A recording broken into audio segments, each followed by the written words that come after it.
Welcome back to the Papa Meat channel. How you doing? How you doing? Come on and sit down because today we're going to be immersing ourselves into the chaotic world of airsoft culture. Do they still sell airsoft guns like Walmart? Oh yeah. They do? Back in the day, that's where I got my airsoft gun. Many kids grow up with a partial interest in firearms, whether it's because of Call of Duty or John Wick movies, alien blasters, loud thing go pop and boom, it makes you go, whoa, guns are cool. That's usually what kids say. Not all of them, that's what some say. Of course, a large chunk of these people will go their whole lives without ever actually shooting a real firearm. But how about the next best thing? Airsoft is a recreational activity that allows you to do the next best thing. Detailed military simulation using replica firearms. I would say, do you think airsoft is catty corner, at least, to paintball? Airsoft, for people that don't know, it's a little BB gun. Little plastic beads.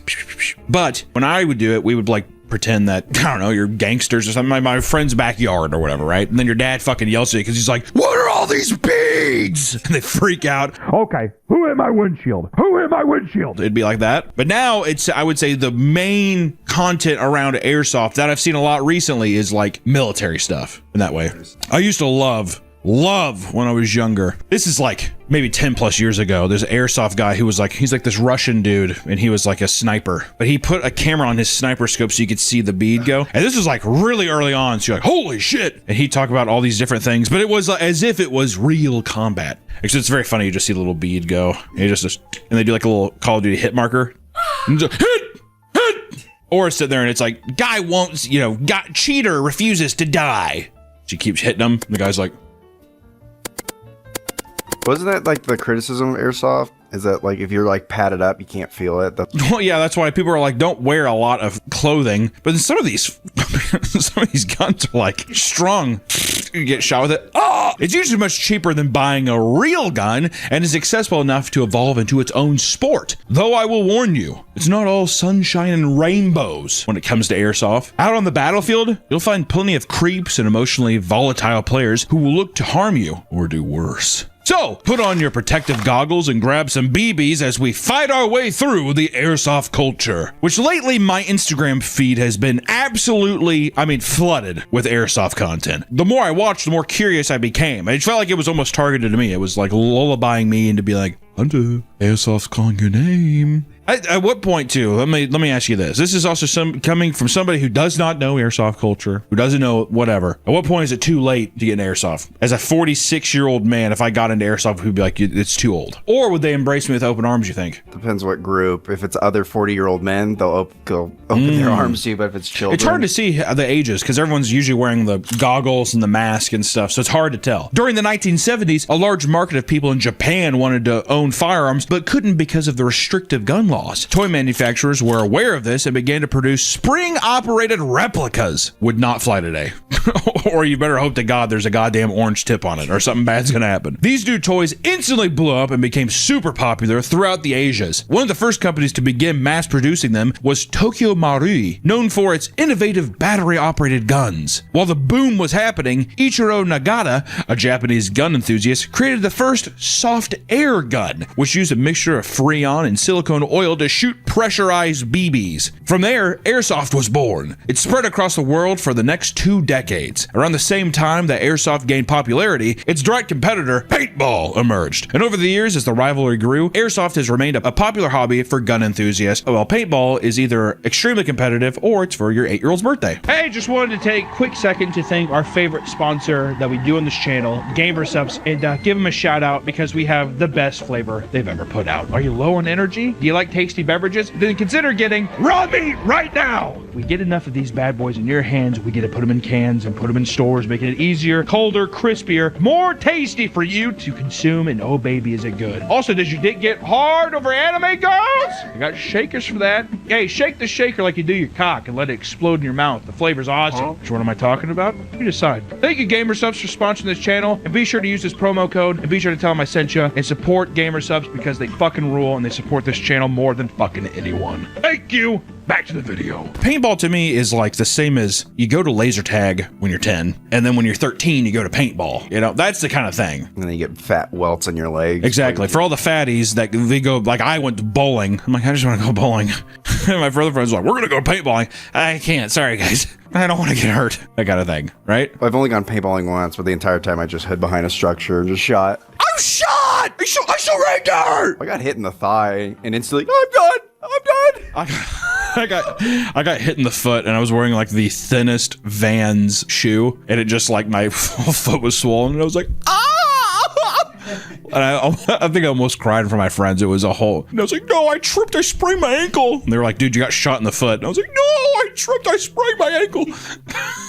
Trying to play it off. Not only is it cheaper to play overall, with guns and supplies costing very little, it's also far less messy. Additionally, the authentic designs of the guns appeal to a much broader audience, enabling people to act out lifelike scenarios, which I think that's the biggest difference with airsoft and paintball, is that paintball is its own gun, whatever, but I think gun enthusiasts who are into like military style stuff, or like they like the way guns look, I think are more drawn to airsoft because of that, because you get to like kit it up as if it is something real that you maybe see in a video game or a movie or something like that. There are multiple ways to arm yourself, from cheap, modest spring-loaded pistols to electric-powered rifles with hyper-realistic blowback and absurd fire rates. And in some cases, higher-end guns can cost thousands of dollars, which they do kit them up. And also, in a way, I'm like, they gotta be careful with some of these, man. It'd be so easy for someone to be like, that's a real gun. They should make ones that shoot out real cases.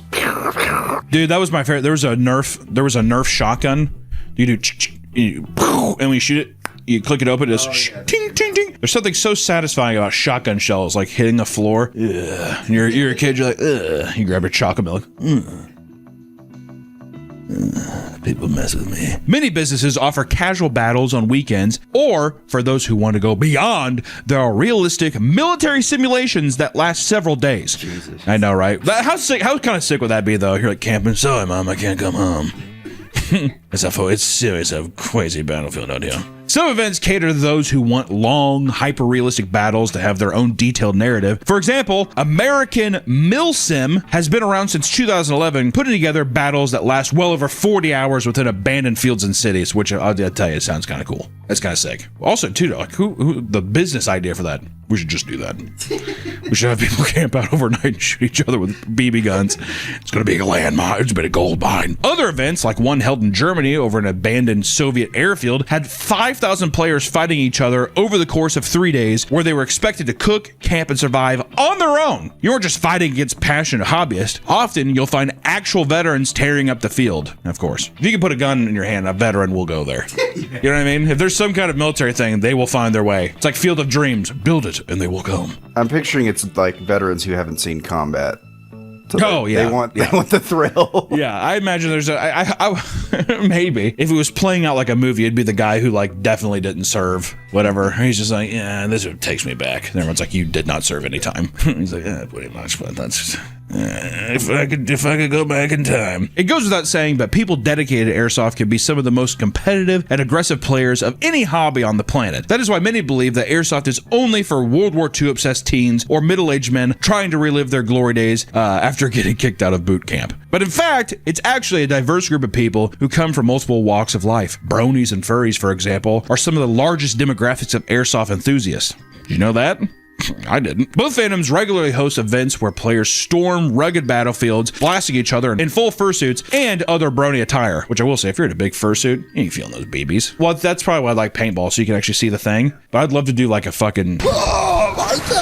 like freak out. I'm shot! Mark! Oh my gosh, it's my guts! You know, like every war film, there's always some guy with his guts out. Oh God! See, I want to go on that deal. No, just being like, I want to go into a simulator. I kind of stopped there, and I was just like looking at I think I looked through 7 past lives of wars I've been in. Is it all kind of, is it fucked up at all that people simulate war in that way? Do you think there's any kind of psychological effect it has of being like, you know what I mean? I think it could be, depending on the person and situation. Like if they enjoy like, you know, putting like hostages and shooting them. Well, yeah. I mean, you can say that about anything. What if I told you some people use airsoft guns to fulfill their sexual fantasies? Wouldn't be a Papa Meat video without it. One man takes to an online airsoft community to ask what the safest airsoft specs are for letting his mistress shoot him in the ass and the back with an airsoft gun. I was picturing like she put it. In Well, his asshole. what I thought immediately was he's sitting there and he's just like, okay, easy, just shoot it quick. It's a big hard bone or whatever. They're just shooting his totem pole. How funny! How sick would that be? Your partner sitting there and she's all like nude in the back. Scope on your dick. Hits the underside of your shaft. Ah! Oh! Yes! Direct hit. Keep going. Man, not down. You got to keep tapping it. Enemy at the gates or whatever. I feel like getting shot in the balls by a sniper BB would be very unpleasant. I was terrified of metal BBs because my uncle was like, yeah, when I was a kid, I got shot in the nose, still have the BB. And then he'd like move it around in his nose. Was it actually in his nose still? Yeah. What the fuck? That was like, never got it removed. I thought you were going to say just the Christmas Story thing. I feel like everybody got traumatized as a kid by the Christmas Story movie. Oh, that no. You'll shoot your eye out. My brother got shot in the eye, point blank with an airsoft. Why? They were playing, and then his buddy like went up behind him and was like, get on your knees. And he was like taking him hostage, and he was like right up in his face. And he says the safety was on, but then Safety's on. But then he pulled, and luckily my brother closed his eye. But I was there when it happened. I just remember him screaming, and I sprinted to my parents. And I was like, Mom, Dad, David's his eye shot out. David's blind. And then like my parents were just sitting there. I was like, what the fuck are you doing? Do something. But luckily he didn't lose his eyes. I'm being flooded with so many memories. We used to do all this shit in the back of my friend's house, like in a neighborhood. So there was a fence around it, and it would be like a thing if you'd be like, pow, and my friend would cut these swords out of wood with like a bandsaw, and they're all like blades from that game Onimusha. So you'd be sitting there, and he's just like. Like spinning around, acting like he's sucking up souls and shit. Baby's flying around. Dude, I hit you. No, I did. I hit you.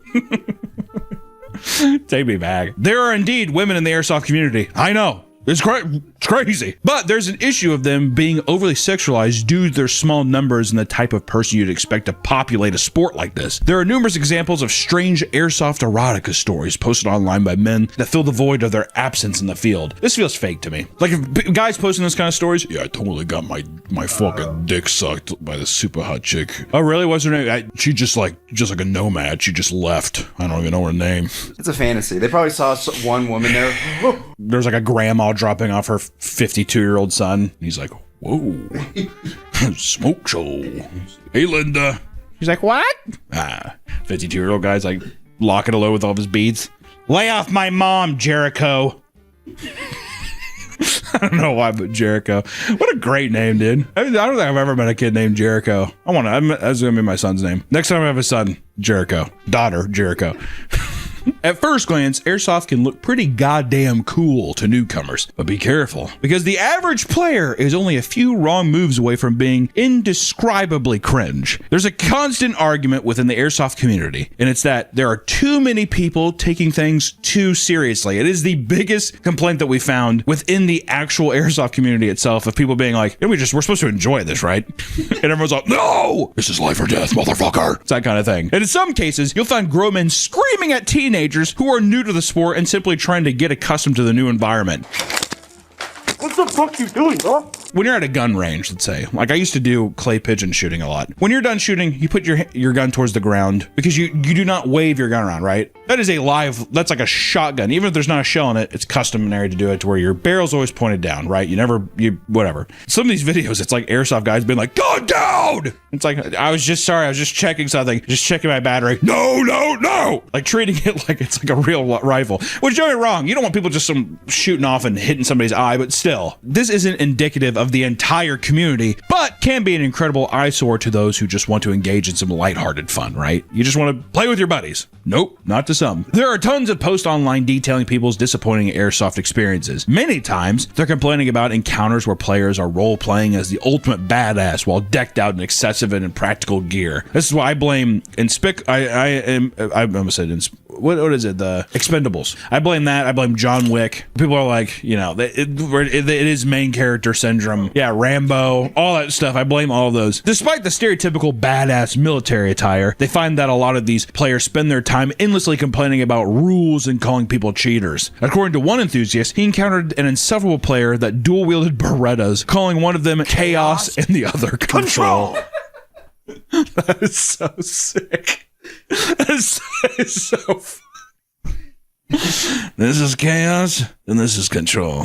Welcome to your fucking nightmare. Not only did he hype himself up constantly, but he played the game like he was the main character of an anime. He would purposely try to pull off cool-looking moves where he'd enter a room without taking cover as if he was invincible. The man shot him in the chest. He refused to call it a hit. Instead, the guy unloaded back at him and later told the ref that he was the one who was calling his hits. Yeah, which if you get hit in the game, you usually say hit to show that your character's dead, and usually go back to like a spawn point, or like you have to basically go back and then you can re-enter the match or whatever. But it's the same with like paintball. When you get hit in paintball, those who spend stacks of cash on their military gear find it hard not to show it off even when they're off the field, opting to post their epic TikTok edits. And it's pretty badass. Many of these people get frustrated at the idea that what they're doing might be considered LARPing or cosplaying. One man admits that his friend felt the same way, only for him to start pulling up the definition of cosplay on his phone to prove him wrong. Dude, it's not. Come on, man. Here, let me show you. Here. It is cosplay, right? It's 100%. It's 100% cosplay. Do you think the argument is that people are like, well, cosplaying is a specific character from like a fandom, and I am just like, I don't know, an art like I'm playing Army? Yeah, but that's the thing. It's a LARP. Yeah, I think it's just all the same. I embrace it, dude. Who gives a shit? Or I guess unless you're just like, I'm not on the same pedestal as the guy at like an anime convention. That's probably what it is. Where it's just like an insecure thing. Like, I'm a man. This is cool. Like I don't like that, but this is. Yeah, splitting hairs. Also, some people might think like this is a drill. This is a tactical drill. I'm training. Guys, listen. I'm doing this for the future of the world. Okay? When shit hits the fan, you're gonna call me. It's kind of that. I wonder if it's that kind of. It's almost like a doomsday prepper. Are doomsday preppers cosplayers too? They're LARP. Yeah. Oh yeah, they're LARPing. Oh, they're definitely LARPing. Yeah. Okay.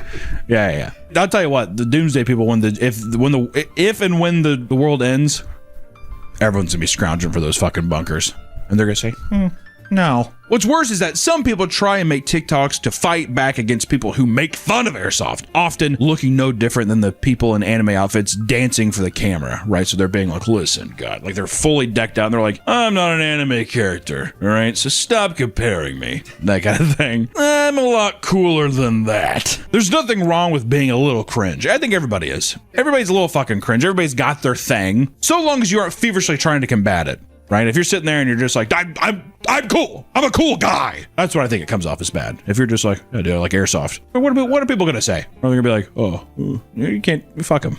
I don't know. Some in the community could care less about looking cool, going so far as to mod their airsoft guns in the most obnoxious ways. Like one man who modded his pink assault rifle covered in hentai stickers to make anime moaning and ooh sounds whenever it fires, which I just got to say, that's a guy that's just like, this one's for me.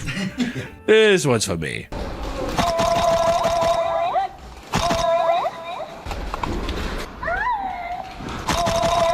If you saw that though, it would be hard not to laugh at. I wouldn't want him on my team though. No. Actually, I don't know. Maybe I would. Breaking cover. Oh, that's true. Yeah, exactly. Whatever. Damn it. Better know where we're at. Dude, we're fine. If you ever also during that Uwu thing, do you think guys don't like being on his team because also like I'm getting hard? Yeah. Dude, stop. Yeah, fire more. I guess people be complaining, be like, that's not fair. That's psychological warfare. Yeah, exactly.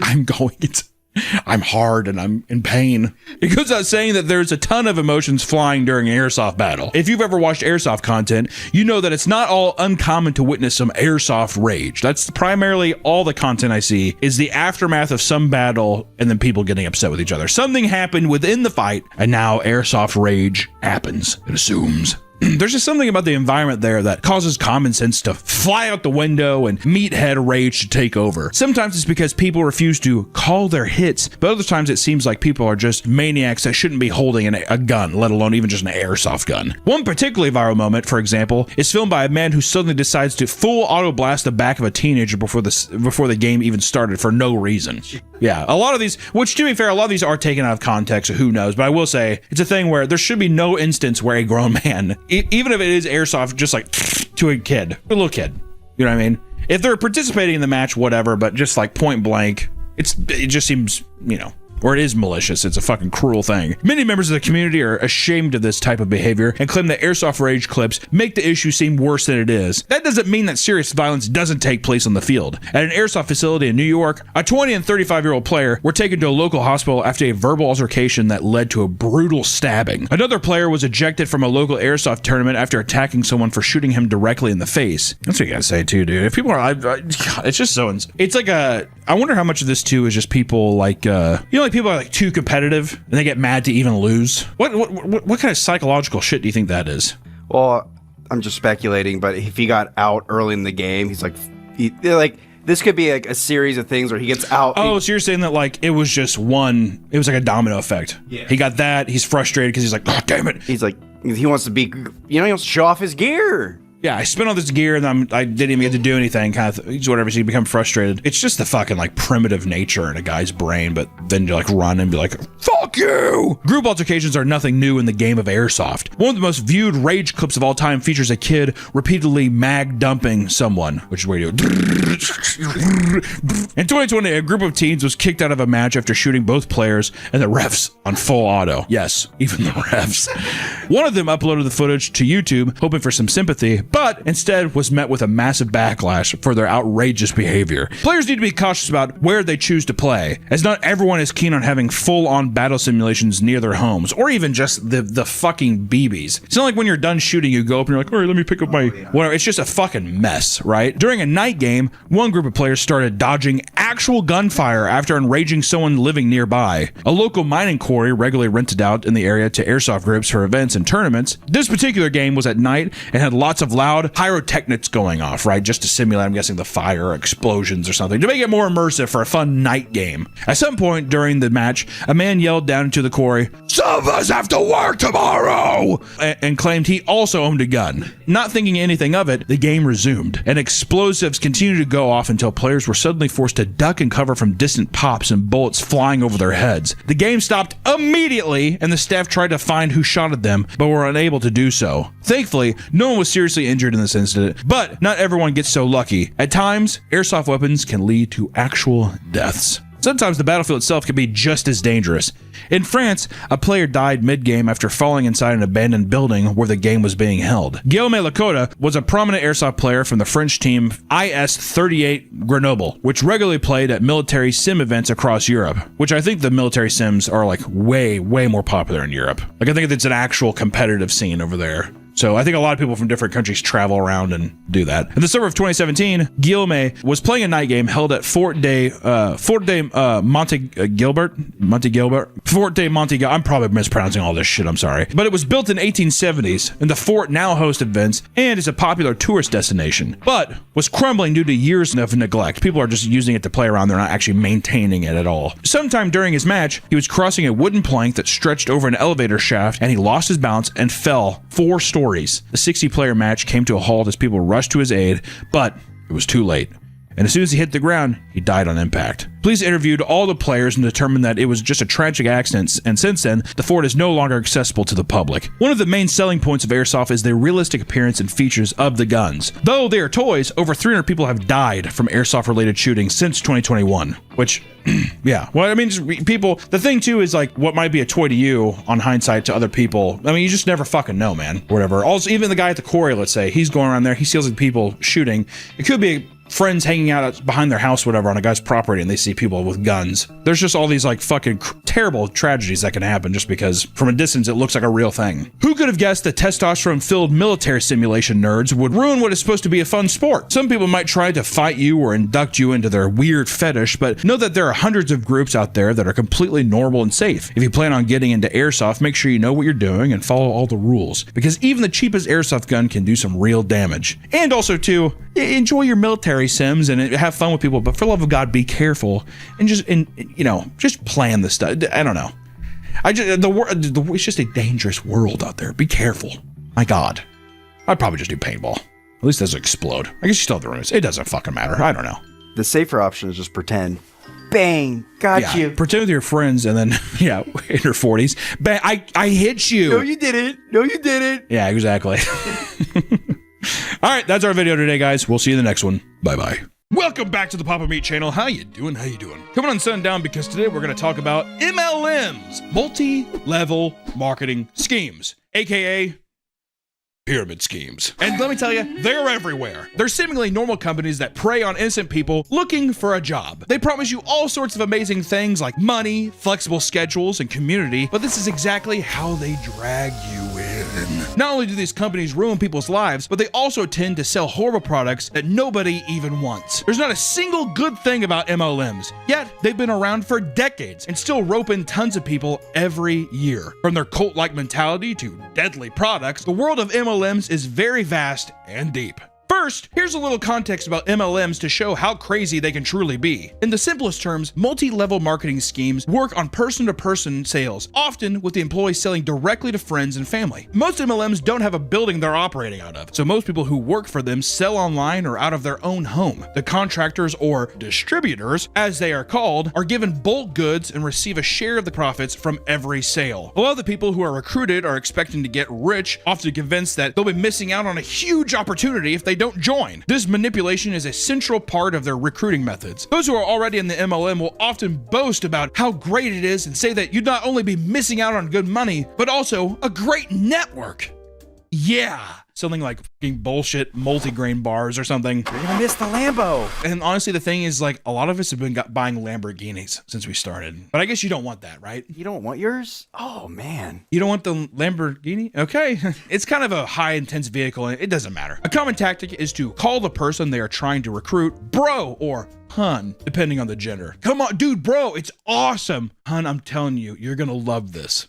They try to come off as friendly as possible to try to reel you in and get their dagger claws on you. They're known to be incredibly persistent too. One disgruntled person online explained how they are constantly approached by MLM Huns while they are at work and have been trapped by them so they couldn't escape their lengthy conversation. Their devotion to recruiting people is truly cult-like, and their persistence can often lead to an incredibly tense reactions. One of the most incredibly well-known tactics is called the BITE model, which stands for behavior, information, thought, and emotional control. Jesus. That last second, to end it on that is kind of fucked up. It's like play, nap, eat, sleep, surrender. What?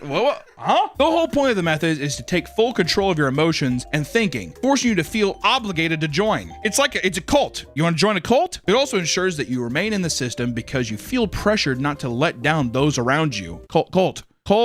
Did you ever have friends who were in these? No, not really. There was some that tried, but like I feel like my town was too small because everyone's just like, that's stupid. I've had multiple friends. Wow, that joined an MLM? And then they guilt you into doing it. I had one buddy. Yeah, dude, what? Like I thought we were bros. He had a Verve drink, some kind of energy drink, and he tried to get me in. I was like, hey man, multiple times I told him no, and I was like, I get it. Like, you're trying to get me in this. I'm not interested. I don't think it works. He's like, man, how dare you? My grandma was sick and she started drinking these. Oh, you told me about this. Yeah, sorry, go ahead. She started drinking them and then like she was at full health and became like, she's no longer sick. She's 45 now, bro.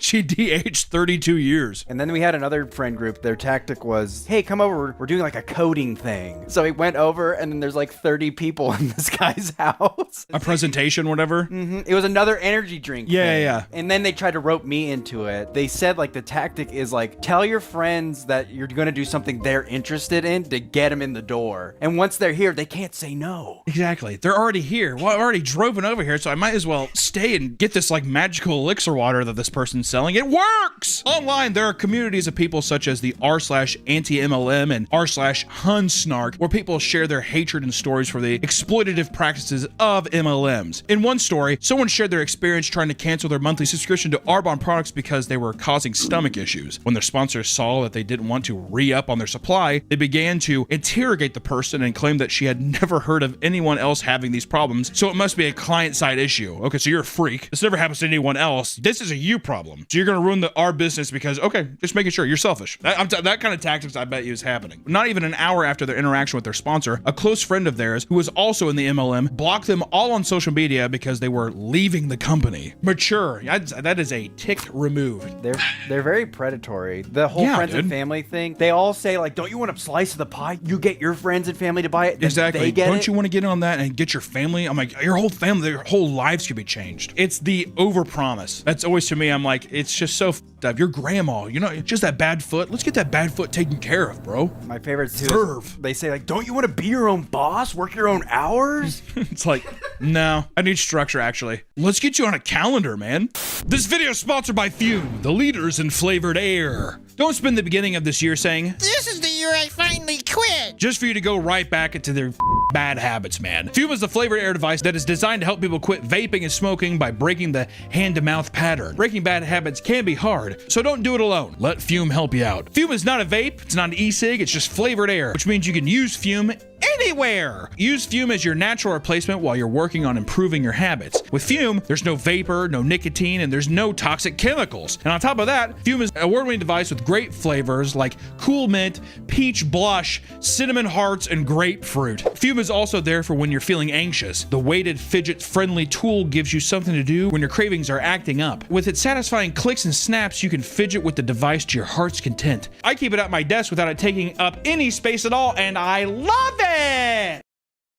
To kick off the new year, Fume is doubling down on helping people break old habits. For January only, every core you order is doubled. Order a pack, you get 2. Get Wild, order 3, you get 6. And on top of that, when you grab a Journey pack, you also get a free gift just for using my code. Fume will always be at your side to help you with your bad habits, but the double cores offer disappears after January, so make sure to jump on this deal now. So if you're thinking about changing your habits, this is the perfect first step. Head to tryfume.com/papameat or scan the QR code on screen to claim your double cores and your free Fume topper today. Thanks for sponsoring the video. Back to the video. MLMs will do anything to get you on their team, even if it means catfishing you on a date. A super common way that sales reps for MLMs meet new customers is by taking people on dates to have private one-on-one conversations. One man matched with a girl on Tinder and both agreed to meet up at a coffee shop for their first date. When they arrived, they sat down and things seemed to be going well. When the dude gets up to get his coffee, he returns to find another girl sitting next to his date. As it turns out, this was her business associate, who went on for 15 minutes explaining the MLM, trying to get the guy to join. He told him that he had to take his dog to the vet, and they got up, leaving both girls angry that he rejected their once-in-a-lifetime offer. Which is actually, for women, that's a crazy good scheme. Yeah, that's a very Evil, and it's just like, oh hey, and like your flirtatious at the beginning too, like, oh my god, this is going well. That is a crazy pyramid scheme tactic, dude. just to push some energy drinks, man. Do you think the money can be that good? That's the thing. It can be good because the people who are actually getting the suckers to sign up under them, those are the guys making the most money. Mm-hmm. Like, Well, yeah, the person at the top. yeah, like the top and then probably 2 rungs down. That's it. And like if you are even below that guy, you're kind of because I forget the math on it, but it's literally impossible to even make any decent amount of money because everybody has to keep buying the products. That's the thing. Yeah, you have to keep buying the products to sell them and shit like that. Yeah, it's dumb. Not only do you have to buy them, the people under you have to keep buying them. Yeah. So that's what you do. You sell your products to At a people certain under point, you. you are literally a rotating door. Yes, Yeah. exactly. Another man matched with a financial advisor on Facebook dating and met up with her at her office. Another woman, dude. I'm telling you, it's a good tactic. When he showed up, there was no date at all. Instead, it was a meeting for him to join her MLM. He almost joined until his friend explained that he was being roped into a scam. I like how he almost got in. He's like, dude, if I say yes, she'll go on a date with me again. She's hot. Others were left in debt because of the amount of competition within the company. A woman had decided to join LuLaRoe, an MLM that sells women's clothing, after both feeling alone and being in need of extra cash. She was hooked by the family-friendly consultant calling her sis and her husband encouraging her to join. Come on. Come on, sis. She joined and saw quick success, but the sales quickly dried up. To try and bring in more sales, she decided to swap her old supply with new summer drop. But when she went to the LuLaRoe website to restock, she was stuck behind 26,000 other consultants with the same idea. When she finally got through the queue, all of the new leggings were out of stock, and she was forced to tell her customers to go elsewhere and take on the debt for her inventory. She quickly quit and regretted her decision to join in the first place. Yeah, see, that's the problem. Because the thing too is they pressure you to buy as much quantity as you can. You want to get as much as you can to sell. The more you buy, the more money you'll make. Well, you have to buy a limited amount or a certain amount. You have to buy a mandatory minimum of this. They're just like, usually it's like $500. So like you have to buy $500. Like you get packages. Well, yeah, it's like you'll buy $500, but you'll get $3,000 in profit. It's that kind of meme. MLMs also host conferences to try to get as many people as possible. In most cases, the people that attend are incredibly sketchy. There are many YouTubers who have snuck into these conferences and been met with aggressive MLM members asking them to delete the footage of their conference. Others berate them and insult their intelligence for not seeing the value in their program. I love that. Some guy's recording you and the guy's just like, you even know how to delete the video off your fucking phone there? Huh? That might get me. I might delete it out of spite. Yeah, I know how to fucking do Yeah, I it. do actually. Asshole.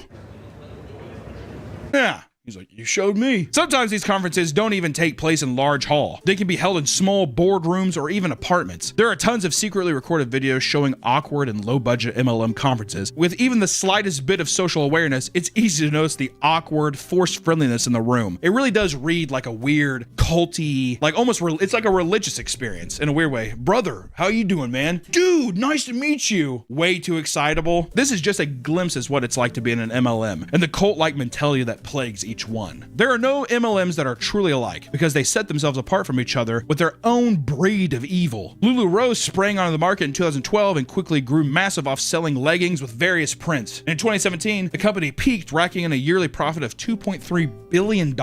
However, their leggings empire would crumble when employees began to share their many horror stories. Many of the contractors said that they were in massive debt because the company required them to buy massive amounts of stock before they made any sales. Roberta Blevins started working for LuLaRoe in 2016 and saw some success selling leggings. However, when she initially joined, she had to spend $9,000 on inventory. $9,000. That's crazy. Yeah. She had started receiving entire shipments that were torn or wet with horrible smell she described as chlorine and death. When she tried to return the damaged leggings, the company fought her on it, meaning she was forced to try to sell them even though they were damaged and smelled fucking horrible. And worst of all, she had paid for these large shipments on her credit card, and since she couldn't sell them, she was left with large amounts of debt, credit card debt too. God, the interest rate on that must have been fucking insane. Realizing she was on a sinking ship, she decided to sell what she had and leave. In total, she made about $83,000, which paid off her $78,000 of debt and left her with some money to start over. That's lucky. God, dude, over $70,000 in debt. Imagine if you didn't have that network. You're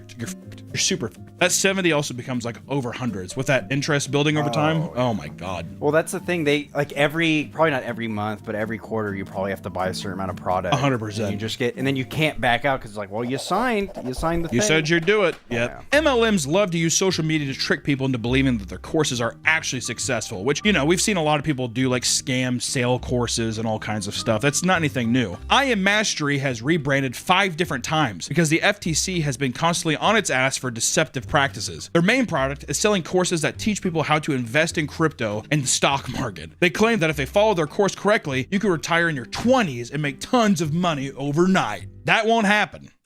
All right, that's a fairy tale. The whole thing was set up for failure because the teachers of the courses are unqualified and have zero investment credentials. This resulted in a dropout rate of 60% in the first month and 90% after 6 months. Nobody ever made money with the course, and those who did were actually just recruiters getting bonuses from new hires. And in 2025, the FTC took I Am Mastery to court for stealing $1.2 billion from its consumers. And since then, multiple top salesmen have been ordered to pay millions of dollars as a settlement. In modern day, crypto is a hot commodity for MLMs, and they are taking advantage of it in full. OneCoin was a company that boasted about mining a crypto that would topple Bitcoin and become the market leader.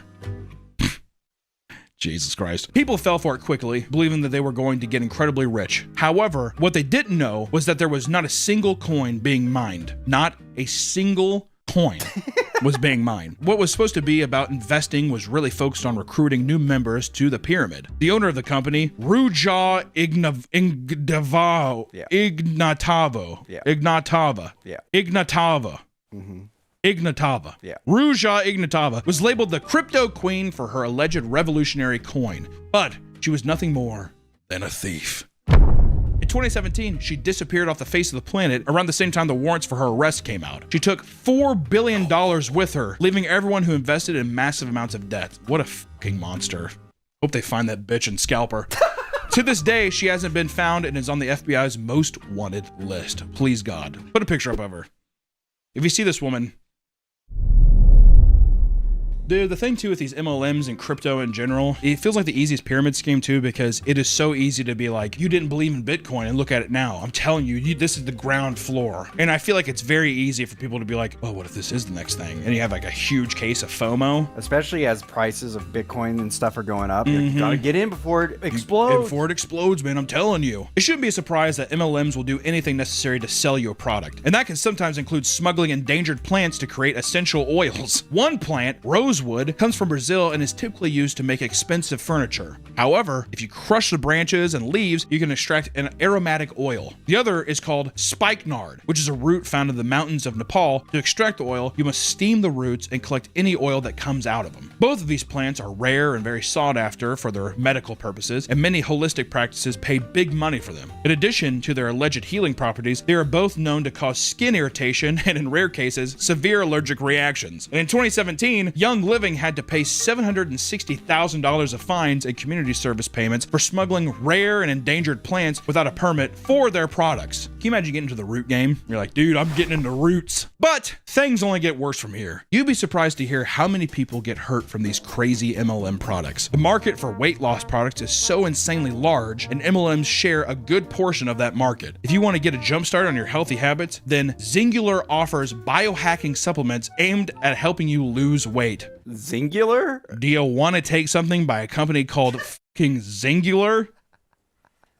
Bruh. While many who have taken their products claim to have lost weight quickly, they also mention some of the nasty side effects. Lots of customers report having no energy to do anything and severe diarrhea, which is also probably why you're losing all the weight, because you just can't keep any liquid in your body. Nutritionists and health coaches alike don't recommend Zingular because you lose weight by literally wasting away. You rot from the inside. I've never been more skinny. The company Norium International rebranded to Neora in 2019 because they got investigated by the FTC for selling products that lied about their effectiveness. One of those products was the anti-aging cream, which contained the ingredient NA8. To the unsuspecting user, it's just another random ingredient, right? Some people dug a little deeper and found that it was actually oleander, which is a poisonous plant known to cause a long list of symptoms like rashes, fainting, low blood pressure, and hallucinations. The company didn't recall any of the products containing the poison, so the FTC took them to court and they were forced to pay a settlement of $50 million to those affected. Another company has poisoned its consumers with a magic concoction of elements. Longevity is known for its tangy tangerine vitamin C drink, which most people describe as no different from orange Kool-Aid. Though they sell a wide range of health products, one elixir shocked consumers for even being placed on the market at all. Dinosaur Dirt claims that it's a healthy additive for any drink that has all essential minerals that humans need. Dinosaur dirt. The species that went extinct. It has everything you need to stay happy and healthy. The name comes from the plants that are used to make the drink, which they say are the same plants that dinosaurs used to step on and eat. Brilliant. These ancient plants were packed with life-sustaining minerals, and this MLM has been able to recapture them all just for you. This drink comes with great benefits. They claim it can fight off infections, increase DNA production, improve heart function, and even make your bones stronger. The magical liquid also has a big warning, not allowing pregnant women and children to consume it. But why would that be? Well, looking at the ingredients, you'll see that there are tons of minerals that are not made for human consumption. It contains arsenic, which is just such a funny. The first thing, it contains arsenic and lead. Yeah, lead, come on. Which are known poisons, and autonomy is known to cause your heart and lungs to rot away. Dinosaur dirt. Beryllium is carcinogenic. You want cancer? Okay. Thallium is one of the deadliest poisons on the planet, and thorium is super radioactive and causes cancer as well. Dinosaur dirt. I'm gonna put it in my milk. These are some of the most deadly on the list, but beyond that, there are at least 20 different elements in the ingredients that should not be consumed by a human being. I like how they're just like, I mean, just pregnant people and kids, all right? The men get a nice big fucking glass of dinosaur dirt. Thankfully, this product is no longer on the market as Youngevity has tried to bury it into obscurity to never be seen again. If you think this sounds horrible, the horror stories only get worse. A mother had been working for an MLM that sold juice and was so dedicated that it completely ruined her life. She had gone so far into debt to the MLM that she lost her home and her family had to organize multiple interventions to try and reason with her. So she was addicted to selling them? I can't stop. At least smoke crack. Well, because At least, if you got the intervention, at least smoke crack to warrant the intervention. I think it's the prizes. Because Arbonne, I had friends I went into Arbonne too? that were in Arbonne, yeah. Wow. And their whole thing is like, if we get so many sales, we could get to go to Malibu. Oh, see, and that's what you were saying too earlier about the Lamborghini. Yes. Well, I mean, don't you want the car? Exactly. Don't you want a Chrysler 300? Don't you want a 2010 Chrysler 300? Detroit manufactured Chrysler 300 with a V6 engine? Yeah. Because when you buy the product, you're getting points to that thing. Yeah, I mean, it's So- it's essentially the exact same thing as back in the day when you bought cigarettes and you could accrue points to get like a leather jacket. That's what it is, essentially, except you have the opportunity to maybe make money. In her final meeting, her family had brought a counselor to mediate. Counselor asked her, quote, "You're choosing between your children and a juice company." She got up and walked out saying, quote, "Yes, I am." So if I was the husband there too, I'd be like, so mommy's going to an insane asylum and daddy's going to look for a new wife. My kids would hug me and they'd say like, yay, thank you, daddy. A similar situation occurred when a woman spent $70,000 on LuLaRoe leggings and used her spouse and parents' savings to pay for it. LuLaRoe needs to be held accountable. I was going to say, yeah. There's been a lot of LuLaRoe It's a hit stories, piece dude. for- This is a hit piece for LuLaRoe. Just kidding, that's a joke. We have to protect ourselves legally. It's a comedy video. This is a comedy video. I'm just joking around. LuLaRoe's awesome. That's not me shaking my head. I have an itch on my back. That's your Tourette's. Yeah, exactly. That's my tick I have, and I have actually, there's like a bug on my back. I would invest in LuLaRoe immediately.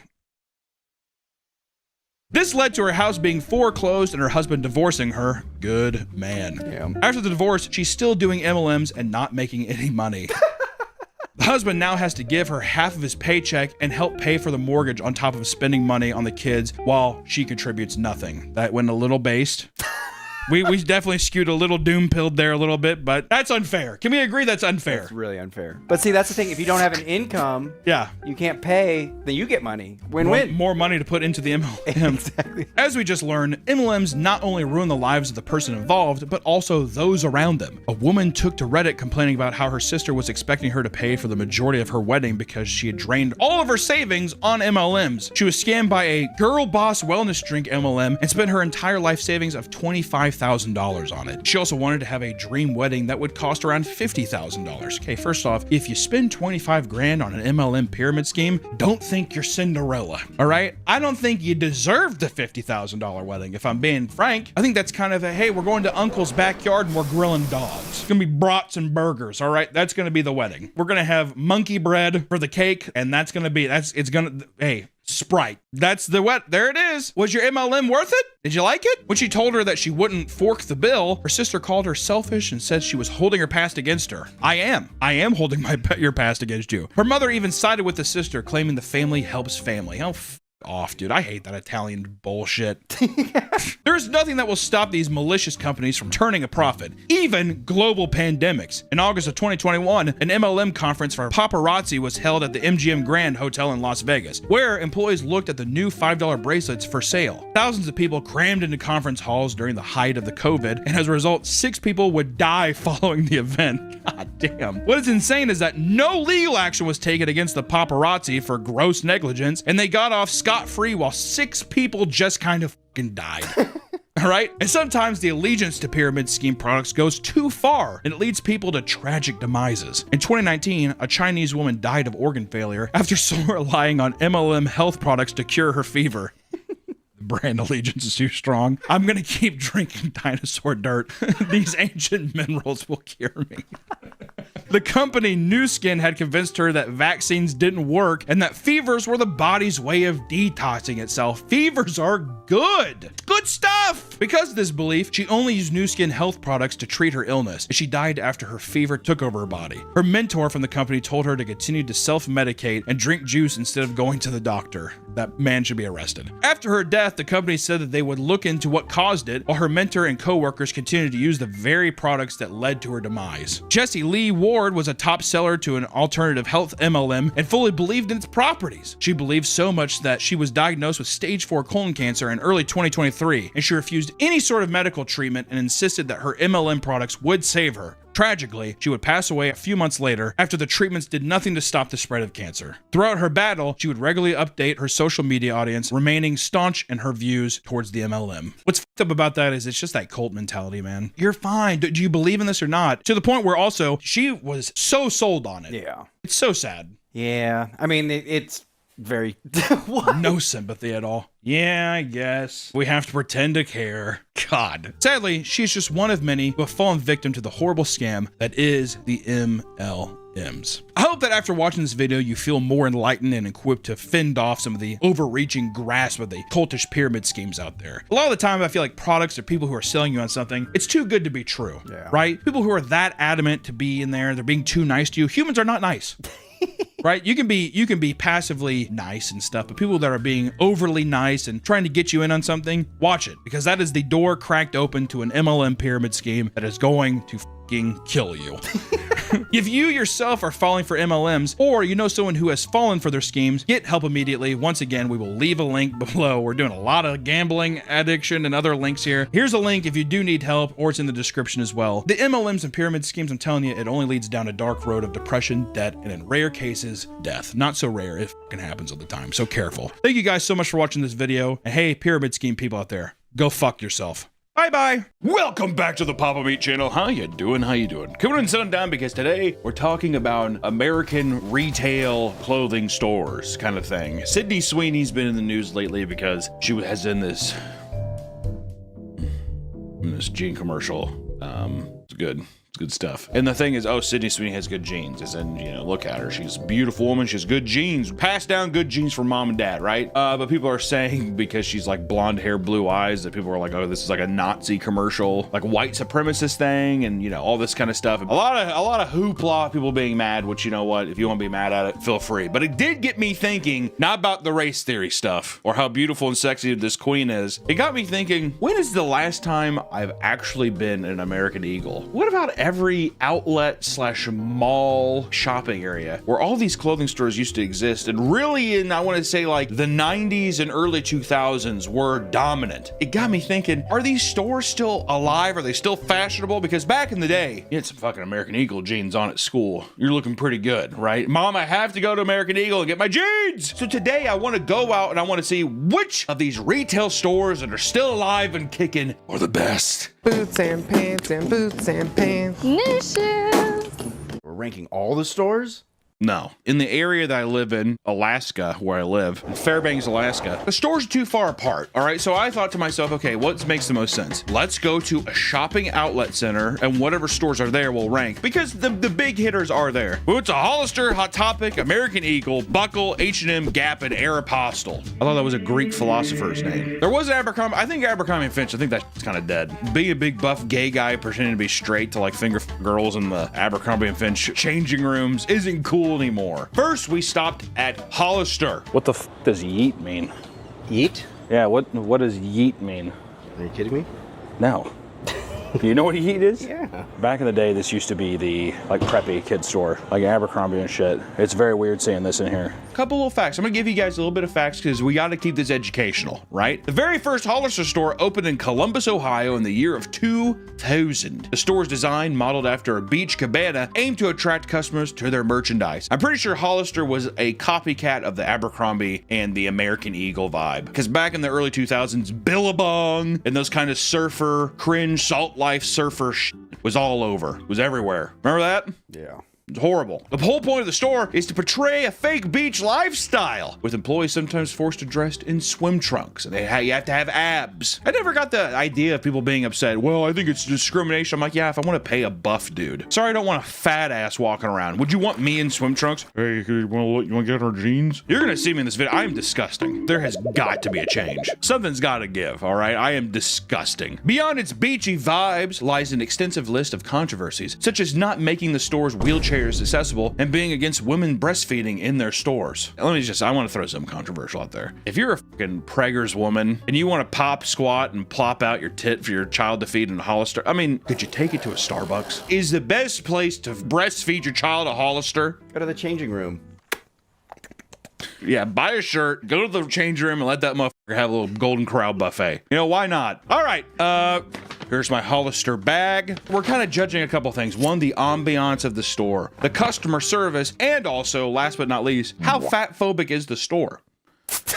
That's just for me personally. Maybe that doesn't affect you little fucking twinks out there like Nick, who could buy anything from any store. But for me, it's slim pickings. It's like trying to put a fucking like a tutu on a silverback gorilla is what it felt like. It didn't feel good. All right. Which I just want to say this too. You bring a little DJI camera into a store, it almost acts like you think you have a bomb or a gun pointed at them. It's not like we went in and we're like, hey, could you pick out my clothes? I think it was more so just being like, hey, we have a YouTube video we're doing, but we're just asking you guys to pick out my clothes for me. And everyone was like,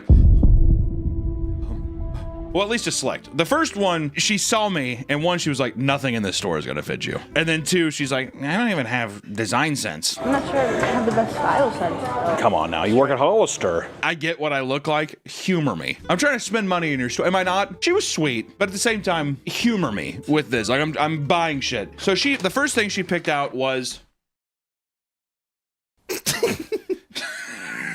this Stone Cold Steve Austin shirt or jersey, a little tight, because the biggest size they had in the store, I believe, was XL. Crazy. Gotta find the biggest one here. Oh, shit. Which to me, that's insane. Yeah. Even if you're not like a super fat guy, there's like big dudes who wear like 2X just for the baggy feel, whatever. It's crazy there's not a 2X. Baggy fit. Ain't no fucking baggy when it's on me, all right? Just want to say that. And then she picked out these, one thing I've noticed is with the, look how tight his waist is. The biggest size waist they had in the store was 34.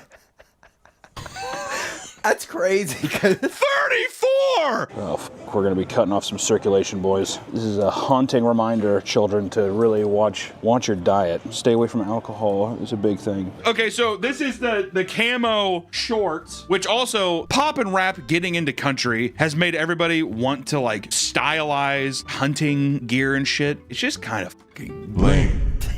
Is it not? Yeah. And then also, I was like, oh, is there any accessories? She's like, oh, no, okay. And she like walked off. So then we were just walking by the change room, so I picked up this LSU hat.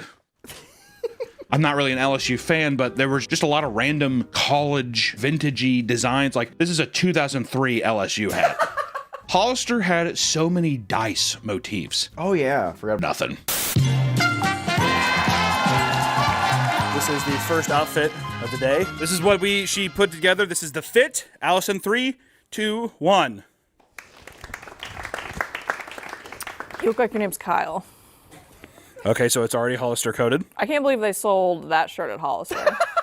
I love the unzipped crotch. I feel like that's a stylistic choice. I know it's not, but... No, it is. It could zip up if it wanted to. You look like you drink Monster energy drinks. What about the hat? You like the hat? It looks like you were maybe born in Louisiana but have never lived there, and you live in an Illinois Trevor. like trailer park. Literally our friend Trevor. Oh yeah, so you're just cosplaying as Trevor. I'm just Trevor right now. The hat does say 2003. I don't know if that was an important year for LSU or not, I'm but... assuming they were the national champions that year. No, they were. Okay, it says on the hat. So out of 5. I'd give this a 1.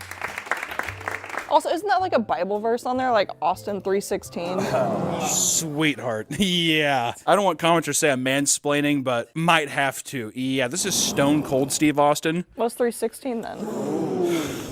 What are we even doing? It's a play on John 3:16. Oh. Well, what's the verse? Isn't it like so too that we died for whatever? Is that it? For God so loved the world, he sent his only begotten Son. For whosoever should believe in him shall not perish and have everlasting life. And for people who say that we don't go to church every Sunday, you, because we do. It's just we get bad seats because we show up kind of late, so we're really far back, so it's hard to hear things sometimes. We're there worshiping, right, Allison? I draw on the like prayer card. Yeah, well, I had to take her to we have a lot of like marital stuff. We have to do a marriage counselor thing that's after the sermon, so like we don't really go we don't have to really get into 1 out of 5. We can Go back to the trailer park. good one. I got him. Next, we went to Hot Topic. This is sick. What is this? This is Shadow reaching out to his bae. It was right next door, went to Hot Topic, which in certain locations, Nick, I have shirts at Hot Topic now. Did you know that? And we can't find a single one. Not one in my area, not up in Fairbanks, Alaska. Hot Topic was a place I used to go back in the day. I was the morbidly obese friend that had a scene friend who was like a twink, hot, tall twink, who had like the snake bites, who had the fucking raccoon streaks in his straightened hair, gauges, Tokyo Hotel shirt, and the studded belt or the DC shoes string belt. I think he had like a monster like wristband thing with like the caps, and he was getting pussy all the time, and I was just like the fat friend who was just like, he has Totino's pizzas. His mom always has this thing stocked up, and I was stoked. But also Hot Topic was the place where it was like metally scene core band stuff with a bit of memes, and then like around like 2008, I feel like that's when they started introducing like YouTube stuff. The very first YouTuber merch I ever saw on a Hot Topic was, you need to get some chicken and waffle fries for free. Whatever, bitch. Give me a chicken sandwich and some waffle fries for free. The Unforgivable thing, and I was like, that is the coolest fucking thing I've ever seen in my life. I was so stoked. And then I was really fat, and I bought a Mario graphic shirt with like a bunch of Marios on it. It was black and had like a bunch of Mario. I don't know why. I was just like, this is sick. And everyone back in the day used to cut the sleeve where your thumb could go in the wrist thing. Bad times, man. That's what it was back in the day. That's what got you pussy.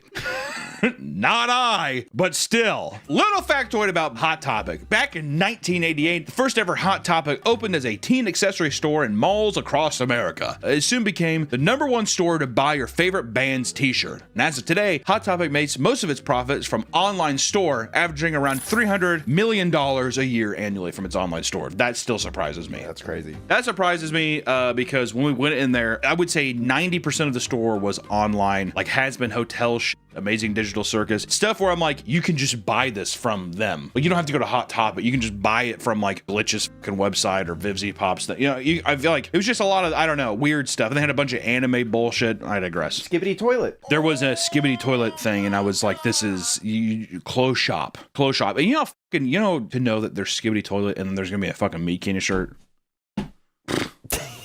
I'm pulling out, dude. I'm U.S. troops in Baghdad. I'm pulling out. Is that good? Anyway, we cut that. Hot Topic back in the day used to be really exciting. I used to love going in the mall and you would see like the metal fucking archway. Looked like a fucking Stargate. It had the sick Hot Topic logo. Now it looks like, I hate the new fucking logo. Cringe. Back then too, to you youngins, there wasn't like tons of Spotify and shit. So you could like go in and actually put on the CD and like listen to stuff and all that kind of stuff. And it was a great way to find new shit. It was just like bolstering with life. Really missed those old days. And also Trip Pants. The days of the Trip Pants. Long gone, Nick. Yeah, this one's a... This was a rough one. This is the new Hot Topic logo, by the way. It's like an army kind of thing. Kind of cringe. Customer service, 0. 0. Right? Yeah. There was 2 girls working there. Couldn't have been sweeter. We were like, hey, I wanted to just have you guys pick out whatever. They were super excited. Literally anything. Yeah. Literally anything? I said anything. Like, you could tell they were gonna f my shit up in a fun way. And then, and I hate to say it because the stereotype of like the larger woman with pink hair came out, very older millennial core, and just kind of ruined the entire vibe. The entire life of the store got sucked out, and we were like the only people in there really, so it was just like really quiet. She's like, hey, you actually have a customer, and there's a customer, and then they went up and then they never came back, and I'm almost positive that fucking troglodyte said, Don't help them. Don't go back. Don't go back. So we picked out our own stuff. Oh, you gotta mention she said not to film. Oh, yeah. So you guys don't hate me? Are you videoing in here? Yeah. I can't video or take pictures in Hot Topic. Okay. Which, once again, because I get it, of like people's privacy, and we try to do our best here with like, we blur people out, we try to do whatever, but still, it was like, just the way that she went about it was just so fucking like snotty. Hey, ooh, I hate when people do that. Yeah, I don't want to be that guy, but there's actually no filming. It's customary policy. I think she said something too about the law. It's Missouri law. I'm like, is it? Also, there's no one else really in the store. I don't know. But we had to get a classic. We got a Gurr. We got a Gurr hoodie. That take you back? I know there's definitely some bitches out there who are like, oh yeah, that's the ticket. We got some pants. The biggest pants they had were 36. Better than Hollister. Still pretty tight. Where's the fat clothes in Hot Topic? I feel like fatties, like... Dude, that's what I'm saying. You think these motherfuckers are doing 5K shopping at Hot Topic? Are we not in the 50s yet for waistlines? Are you fucking kidding me? Can you imagine this bad son of a bitch in a 50? I would wear it. The studded pants. We have that. We got a... Did you get 2 pants? Oh, because they had the buy one. They had the buy one get... Well, I'll get there. Also, this is another free shirt I got. The free shirt she gave was toothless. And then the last one that we got to, Nick said this was My Hero Academia. It just says Deku on the back. That's pretty much what the whole store is, though. It's just anime and like online stuff. There's some band stuff still, but it's like they put it kind of in the back wall. They're like, if you want your kill switch engaged, it's in the back in the corner.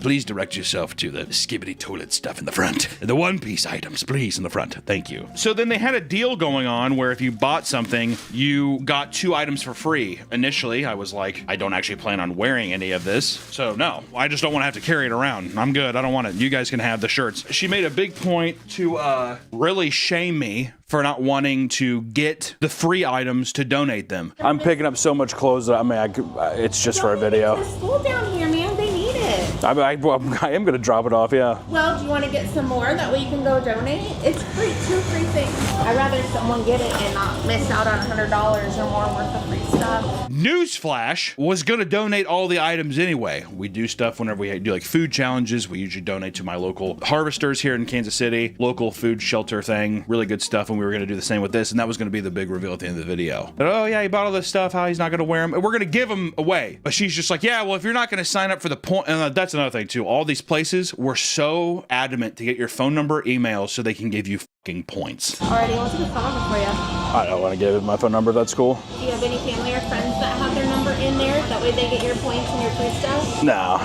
Okay. I'm like, I am never coming back here. And I would tell her, I'm never coming back. Never coming back to this store ever. Why would I? Look at me! And even if I lost weight, you know what? Am I gonna pretty woman this bitch and come back and be like, yeah, the jeans fit this time? No, yourself. And I was like, okay, well, you guys can pick out the shirts if you want. I can't. I'm not gonna get in trouble for that. I'm totally fine. If you guys want to grab something, you can. Hell no, I ain't getting in trouble. All right. I'd get in trouble if I had to pick it out. And I'm like, okay, well, I'm not picking it. She fucking got up and got a toothless shirt and a fucking size negative for some shorts. So hopefully there's like, I don't know, a 3-month-old baby looking for some trip pants or something like that, because that's what's gonna happen. So customer service, -2. I'm gonna just say -2. I'm going to be up below 0. It just pissed me off. It really did. The ambiance of the store, fucking 1. They also had the same commercial going where it was like, look how hot you can be dressed in our like weird clothing. Did you see that like thing that kept going? It was like a girl and she like pushes over a stack of books and she's like, oh, I didn't even see that. Horrible. I'll see if we should see if we can find it. It was just playing on loop and it just pissed me off so much. They'd play that and they'd play the Tron Ares commercial. Those were the 2 things on the TV. Okay. So, ambiance of the store, 1. All right. What about fat friendly? Fat friendly, fucking 0. Again, for all this, $159.74, which we did get, you know, like an extra jacket and stuff, but still $159. And then they force you to take some extra toothless stuff and all that kind of stuff and shame you. So have fun with that. All right, here I come. Oh shit! Don't look. This is the Hot Topic Summer Collection. Do I look now? Okay, wait, ready? Okay, 3, 2, 1, look. Ew. Okay. All right, don't say. I got my pants looking like Kevin Gates. Is there sweat stains on my ass? Damn, they are not fitting you, are they? No. But I got the My Hero Academia jersey, and then I had them hook me up with the classic Gurr that they're still selling in 2025. I was gonna say, I think I had that hoodie. Your little butt cheek too, just like hanging out of the jacket. I'm like Kevin Gates. I saw a comment of Kevin Gates at a show, and his ass was popped out like this with these skinny jeans on, and someone said baggiest pants in Atlanta. All right, 1 out of 5. Can I do 0? I guess. I will say if I was 13, it would have been like a 5 for sure. All right, 0. I like your cute little, your boxer butt. The boxer butt didn't even get 1 point? No. Shows you how much she really fucking likes it, stuck up bitch. Next up, we went to American Eagle. Is this going to be a trajectory we're going to see? Is everything just going to keep getting worse and worse? I feel like the store has not changed in 20 years. The pants are so small. Am I this much of an anomaly? American Eagle right now, like I said, this is the creme de la creme. It's the creme de la crop. It is the #1 because of the Sydney Sweeney ad. I will say when I went in the store and I didn't see any Sydney Sweeney posters or anything, that kind of ruffled my feathers. Little about American Eagle. Originally intended to be an outdoor clothing store, American Eagle was founded in 1977 by 2 brothers in Novi, Michigan. Since its inception, it has over 1,100 stores and gets nearly $6 billion in revenue annually. What? $6 billion? $6 billion. God damn. It has been in hot water recently because of the ad campaign featuring Sydney Sweeney. The public believed it was about eugenics. Also, if you can believe it, American Eagle is also guilty of exploitative human labor in Asia countries.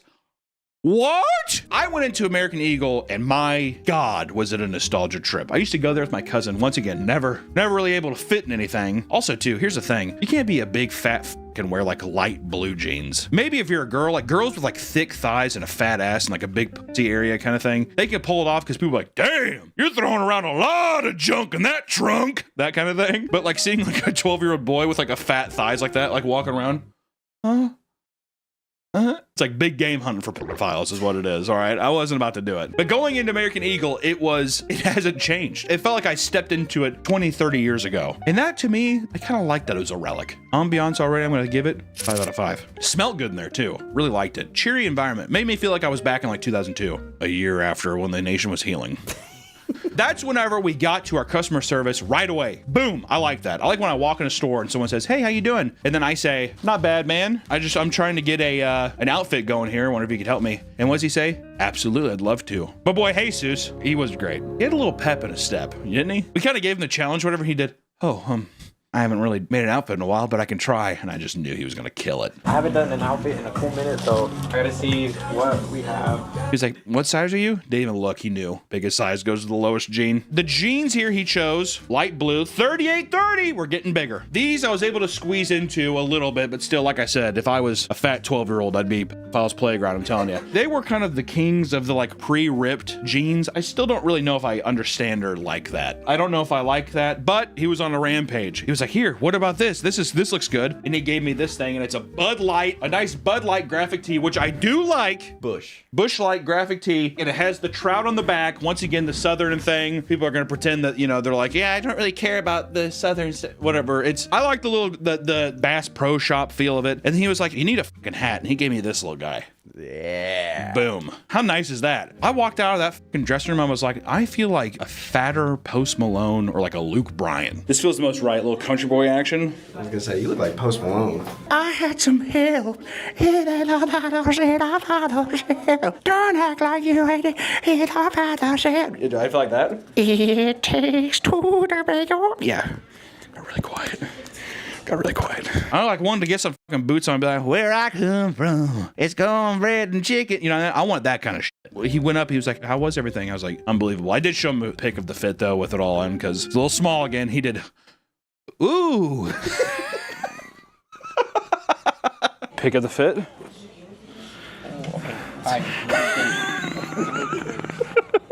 customer service, 5 out of 5. It was awesome. What about the fat friendly? That's like a. Well, fat friendly, I would say I'd give it a 3. I mean, I am disgustingly obese. I'm a fucking monster. I give him a 3. It was also $147.10. A little more upscale, but at the same time, I'd pay for the premium if I got this kind of quality every time, is what I'd say. All right? I think I said, what do you want to say to the people? Because I said, hey, where's this going to pop up? And I told him this channel. So if you're watching this, you did good, buddy. But you could tell, though, he was just like, I don't want those motherfuckers to come for me.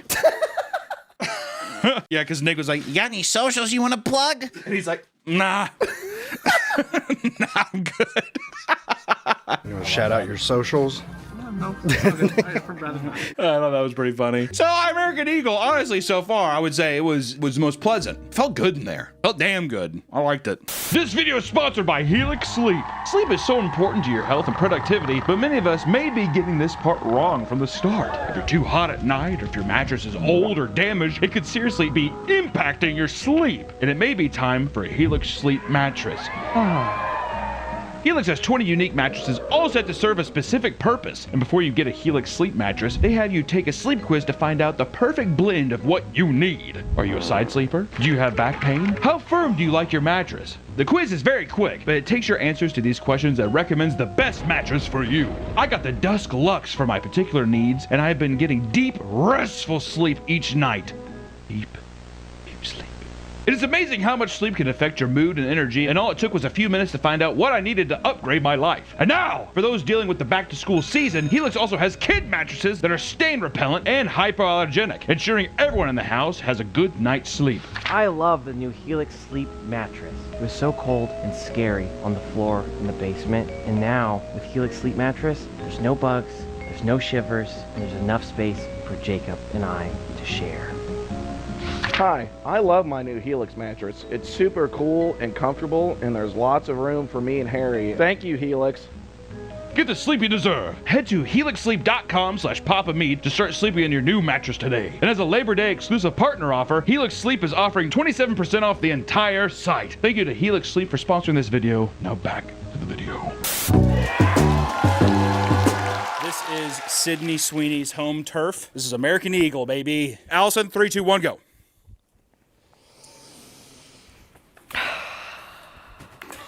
I think I'm gonna sell out a stadium with some. Hey, who do I remind you of? I had some help. It ain't a man who said I'm not on sale. Don't act like you ain't got a man on shelf. You just get copyright strikes for that. It takes two to bring all that you do. Ooh, ooh. Bunch of ugly fucking Midwest girls doing. Woo! Woo! I had some help. It ain't a man who said I'm by myself. Don't act like you. Out of 5? I actually do like the shirt. Oh, it takes two to bring all that you do. But you do look like a Morgan Wallen fan. Morgan Wallen, he's in that song. Oh my God. Hey, I'm a full-blown retard. Is that a Morgan Wallen song? I'm about ready to give my baby at the retard store. Put that on iTunes immediately. What's the worst score? I don't know. The pants are really bad. This is classic American Eagle. People would suck for these jeans. Allison, the pre-ripped jeans? Distressed jeans. Distressed jeans. I don't like the have jeans under the distressed jeans, though. I've been fucking hoes and popping pillies, and I feel just like a rock star. Also, it's like, what is done? Like, where do you work that would happen? I'm on the field. I'm farming. I'm getting hay bales. It takes two to break all that you do. Or I work at Enterprise Car Rentals. Ooh. I do flooring. You look like the son of the guy who owns the flooring company. Yeah. Wow, that's how I got the job. How do you think I afford these fucking jeans? They're expensive. How much was his outfit? $170. No, that's a lot. It takes two to break all that you do. Ooh. I like the shirt enough, but I don't like anything else. Okay. I think you look Not good. even the hat? Well, I think you look good in hats. I just don't like that it's like obviously American Eagle's hat. It like makes the back of your head look tiny. Yeah, show the camera. Turn. It's like a pinhead up top, but then like it's big on the bottom. Who are you calling Pinhead? Like a 2 out of 5. A 2? And then next up, we went to Buckle. You want to see something? I'm kidding. God, you're kind of licking your chops a bit there, weren't you? Okay. Buckle, for people who don't know, back in the day, in the early 2000s, it was like where Guidos would shop. It was like in the Jersey Shore era. It was like the biggest store. And that's like whenever I remember the shift happened. People were like, fuck American Eagle, I'm going to Buckle because I can get my Affliction shirt. I can get my bedazzled jeans that have the crosses on it. And that was huge. It was a big thing back in the day in like 2008 or whatever. Oh, Buckle was on top. But a little about Buckle. In 1948, Dan Hirschfield founded a clothing retail store with his father called Millis Clothing and eventually opened a second store called the Brass Buckle. It wasn't until 1991 that the brand changed to just Buckle, and since then, 440 stores have been opened across 42 states. Employees of the brand have claimed that working conditions are horrible with low wages, long hours, and mentally draining managers. What job isn't that? And in 2017, the brand had a massive data breach that exposed millions of customers' credit card numbers online. Did you have a credit card on file? You're probably breached. They gave me a big old tote, which I want to say, Buckle was good shopping.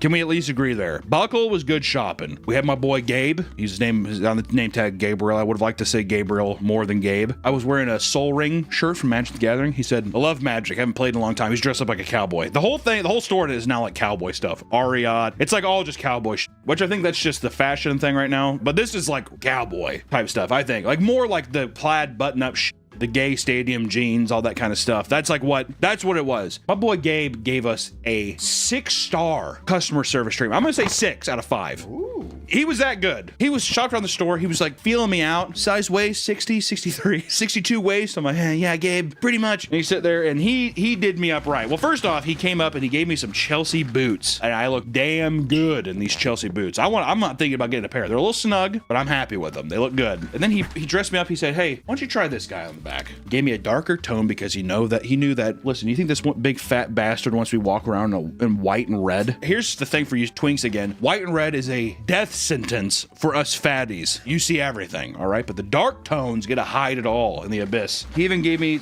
I like these gay jeans a lot, dude.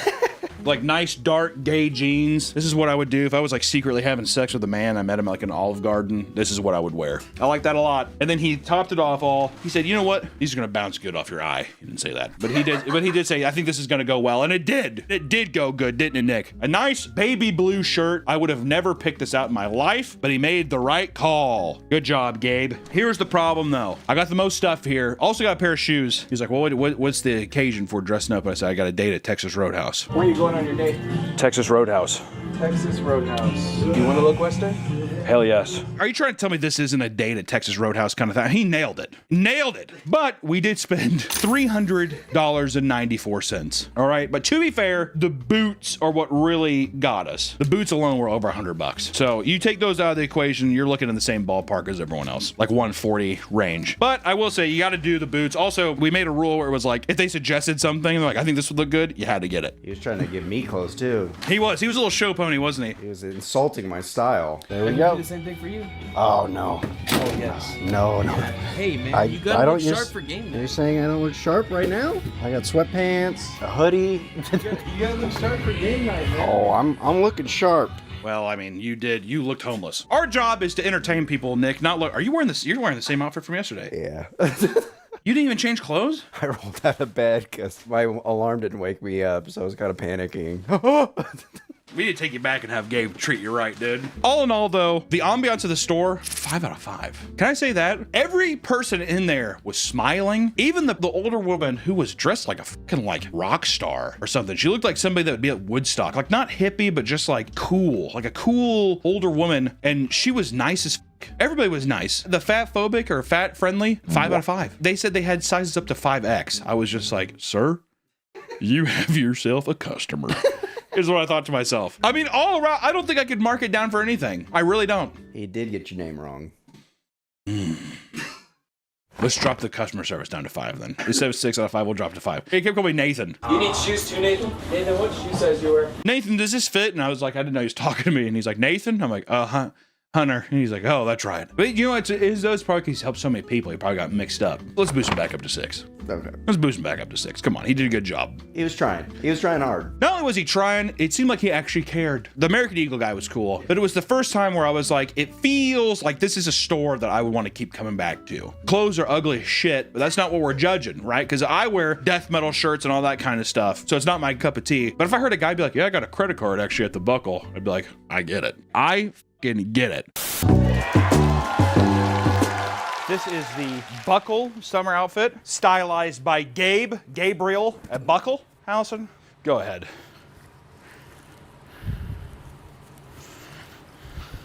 So yeah, do a spin. Look at the boots. You look like a good old country boy. I don't know if I've ever seen you in shoes like that. Where would you take him out to eat looking like that?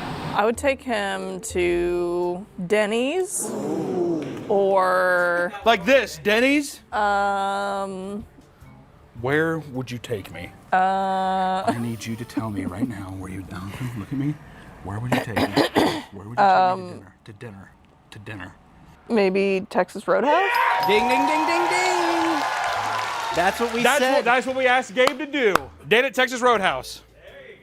Well, what do you like or dislike about it? You're being very wishy-washy. I don't love the blue shirt. I don't feel like the shade of blue complements what's going. It's all blue, but I feel like it's almost like a green blue. And I rarely ever see you in plain shirts either, so it's very somewhat traumatizing. I like the flannel over thingy. I don't know if that jean fit is like for you. What do you mean? They almost look like women's jeans. Trust me, these are male jeans. They look like they're for women. I feel like men's jeans don't have like so much decor on the butt. Don't touch it. Ew, I don't like how high up you've made the front. When you go into Buckle, you can get a look that looks like this. Yeah, you see a lot of old girls looking like that, don't you? It's all on one side. Yeah, I can tell which side it is. Pull it out of your ball crack. Out of 5, what are you gonna get? You obviously hate it. Probably a 2 out of 5. Sorry, Gabe. How much do you think this was, actually? Like 150? Well, not counting the shoes, I'd say like 200. 300. Oh, okay. I mean, it's a nice outfit. I just don't think it looks good on you. I really don't like the greenish shirt. You realize we're married, right? It's seafoam green. All right, so a 2 out of 5? Just change that to a white shirt. Make those not that style of jean, and it's a good outfit. This is Gabe's outfit. This is Gabe's pick. I just want to say Gabe was a treasure, a delight. So 2 out of 5. 2 out of 5 is what you're saying. You just look better in like, I don't know. Dark tones to conceal what, Allison? I said a white shirt. To conceal what? I said I liked a white shirt. I don't like the turquoise color that is. 2 out of 5. And those pants they don't look like pants. They don't look like what? Men's pants. They look like men's pants! Gabe grabbed them from the men's section! You're saying Gabe's a liar! I just think it's for... No! Cover your eyes! I think small tweaks and be a 4 out of 5. Cover your eyes! I can't wait to get 700 comments of like, she needs to leave. Next up, we went to, oh God, H&M. I can tell you right now, H&M not gonna be friendly to me. You don't think so? No. Little facts about H&M. Founder Erling Persson traveled to New York City and was inspired to create his own women's clothing store called Hens in 1947 in a small town in Sweden. And in the 60s, the store changed its names to Hens and Moritz and sold clothing for everyone. From there, it exploded in popularity and eventually reached the United States. And today, there are over 5,500 stores across 74 countries, and it is the most popular fast fashion brands in the entire planet. It's the biggest store, which I want to say in 2012, I remember in the States it exploded. At least everyone was like, you gotta go to H&M. You gotta go. You said Uniqlo is the new place? That's like the new... That's like the Korean fashion kind of stuff. Because like Korea is like the fashion hub right now. I feel like everybody's copying Korea. North Korea. With that many stores, the company is one of the biggest polluters with some of... Yeah, well, let's bring him down a peg. With some of the unused products burned to power plants in Sweden. There are also allegations of the company dumping its clothing in Africa and burning tons of unsold merchandise. Pretty fun. Also, don't forget about in like 2015 or something when that dude got fired because he put that black child in a shirt that said monkeying around. I'll never forget. I remember I saw that, I was like, holy shit. They got a fucking 4chaner out there running the H&M product line. Holy hell. Initial thoughts. Ambiance of the store, I'm gonna give it a -7. It felt like a detention camp. The only thing that I could compare it to is either a maximum security prison or like a brutal, like, you know, when people are like, oh, this is a brutalist house. The aesthetic is brutalist. It reminded me of that, which is not welcoming. And then also, until we checked out, that was the first time I saw an employee. It was just like a little twinkie gay guy behind the counter being like, you ready? You ready? Okay. We were making some jokes at the checkout, whatever, and then we put the camera down. And we were like walking out. We got done checking out, and he was like, wait, are you recording? I said no, and then Nick did, yeah. No. Yeah. Or not you or anything. He's like, yeah, we can't do it. It's like a huge thing now. I'm like, I mean, we're leaving right now anyways. We're not going to do it. No, but seriously, you can't. I'm not. We're not. Customer service 0. I'll just flat 0. I will say though, out of all the stores we went to, I do think it was like the most stylish, even though it seems like this is what everybody in like LA would wear. By stylish, I just mean nice trousers. I can't fit. Fat friendly, -10. All right. Do people not eat anything with any remote carbs or sugar? I've never felt so disgusting. I got these pairs of trousers, which if I could fit in them, I would wear these. I was gonna say, they look the nice. The outfits they had there, and the material feels good. I think this is being like thrown into a giant power plant in Sweden is kind of funny, but it's like it felt nice. It was good. And then we got this. I got this scarf just because I was like looking for an accessory, and there was a scarf by me, so I got a scarf. So hot yesterday. And then lastly, we got this. I've been seeing this kind of like weird honeycomb thing. I've been seeing a lot of these stylish shirts, but once again, the largest size they had was I think XL. Like it's, I don't know if it looks that big, but I understand I'm a fat, but this is like tiny. Like it felt like kind of like a large or something. But I will say I do like the sunglasses. I'm a big sunglasses guy, and I really like this. Do I look good? I thought your fit was good. All in all, it looked pretty good. My nipples really hard. I looked very fat and disgusting. You look like the guy from Hangover. But the fit was sharp. Like if you were in shape and you like if the clothes fit you, it would have looked pretty good. And all in all, the total was $127.29. Pretty cheap. Their clothes are pretty reasonably priced, probably because of the power plant stuff and the Vietnamese fingers and all that kind of stuff. This is the H&M summer outfit, the summer collection here. Surprisingly cheap, surprisingly stylish. Allison, 3, 2, 1, go. I feel like you need your tiny little espresso as you sit outside of a cafe in LA.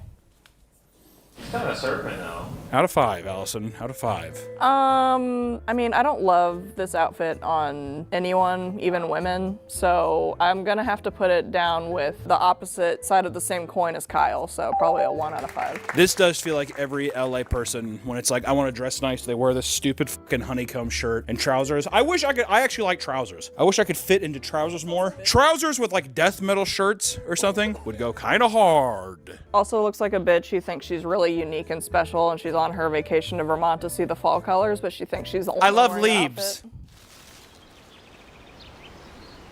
I love leaves. I can't wait to get fingered in the back of a Cadillac or Tesla. I don't know what's more. I probably a Tesla. I can't wait to get fingered in the back of a Tesla Model S. Yeah, I drive a Roadster actually. It's actually gonna be a. You raising up to 2?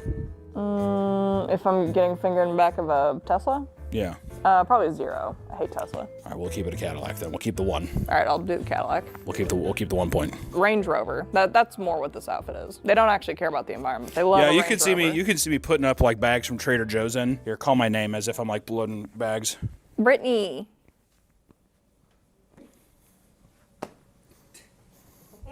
You look like a Brittany.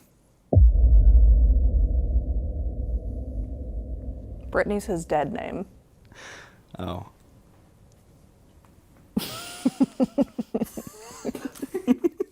I would never go back. 1, because I know I'm not gonna fit in the clothes, but also it felt so snooty. Like it just felt so fucking like cold and uninviting. It just kind of felt like, yeah, you realize you're not gonna fit into that, right? Which actually leads us perfectly into our next stop, Aeropostale. I want you to look like that. Really? Yeah, Timothy Chalamet. Like a husky Timothy Chalamet.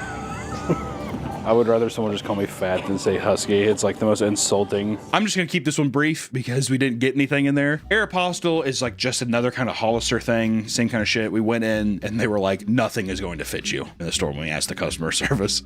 So we didn't get anything. That was the extent of it. So fat friendly Nick, negative infinity.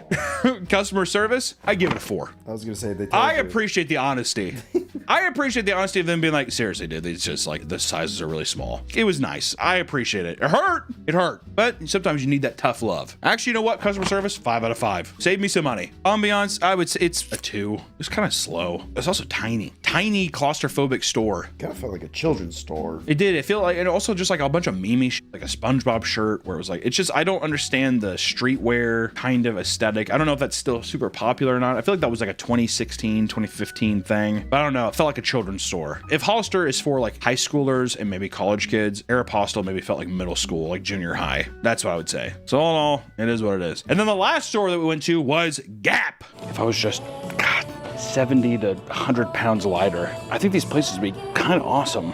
Which this is a big favorite. I was surprised there's not Old Navy. Was bummed. Gap and Old Navy kind of go hand in hand though, so I figured it's the same shit. Everyone's mom owns a Gap sweatshirt. Just want to say that. Little fact about Gap. Gap's founder, Don Fisher, created Gap because he's too fucking fat and he couldn't find a pair of jeans that fit him at a Levi's store. Good man, felt him. Founded in 1969, Gap is going under as newer generations are not gravitating towards its products or marketing. It's definitely, like Old Navy and Gap, that's like, it was never cool. It would be where I go. It's kind of like where a huskier kid would go to get like a shitty polo, some fucking cargo shorts or something like that. That's surprising because I could have sworn like 10 years ago, Gap was like, it started becoming cool and like started going up. Kind of like Champion. Like Champion used to be like cheap you get at Walmart. Yeah, but then you just have to collab because didn't they collab with like Kanye or something? Like Champion did something with some collab that like made it streetwear, and then that's like what blew it up. Maybe Gap went through that, but I don't think it ever did with like Champion, where Champion had this huge resurgence where it's cool. I feel like Gap was always just kind of like, this is your mom back to school store. It's how I always read it, but I'm not sure. And it felt that same way going in. I mean, like when we went in, there wasn't really anybody to really help us again. It was kind of like when we went in, it was like, okay, it's not that staff was rude or anything. It's just they were doing other stuff and it felt like weird intruding on them to be like, hey, can you help? Where the other stores, I feel like they had plenty of people to kind of be like, hey, how you doing? They were folding stuff so you could ask. This one felt like they were actually being pretty proactive. And this person, there was like a person manning the counter and then another woman was like kind of frantically tagging stuff. So maybe they were understaffed for the day. I don't know. Ambiance, I mean, there was a lot of people in there. It was fine. It was chill. It wasn't like necessarily cool or anything. I'd say the ambiance is like a 3. So going through though, I got this nice little fucking, it was a bit small. I was surprised. It was a bit smaller than I expected. I would say fat friendly, like a 3. If I could fit, I mean, I would wear this to like a fucking like a little casino night thing or something like that. And just I got like a nice pair of like black shorts. The material feels nice. It's comfy. I mean, like all in all, once again, have to lose some fucking LBs to wear it, but it's not bad. Definitely not super stylish. Like it didn't feel like a. What am I supposed to? It's not like the quality feels cheap. It feels fine, but it doesn't have like some of the other clothes, like shirts from like American Eagle or the jeans. They just feel nice. These feel like I'd be like, it feels like back to school clothes. I don't know. But the price, $57. Whoa. $57 for these two things. Damn. Which it isn't as fashionable, but once again, man, if you just color pair shit and you want to look nice, I mean, like it's really easy to look nice with cheaper clothes. It really is. You don't have to go to these big fucking stores. I wouldn't force my kid, I guess, to be like, where you're getting American Eagle jeans because they're better. Because I thought the jeans at Gap were just as fine as all the other shit that we saw, and they were significantly cheaper. So all in all, not bad. I mean, like for that reason alone, I think that it gets a little more credit in my opinion. I don't know. They also put Vietnamese fingers and they pollute water and stuff too. So you do what you do there. So out of those, I would say by far Buckle was at the top for me. Everything was on point, and then American Eagle was second. Like those are the top 2. Everyone else really just kind of sucked major dick. Those are the only 2 that I'd ever be like, I'm gonna go back to those. But none of these really matter until my boo thing sees them, because she'll be the final decider of like which outfit does she like, and that's gonna play a part. This is the summer look that Gap gave me. Allison, 3, 2, 1, look. So did they dress you? Actually, Gap was too busy, but they had like a collection area, and this was a part of that collection. I think the black looks slimming. I'm not crazy about the pockets on the thighs. Okay, well, pockets are kind of useful. I kind of like how low you buttoned the shirt. I don't think floral patterns is is you. I think you're pretending to be someone you're not. Okay, well, I'm not doing anything. This was chosen. Okay? So they don't put this on me, I guess is what I have to say. I mean, like a 3 out of 5. Like it's down the middle. A 3! There you go. That was actually what I kind of gave the store, too. All right, 3 out of 5. You gave Gap the highest score? I guess. I guess legitimately just shop at Gap. Because I guess for all the single men and out there, this is what the pussy scored it. What? Is bad? Is that bad? I guess. I don't know. Is it? You can say if you're a straight man or you're a girl who likes beef, if you work out at Curves, then shop at Gap. And our scores from being in the stores, Buckle did win, but in terms of like showing, I mean, this is probably the most important score of all, so I guess Gap on top. Well, Would you take the Buckle outfit, wear this shirt instead, and then make the jeans like... These are different stores, Allison. You can't do that. This is one-stop shop. One-stop shop. One-stop shop. Hold this. Hold it up kind of close to my face. Bring it up here. You got a lot of nerves, don't you, baby? I know it's hit the ground, but you baby, like I'm the only one. What you throw them stones if you living in a glass house with a view? I thought you knew I had some help. I think you guys. That's it. That's the video. If you're a morbidly obese person, I guess just kill yourself because you can't get any clothes. Bye. Welcome back to the Papa Meat channel. How you doing? How you doing? Come on in and sit on down because today we're talking about alternative medicine. Now see, here's the thing, guys. I have a lot of friends who refuse to go to the doctor. Yeah, I don't blame them. Going to the doctor's office, it's weird, it's sterile. There's usually definitely at least 3 people there that don't want to be in that profession at all. And you're like, you're supposed to be my guardian angel here, and I don't know, I feel weird about it. But it's opened up my mind to the idea of maybe diving into some alternative medicines. Maybe medicine, not necessarily scientifically proven to do anything, but holistically, spiritually, it might do wonders for me as well. And today, I wanted to dive deep down the online rabbit hole of alternative medicines. Ooh. Well, is that okay?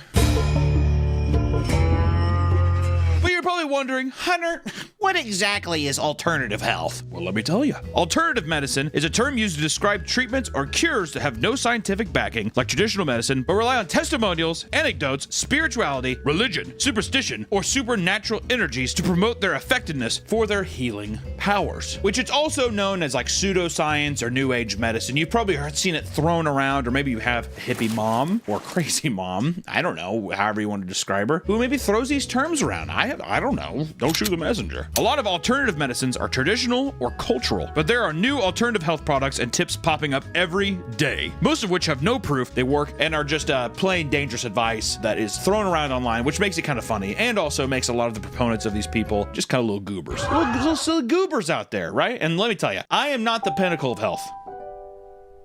No, Nick. Look at me. Dad's sick. What are you sick with, Dad? I wish I could crown command so bad. I really wish I could. Try yawning. People say yawning, or what's the thing, the tongue thing? Put your tongue in the roof of your mouth. Isn't that what Natalie Portman does or whatever?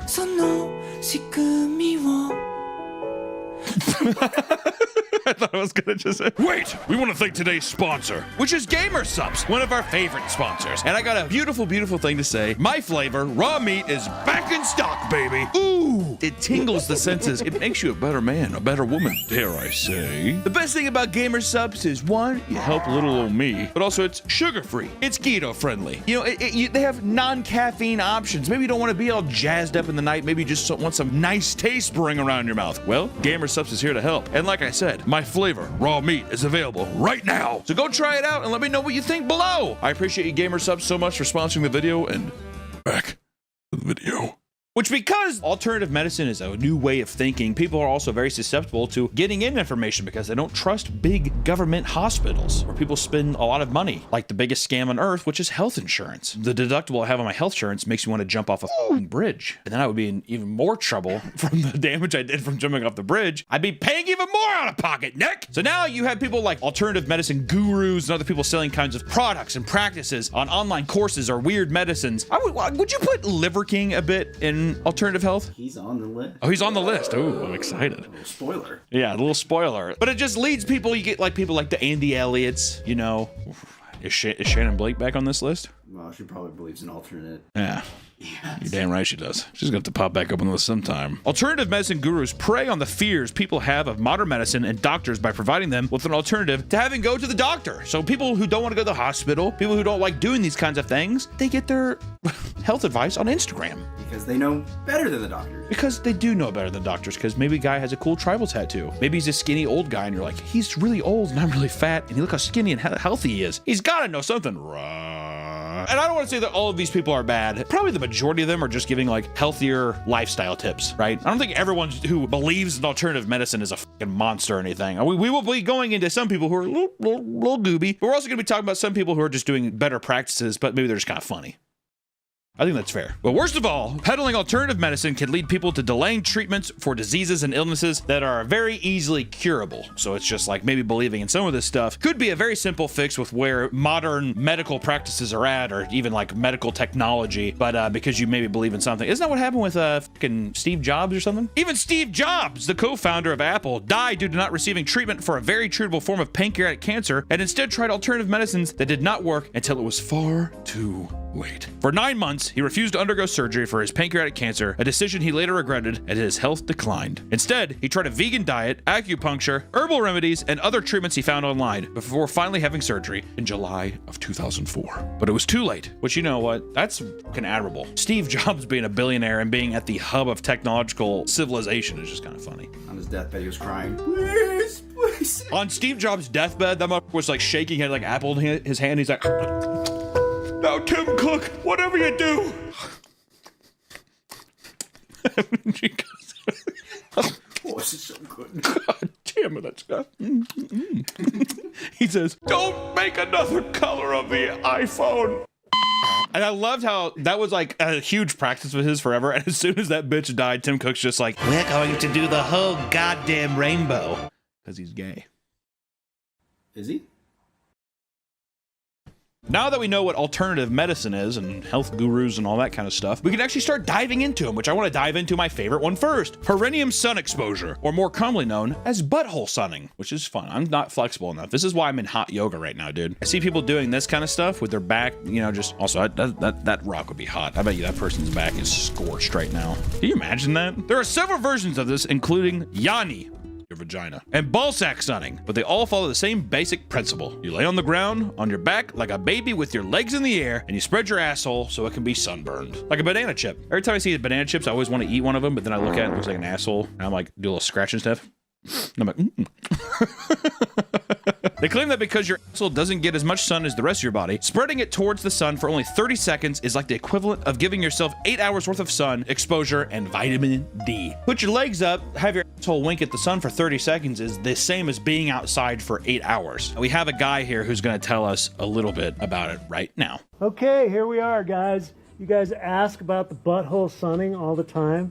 And this is another one of my practices. Which I do like the idea of like a guy talking in this way and his asshole is just completely spread open. Do you think if you fart while you're butthole sunning, do you think it smells worse or better? Oh, that thing's gonna be cooking. Like a hot fart? Yeah, it's gonna be a hot fart. It's bacon in there. Your asshole spread is like, it's just like, it does one of those, shoot it like a gun at somebody. Ancient Taoists practiced perineum sunning because they believed the root chakra is the gateway between spiritual life and death. I do love the video here of the guy who's spreading his ass and his wife. At first it looks like she's like blocking her, like blocking the view, like she's like, good God. And the guy has no emotion on his face either. He's just like... People People claim that it helps with things like your circadian rhythm and sleep, increased libido, a significant spike in vitamin D levels, and mood boosting, cleansing your genitals or bad energy, and somehow, quote, attracting success and positivity. You know what the attracting success and positivity is having the gall, the gumption to get on your back and be like, look at me, God, is what it is. It's almost like, I don't know why, but my mind is like looking at God, but doing one of those like old-timey cowboy spits into one of those cans. Yeah, that's what you're doing to him. Hey, God. Hits his eye. This is what it feels like. Unfortunately, once again, doctors have said that all the beneficial claims that perineum sunning does are false, and that any health effects are just related to you being in the sun and getting some vitamin D exposure. So I think he's basically saying the scientists are like, you're just outside. You're gonna get it anyways. Here's the thing too, and I might have to try it sometime, is if I lay in the sun, do you think your asshole just feels better cooked? If it's in between some cheeks, it's always kind of warm, right? But if you cook it and you put it up, is it almost like having a hot potato and then wrapping it in aluminum foil and saving it for later? You got a little sweaty. That's what I wouldn't like. If I went out and I had sweaty soul, I would have like a handkerchief and I would dab it. I take off my underwear later and it looks like just like a starfish was just sucking on the little bits of my underwear, my Hanes underwear. There's also a risk of exposing a very vulnerable part of your body that never sees sun to direct sunlight for an extended period of time, which can actually increase the risk of HPV-related cancers. Josh Brolin, Thanos, tried it and said it burnt his pucker hole and ruined his plans to go shopping with his family because he had to ice his asshole for several days. Oh, Josh, you silly. You're such a silly fuck. Jeez. I know, that was aggressive. But on a similar note, we also have yoni steaming, which is the practice of sitting over steam with herbs in it to clean out or cleanse the yoni, or AKA your your vagina. Your pussy, your whispering eye. Yoni steaming helps with menstrual relief, postpartum recovery, and increased circulation. Dude, I tell you what, I would, if I was a girl, I would fucking steam. Postpartum, I just shit out a baby. I'd want a little steam. Also, I'll tell you what too, whenever I see like those air humidifiers putting up this stuff in the air, I always put my face over it. So if I was a girl, I'd be like, I want my pussy in that.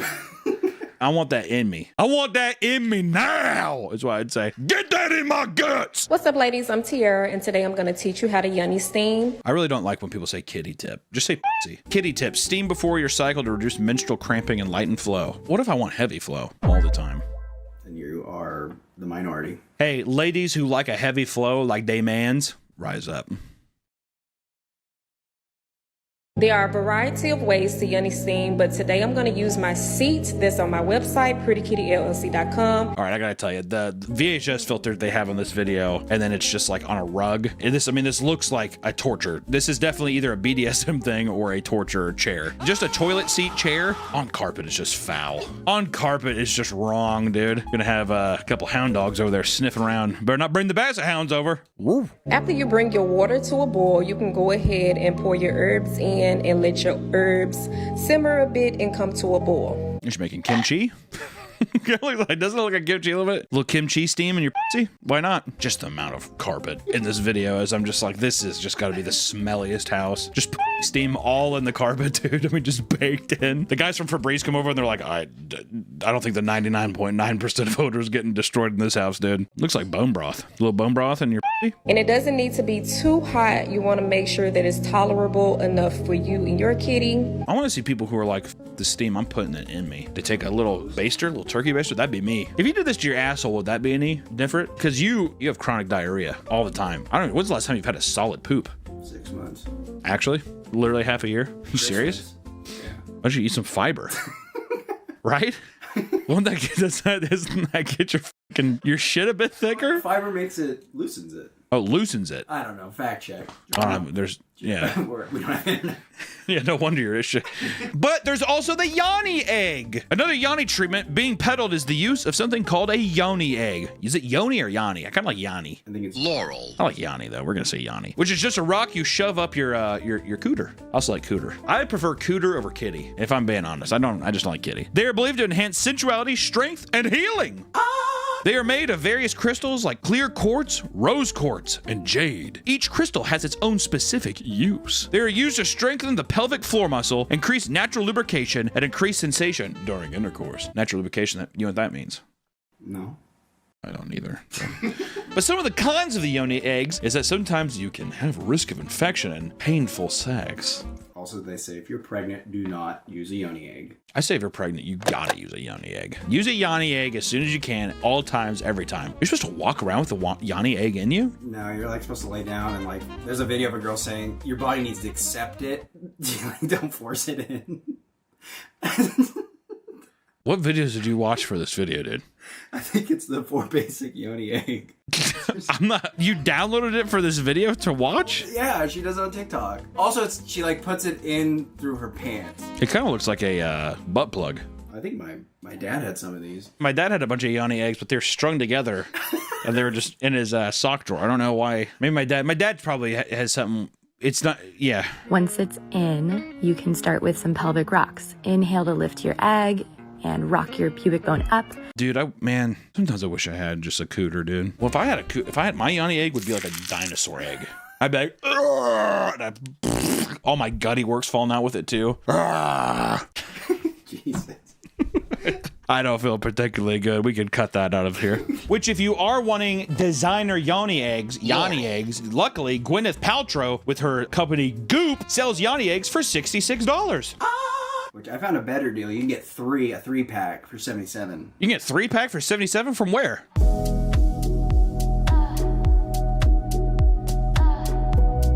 What if we just plugged our store? The most natural integration.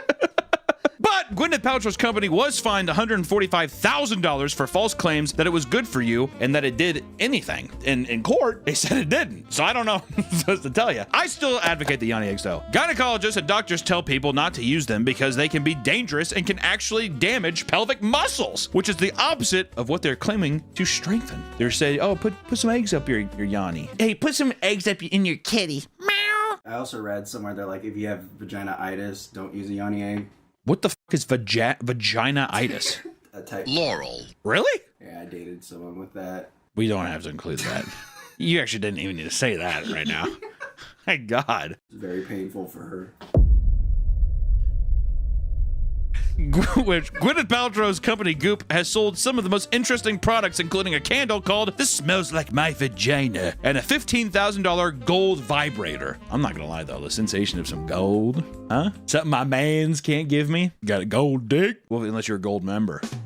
Not bad. But if maybe shoving plastic eggs that break down your pussy muscle isn't for you, then maybe you can drink some piss tea. We're going into piss therapy. Yay! My God. Nice hangout today with my new friend, Redacted, deleted from this earth, and her amazing stash of aged urine. We welcome all initiates to aged urine here. It's the most powerful free medicine you'll ever use. This has to be a troll. I'll tell you what, though, they have, if there was a fucking spectrum of fucking piss colors here, I mean, do they have every one? I feel like they do. They have light yellow. There's even some clear one. I wish my piss was so dehydrated that it was almost black. Ever heard of maple syrup urine? Maple syrup urine? No. That's a disease people have where they'll pee out maple syrup thickness and color. Well, I don't think it'd be pleasant. As much as I'd want it to be pleasant, though. Especially, like, imagine you know it's coming. You're like, oh my God, wait, no, I have the maple syrup pee. Could you imagine aging that though? Oh, dude. The divine butter, as they call it. Oh, dude. Give me some of that. The claim is that you are reabsorbing all the vitamins and minerals lost when you pee them out. But research shows that those vitamins and minerals are just so minimal that just taking a vitamin would be healthier. Who would have thought? Instead of drinking your piss, just take maybe a Flintstones gummy. I don't know what I'm supposed to tell you, dude. I got guys just like, well, just think about all of the gold we're wasting here. There's a guy who would eat his diarrhea and drink his piss on YouTube. Online. I don't know if it was on YouTube, but it was disgusting. Matt showed me it one time. Rat Watson. Oh, I thought Matt Pat. Yeah, Matt Pat, the game theory. Can you get more vitamins by drinking your pee? It's just a theory. Also to know, urine is a waste that the body just filters out. So you're already getting all the good. This is literal waste. Anybody who's get you in to drink pee for health benefits, you get him out of here. Maybe your body like missed the good stuff though. Yeah, well, what's f***ed up is I'm thinking of the show Gold Rush, and it's like whenever their machine breaks, they let all the gold get off top of it. So it's like, how do you know your body is optimally absorbing the vitamins, Nick? It's like double filtration. You piss it out your tiny pee hole. And here are some of the proposed benefits of drinking urine. Detoxification. What does that mean? What the hell does that even mean? Are you a mutant? Are you going up to fucking Chernobyl victims and giving them urine? What the hell are you talking about, Nick? What is detoxification? That's just like, you know, if you drink like plum juice No!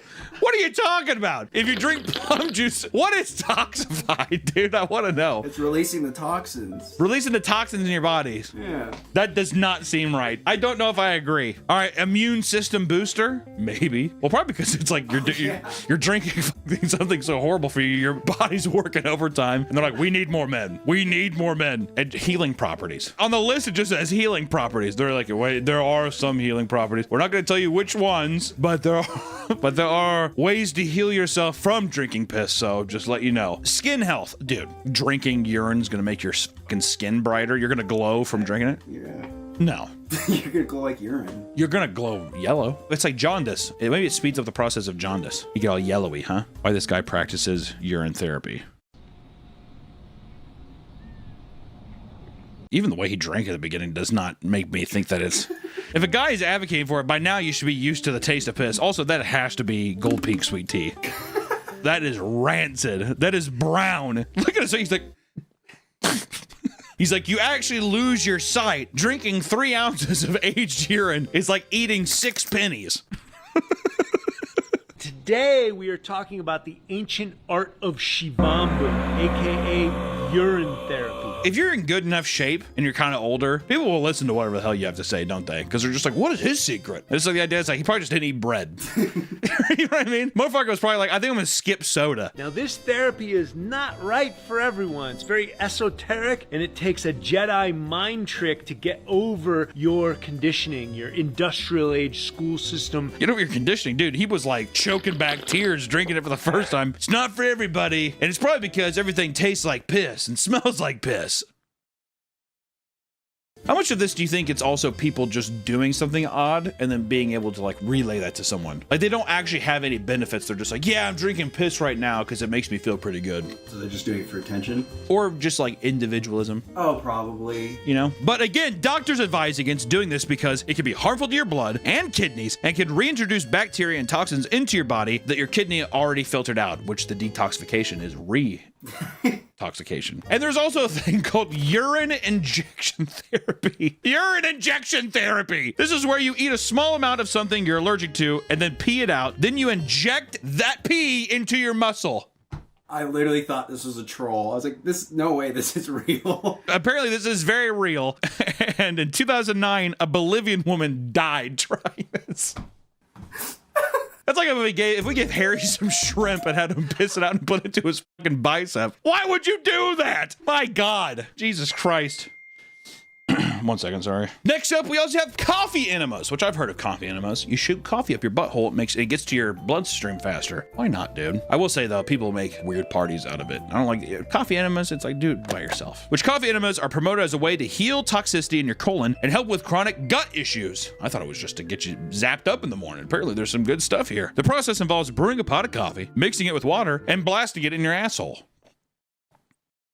That last part, you can do it however you want. There's really no right or wrong way to blast it. Well, you need to make sure it goes in the hole and gets up in your gutty works. There's absolutely no evidence this helps you. And some of the common side effects of at-home colon cleanses, especially with coffee, include rectal burns. Well, yeah. It's a piping hot pot today. God damn! Nausea, vomiting, cramping, bloating, dehydration, bowel perforation, infection caused by improperly sterilized equipment. You're sharing turkey basters. You don't want somebody's poo-poo germs getting on your poo-poo germs, all right? They don't like that. People have reportedly died from these coffee enemas as well. A breast cancer patient began frequent self-administration of coffee enemas. Later, this patient experienced liver failure and died thereafter. The most likely cause of death was the electrolyte imbalance. That's sad. Which at the same time, dude, if I had cancer, why wouldn't you just try anything? You know what I mean? Why not? What if it's stage 1?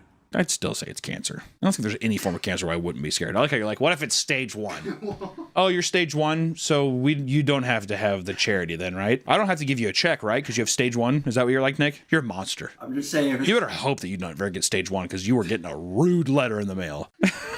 Next up, we also have eating basically raw products, meat, water, unprocessed waters and milks and all kinds of stuff. And we wouldn't be doing this video if we didn't bring up our good champion, Liver King. Brian Johnson, aka Liver King, became popular on Instagram and social media by promoting a lifestyle where he claims to eat raw meat on a carnivore diet, which is nothing but meat. Crazy abs, he's a very in-shape man. I think he's 4'7". He looks horrible. Oh, he looks horrible, Nick? Well, take off your shirt. No, go ahead. Take off your shirt. If he looks so horrible, take off your shirt. His skin looks so bad. Oh, okay. Well, I know he's old, but oh, okay, man. Stage one, Nick. He constantly denied rumors that he took steroids and attained his physique due to his diet and exercise regimen, but finally admitted that he was taking $11,000 worth of pharmaceutical enhancements, including steroids and testosterone, every month. It's a lot of guac, a lot of bread. You like how I did two non-meat related, because it was supposed to be spiteful. The vegan king. Yeah, more like. Which he was doing this all to sell his own brand of supplements and health products, and the marketing of these campaigns were very cringe. I don't know if you ever saw them. 10 out of 10 lions eat the whole feast. A primal protein shake that's delicious as f***. The whole feast. Very excited about that. The whole feast! Does that lion look sad? He looks like he's about to cry. The lion does look like, get me out of here. I'm sad. It's the lion from Chronicles of Narnia. I'm supposed to be Jesus. Okay, don't put that in. Bad joke. Which I know we're beating a dead horse here, but doctors claim that you need to be very careful when consuming raw meat, as you can get food poisoning and a number of foodborne pathogens by eating raw meat. All right, this is just me saying, as a buddy, letting you know what I found online. I would never know that. I know it's bad to eat raw meat, but I didn't know what it actually did to you. Did you hear about the girl who ate uncooked pork? What happened to the girl who ate uncooked pork? They did an x-ray of her entire circulatory system had worms. You said that in a way that makes it feel like a lie. Even the way you said worms could not have come across as more of a lie. All right, well, that's cool. Worm woman? What do people like worms? She died. Mm. She had, I think, 3 kids and a husband. Oh, that's tragic. What a haunting story to tell me. Something that's becoming more popular recently is drinking like raw milk, which is just milk that hasn't been pasteurized. Claims that skipping the pasteurization process will allow you to consume the natural pathogens in the milk, and you can get antimicrobial and immune boosting properties. But you can, once again, get very sick from these pathogens because you're not a cow. Also, the cows walking shit and the shit gets all in the udders and... The cow's walking shit gets up on the udders. There's even a trend of drinking raw water, which is drinking water from a natural source that isn't treated or filtered, which of course is dumb because unfiltered water has bacteria and pathogens that will get you sick. I don't know if we told you this, but pathogens will get you sick. Don't do that. Just drink filtered water. We have whole systems that make the water clean. People and piss in waters. There's dead shit in the water. Don't drink the water. Imagine going to a lake and drinking lake water. Oh my God. No, thank you, sir, is what I'd say. That's why you go to your secret spring water up in the mountains where nobody goes. Yeah, well, you got to be like Sammy Welljack or whatever the guy's name was from Holes. You got to find those stuff, that water up there, because no one goes up there. The onion water? Yeah, the onion water. Which, let's say you want to try drinking the natural water anyways, fellas, ladies. Well, luckily there's a company called Live Water where you can get 2.5 gallons of live water for $36.99. That's a lot. They don't even do anything to it. They just go up to a lake probably and they're like, put it in there. $40. Wow. Next up, we have human glue facials. You know what I'm talking about. The stinky stuff that comes out your wah-wah. Probably skip this one. Which human glue facials are exactly what they sound like. Where's this going, dude? Which is rubbing human glue on your face as a natural facial remedy that can apparently moisturize and build collagen production. Women getting a facial using salmon cum. Salmon cum? Doesn't have to be human, baby. It could be, you people are putting animal glue on. It's easier to get the animal stuff. I was gonna say horse glue, but that's just glue. Unfortunate. There's no evidence that it does any of that. And the worst part is that you can actually have allergic reactions, give yourself acne, or even get an STD on your face. From glue? No. I buy black market glue. Why? I don't know anybody. You're a guy, though. Why wouldn't you just use your own glue? Oh, that's gross. I don't want to glue myself. I don't think you glue yourself. I think you just probably... Which maybe we want to get out of the physical realm of weird health practices, right? Why don't we go to the brain? Mental health. Didn't think I would be so bold, did you? Well, I'm an advocate for mental health. All right. BetterHelp ad right here. You could do things called rage retreats if you have a lot of inner anger, right? Maybe a lot of different things going on. You can go to a rage retreat and spend $4,000 yelling with other women. Sounds like my wife's book club. This is a ceremony in which participants scream and beat large sticks on the ground in the woods. Participants are encouraged to think of people and experiences that have wronged them and to scream and swing the sticks for at least 20 minutes or until their arms get out, which for me would be a lot shorter. Give me a 3 minutes. 3 good minutes of screaming and whacking something, I'd be toast. You kidding me? My fat ass, I'd be winded immediately. My screams too after a while, I'd be like,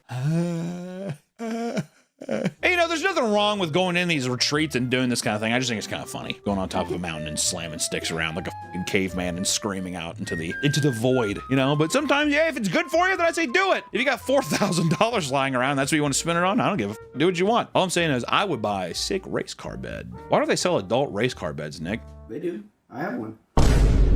That's a revelation. You have a race car bed? Yeah, I upgraded my bed from my twin to a queen race car bed. So at first we did have a single cab car. Now we got a driver and a passenger seat in the bed there. Pretty excited. But, you know, this helps to release anger and just to get out some pent up emotions. But you could also just work out or go to a boxing class or something like that. But, you know, if you want to spend the money and go up to a mountain and scream, do that too, dude. I don't go to a gym. I will be soon when I do my body transformation video. And by the end of this year, you guys be like, ooh, he looks so good. And, you know, I'm going to say I did. I went on top of a mountain. I screamed. I took $4,000. I lit on fire and I like, ah! And I threw it out like that. Have you seen the woman throwing ice in the tub? Yeah. Oh, okay. Yeah, the ice tub one is good too. I put that in there like, anyways, never mind. Yeah, dude, some people want to throw ice in a bath. Is that a fucking problem, Nick? You know, you've really shown who you are through this video. You know that? You really opened up Pandora's box to people. I hope you know that. There's a whole wave of hate coming for you, dude. You better watch your back. Go.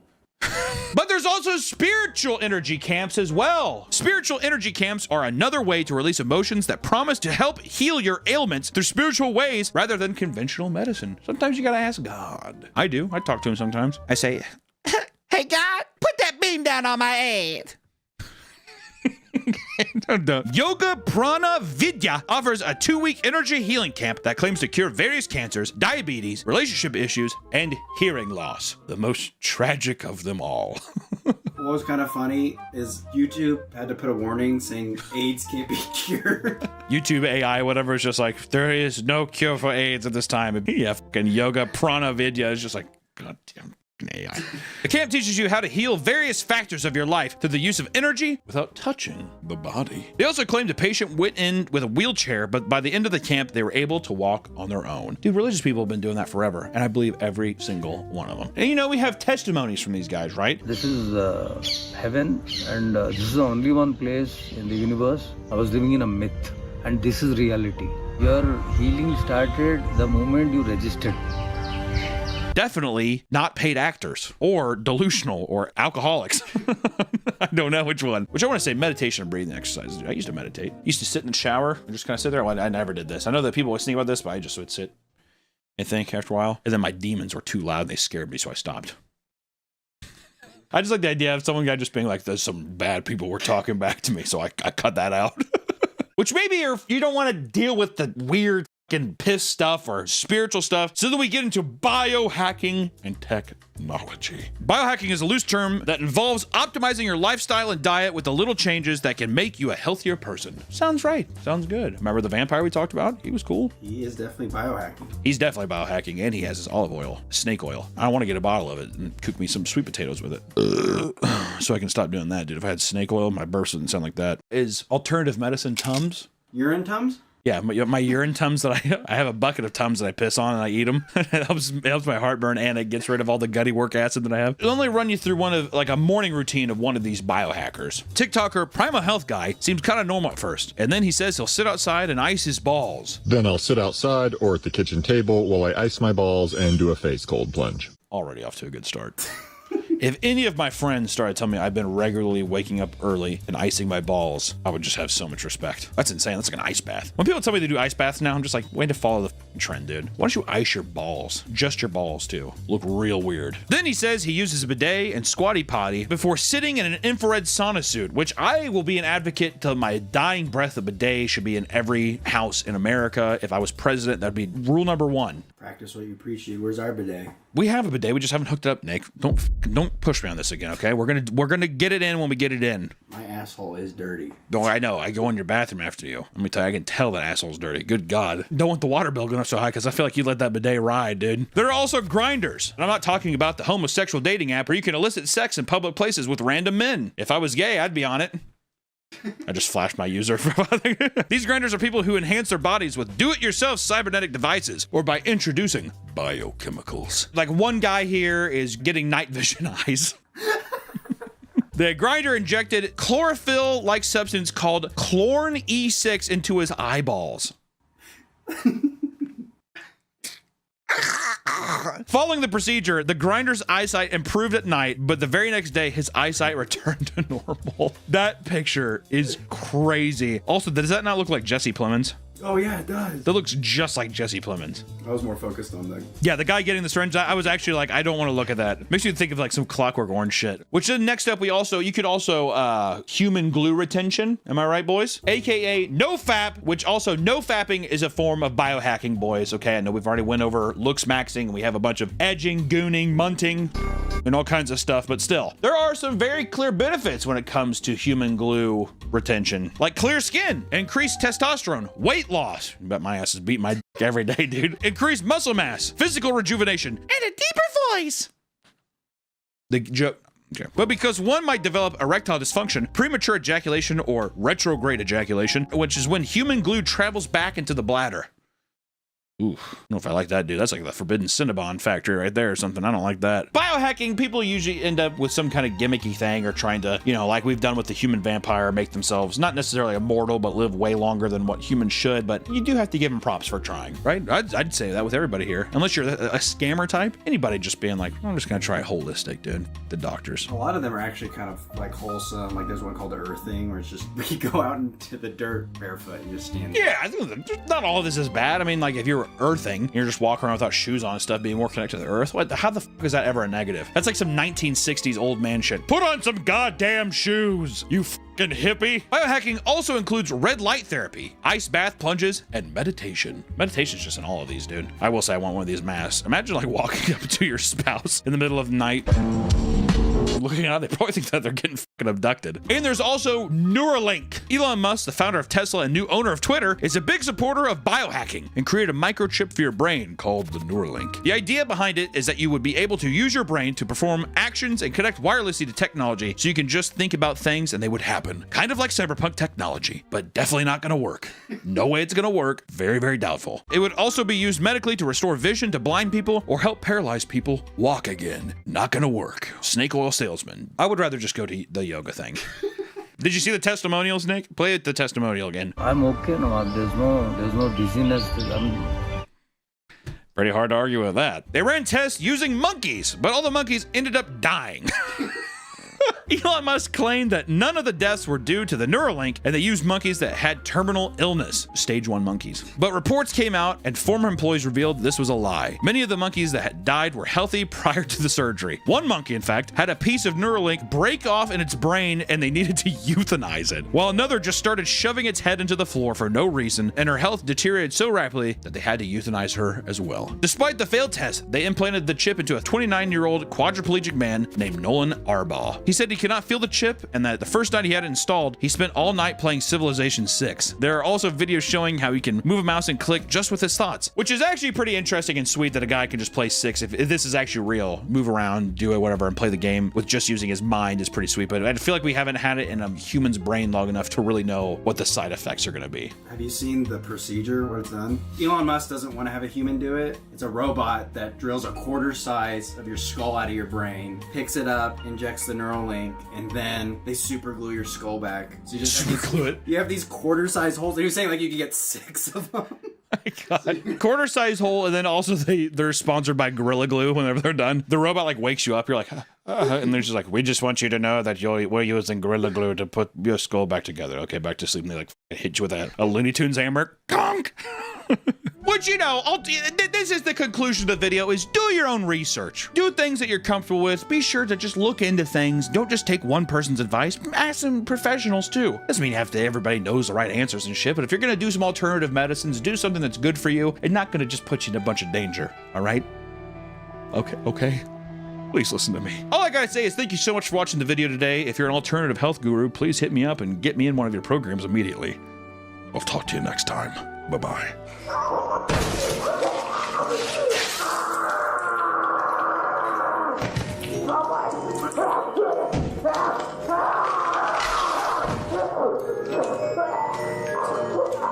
Welcome back to the Papa Meat channel. How you doing? Coming in and settling down because today we're talking about babies.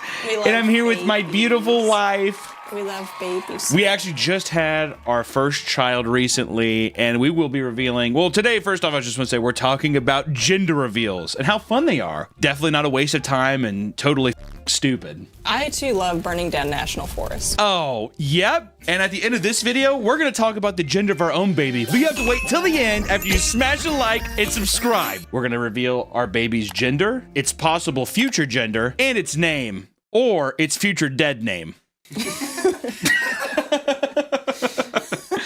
When the hell did gender reveals when did that start? I feel like it was like 2016 or 15. I feel like it started popping off when we were graduating college.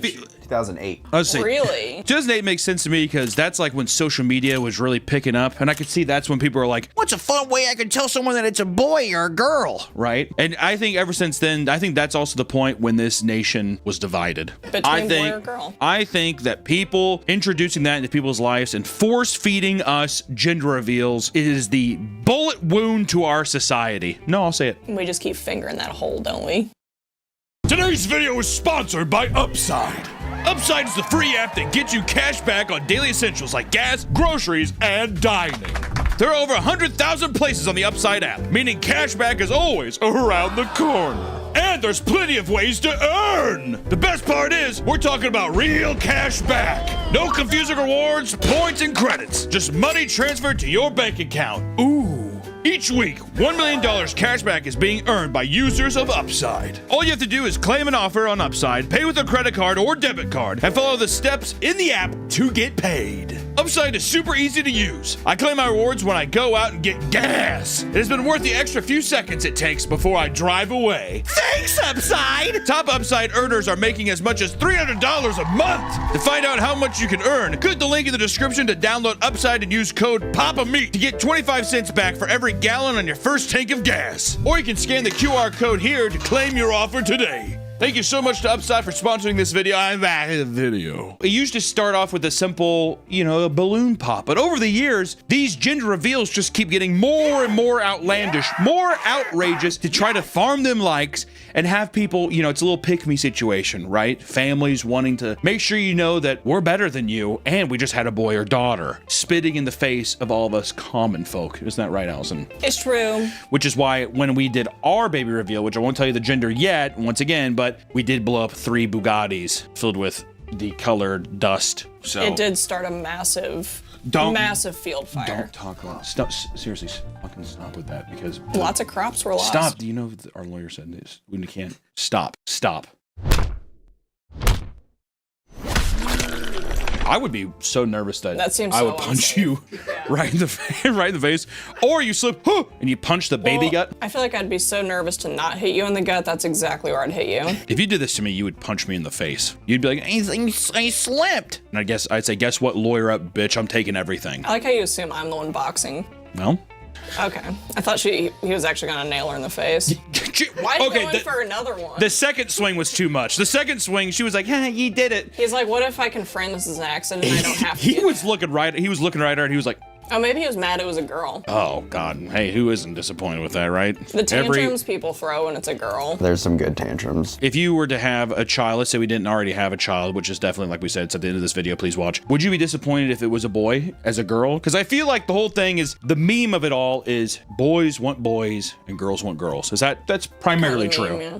It's because people want a mini-me. So, exactly. You're basically making a friend. Would you be slightly disappointed then if you had a boy? No, because I feel like I'm more afraid of raising a girl. It feels harder. It's because she's a trad wife. Okay, I'm not gonna lie. The wrestling match against a buff man versus a small person is actually pretty sick. Who wins? I love it. It's scripted. I don't hate this. Okay, I don't like the shots of all the suburban people being like.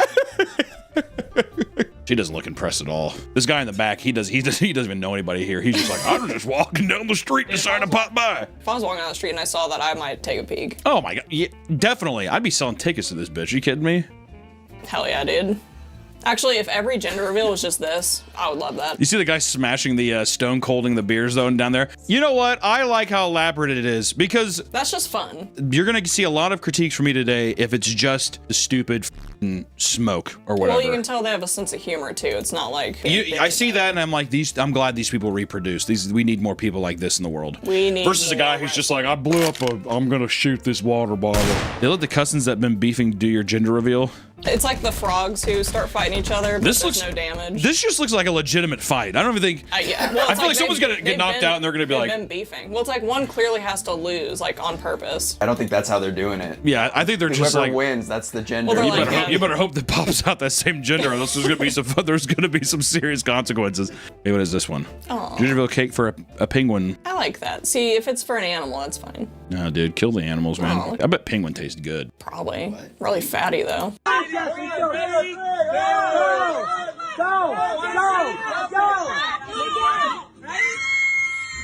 God, this just makes you don't want to have children, doesn't it?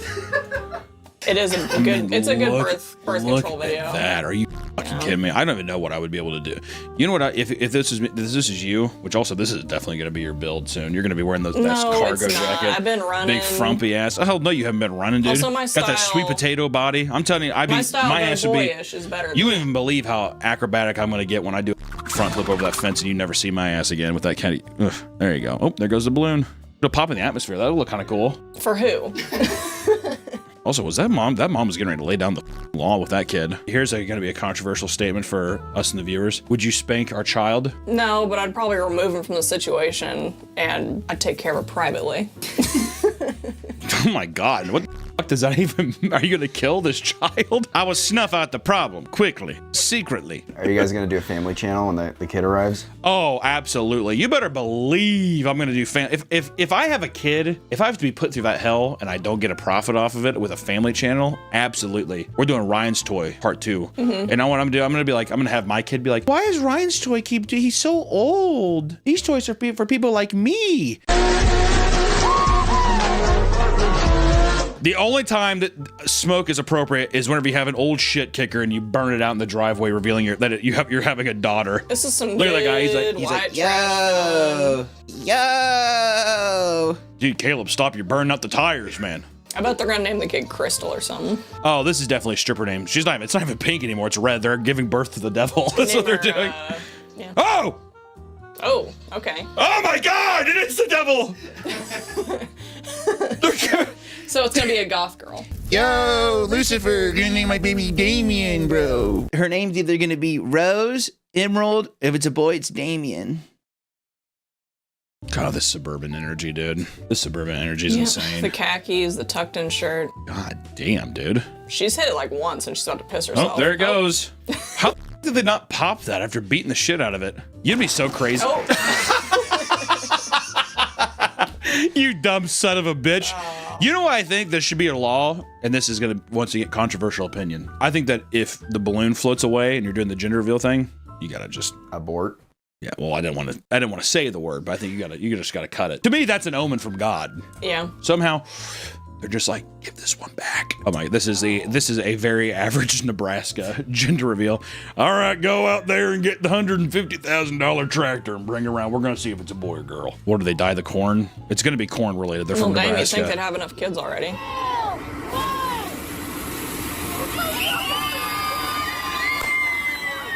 Wow, dyeing the corn. Well, great. Now it's useless. I'll tell you another thing too. People from Nebraska, just gross. I'm not sure why you called them people, but Well, you know what? Good point. Is powerlifting while you're pregnant? Is that a? Do doctors? That's fine. if you continue to do it like from conception to Oh, really? it's same with More exercise. power to you then. I thought her water was gonna break right there on that up tilt. I wonder if she went into labor and then did like a lift. I mean, at That's least it's fun. relevant to what she does. I'm just impressed all around. If I'm being completely honest, I'm like, there it is. She can get it. Going into labor, I mean, I think it's just gonna be an easy ride, dude. Big buff, just be, She's got good core. just queefs that little motherfucker out, and he's all buff and shit. Crawling out. Jesus Christ. Nice. That's what I like to think it is. Is that not what it's like? Okay. I wasn't around when she gave birth because I was just like, gross. Also, I hear that women shit themselves profusely. It's true. Right afterwards, a little squirt. Well, I heard it's during it because you're pushing. They just Fiesta Bowl all over the table. And the funny thing is, Allison said she was just like, they're like, hey, try not to eat. A couple days before, I saw her and like Dave and Buster's chowing down on chili hot dogs. I'll shit all over the place. I don't care. No, yeah, no. You're already seeing my everything, you know. Okay, all right. You've already seen my everything. Well, I didn't know how graphic I wanted to be. You know, it's pretty common. Women who give natural birth tearing their asshole. If I was a woman, dude, I wouldn't get that shit stitched back up. Let it all hang out in one Just thing. let it. I think it has more to do with bleeding and needing to poop later. Well, what I was gonna say is, if you poop, if it's just torn right up in half like that, doesn't that just make the shits easier? It's just like a giant, looks like the fucking Little Shop of Horrors mouth. Being like, feed me. He just like, why like that. Why would you want that? Does it make my life more convenient is what I want to know. Aesthetically, I don't care. It's gonna be a mess. Especially if my man's better stay by, right by my side. All right. If I'm split open like that, I'd be too. I'd lay down. I'd put my hands behind my knees like that, and I say, just come and get it. Is what I would say. I wouldn't care. Are you that man's? Oh hell no. 3, 2, 1. I feel horrible for this person. This person just got that. This is unnecessary. Also, this is so much less impressive. Yeah. She did a clean jerk and everything. She looked awesome. Dropped it down in front of her. It looked great. This guy picks it up. He's like, okay, but let me drop it. Let me drop it. Let me drop it. Okay, come on. She's legally blind. Good God. She's trying to keep it cool, but what if they ended up blinding their best friend for that? That'd be awesome. To be fair, though, what are you doing up front here? Also, why would you do this indoors? Oh, let's do this on carpet. That's going to be fun to get out. Also, what is going on with the guy with the huge ass? Dude, you're just jealous. Look at his normal up half. Look how big that ass is. You're just jealous. He has cake. I'm saying it's amazing. This is insane. That is a big man, and that is a big gator. I don't know how I feel about this so far. It's kind of fun. That scares the shit out of me. Also, I just want to know, is he qualified? Whose gator is this? Does he? I just want to say the normal heart rate at this party is going to be about 180 beats per minute. All right, Yeah. This is people struggling. If sleep apnea had a family, this is what it would be, dude. I feel bad if the gator's just like, get me out of here. You see him like slither back in the swamp immediately. Oh, he's probably disappointed. He's like, there's not a bit of meat in this. He's like spitting it out. Do gators like melon? Why not just fill a rotisserie chicken full of stuff? Queefs out the chicken, whatever. Yeah. And it sprays out. Yeah, then he gets to eat it, and he's like, thank you, and he walks back to the pond. Just put jelly in the cavity of the chicken. That's what I'm saying, dude. Fat people are so inconsiderate. It's unbelievable. What's up with so many gator ones? Florida people love their That I was going to say, this is definitely the probably stereotype. Also, green and purple are like, we're hoping it's either a girl or a gator. My thing is, are they finding wild gators, or are they like hiring someone who owns a gator? I'm guessing they're hiring somebody who owns a gator. Oh, Thank God it's a girl. It's a girl. You can tell the dad's pissed. He's like, oh, cool. Yeah, he's not very excited Cool. about that. Thanks for nothing. I like the way he dropped that stick. That's disappointment. Him being like, God, what a little bitch. Allison, you don't f***ing get it, dude. There's too many women in the world as is. We need to get the boys back, dude. That Thin Lizzy song. The boys are back in town. Boys are back in town. Not for this month, dude. I will say he's a poor sport about it. Yeah. Well, okay, if you're like, I want a pair of Nikes for Christmas, and then you end up getting a nice pair of Adidas. It's like, sure, it's a nice pair of shoes, but I wanted the Nikes. I've just never cared either way. This whole conversation is moot because as long as they're not gingers, can we at least agree with that? My cousin AJ, he's ginger, and every day he tells me, he comes up to me. Kid's very ginger. His parents come up to me and they say, we wish we would have just dropped him in the woods, let him get raised by wolves out there. Because my whole thing is, if he's able to come back, you've earned your place. Otherwise than that, I don't think genetically we could throw a ginger. We absolutely could, dude. There's no gingers a big, in my family. Pugly-faced ginger. We're gonna have the fattest, ugliest ginger kid. It's gonna be unbelievable. And his name's gonna be Simon. Third time's a charm. Uh-oh, you can tell. So two. It's definitely a girl. Yeah, this is definitely this. You can tell. And he's definitely gonna throw a tantrum about it. Yeah. Wearing a before he could even get a shot out. I know that mom's pissed. Oh, she's pissed. Oh, well, look how the tables turn, Allison. I'm not saying it was just men. You're setting back. You being in these videos, you're setting back feminism years with how you're talking about this. It shouldn't matter. I think, you're the woman squirting out the kid. She could be upset. I would say so. I mean, the person deposit, like men, listen, guys, this is Typical male feminist. But I think men, all you do is deposit the seed. If you have to let that grow and you have to shit it out later, I think you have right to be a little upset. You know, you're sitting there, fuck! She is hormonal. Well, when aren't they? That's just one of the many lines of excuses. Am I right, Allison? As a family of feminists, we support that women can be hormonal and still be citizens. And queens. And queens. And heroes. And heroes. When you destroy your gender reveal because you didn't want another girl.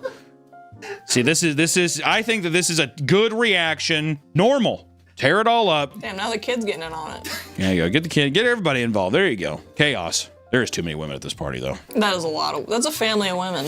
Anytime I've ever gone to somebody doing like a gender reveal or like a baby shower or something, there's nothing I hate more than just seeing boxes of Huggies on a How table. expensive those are? I'm always just like, put that shit underneath the table or something. It's a fucking baby shower.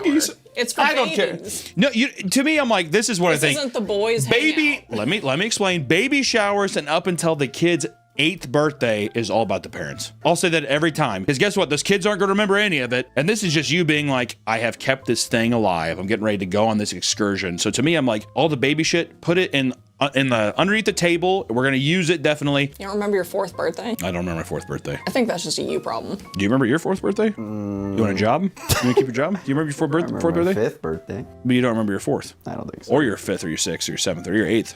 No, none of those. I was conscious. Yeah, so none of those. 5 years old. Hunter, how are you so controversial yet so brave all the time? Honestly, it's because I'm a male feminist. And that's how I won your heart. Because actually, we went to a liberal arts school together, and someone was just like, he is the most liberal. This guy speaks from the heart. And I took every feminist class. That's actually true, I did. He did, actually. That was kind of I did, because I love the teacher. She was a good woman. I liked her. Were you trying to hit up the teacher? No, if anything, she was like a motherly figure. I loved her. Talking about a bunch of gobbledygook, but I'm kidding. He's mad he got a boy? Or is he just mad in general it was a live child? What the hell? I'll be honest. This one actually scared the hell out of me. 1 second. If I was the wife, I'd be a little scared. Let's rewatch this one. Hold on. He's got the stabbing motion down a little too good. He has definitely stabbed someone before in his life. First off, you don't show up to a baby shower and have he's two. looking at her in this freeze frame. He's gonna go for her next. You don't show up to a baby shower with the first 3 buttons of your shirt unbuttoned and think that you haven't stabbed someone before, dude. Like that. This part here, that's where I'm like, even if I were her, that's. I'd be rethinking some shit. Yeah, exactly. She's like, oh, yep, this is my man. Hope he doesn't get mad at me one day. Oh wait, now he's happy. Okay, he's having a lot of emotions. No, I think he.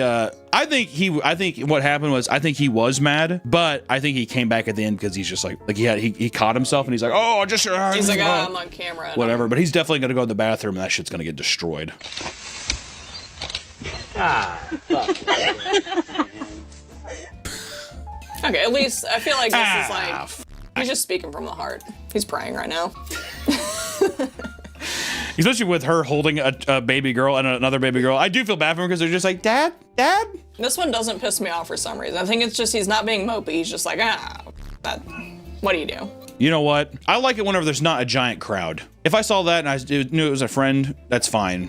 Why am I so hateful? I think we're both haters. I don't know. I just hate seeing people being happy. God, dude. This just, the way that every Midwestern woman looks the exact same is unbelievable. I like all these old people too. God. I've seen every one of these people. The Midwest needs to stop producing. It is just the ugliest people imaginable. You know I love you so. They just kill the whole thing. Well, okay, I read that as this guy is looking down at the party and he was just like, which one am I going to pick off first? I'd go with the girl, not she came and stand. I'd shoot the fastest runner because the rest are going to be easy pickings after that. If they follow the fastest runner, they might get away. They're going to scatter too much. That's true. Old tree stump over here. I don't think she's moving. Yeah, we can get her later. That's a lot of ice. All right. Okay, here we go. Another person doing the ice bath thing. Would you ever buy into the ice bath thing? Would you ever do that? I don't care if it buys me 10 extra years of life. Why would I want to live another 10 years, dude? Are you kidding me? I don't want to feel it. I don't want to feel the ice. God. I want to sit in a sauna. Is it first person to get out, I'm guessing? Why are you going to do that to your baby? You're going to shock it. I feel like probably shouldn't put yourself in -degree water with a baby inside there. He's going to be immune. To be fair, I'm making a lot of... Okay, she's not getting down in it. Okay, but what determines the gender? Oh, nope, there she goes. Okay. These people that do content with their kids, man. I can't wait till we do content with our kids.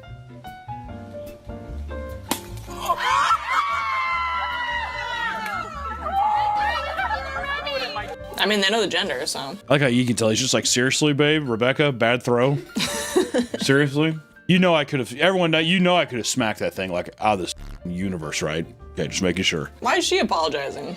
It's a bad throw. Well, she's a woman, so Well, it's her fault. Well. Again. Big woofer. If you miss your hit like that, once again, it's one, to me a bad omen, dude. That is bad juju. What? That's the pitch. Oh god damn! Did you see that? That's awesome, actually. This is perfect. That's better than him hitting it. That's perfect. Breaking over his face. You know what's kind of though? It makes me think that guy cheated on his wife with this guy. And it's like that's actually the real Or father. that's the real destiny. father. Yeah, exactly. That's what I'm saying. That's the sick joke of this cruel world. Why is there no twerk gender reveals? Oh, this is literally happening right now. Giving everyone a little show. Well, you just talked about it. I feel like I just forced that into existence. Of course, Nick puts this in. I want to see how the genders are. Is there even a gender reveal? Wait. Just her dancing? Why did you put a pregnant girl twerking on the deal? There wasn't even a gender reveal to that. He's like, I just needed a break. You know, throw a curveball.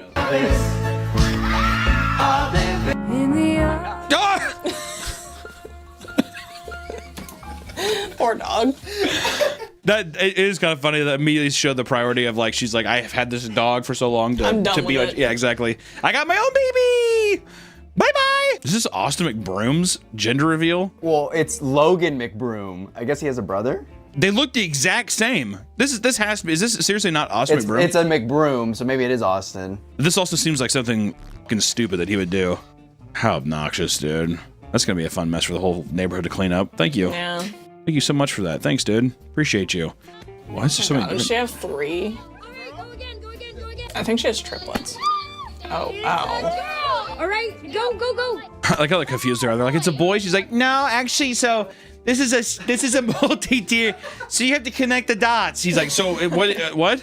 Also, I feel like they're gonna stab the glass. I'm gonna guess it's probably a girl. I'm not a scientist, but I imagine the top one's gonna be a girl. Yeah. I want to just choke slam. This is insufferable. Yeah, just pop the goddamn balloon. Oh my god, you thought it was gonna be a girl, but actually it's a boy.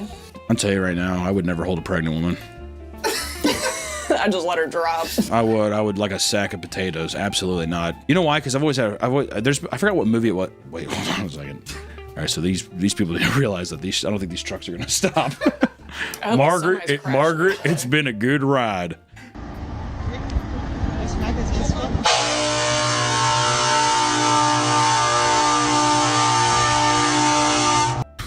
What? I don't understand the reveal.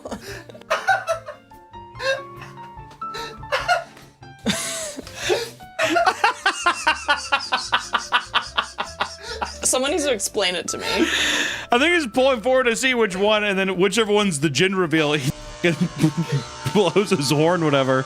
But it's like so sluggishly done, but it's like... It's like, is this a trucker family? Like, why is it done? This has got to be a Big Rig family. It's like, you got soft hands. Go ahead and we're going to get 2 Big Rigs out here and see who's going to carry on the family name. It's like, yeah, you're skidding and stuff, but at the same time, you're not... This is not going to end well. It seems like he's overstayed his welcome. One thing we've learned so far is do not skid your tires and do a gender reveal because your car will explode, okay? They just take it too far. You take it too far. Okay, first off, what the fuck is this dummy, this mannequin? What is that? Absent father. Brazilian woman who married doll.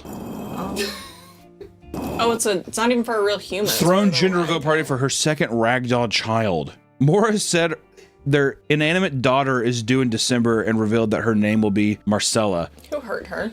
Who are all these people enabling her? This whole family should be ashamed. There's 40 people at the. Is she at a asylum?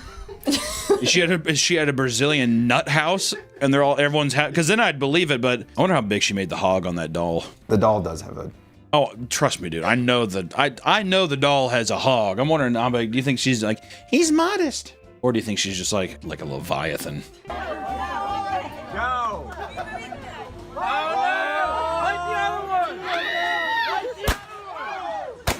Get the woman away from the lit fuse, dude. It's the Terry all over again. Terry! Back it up, Terry.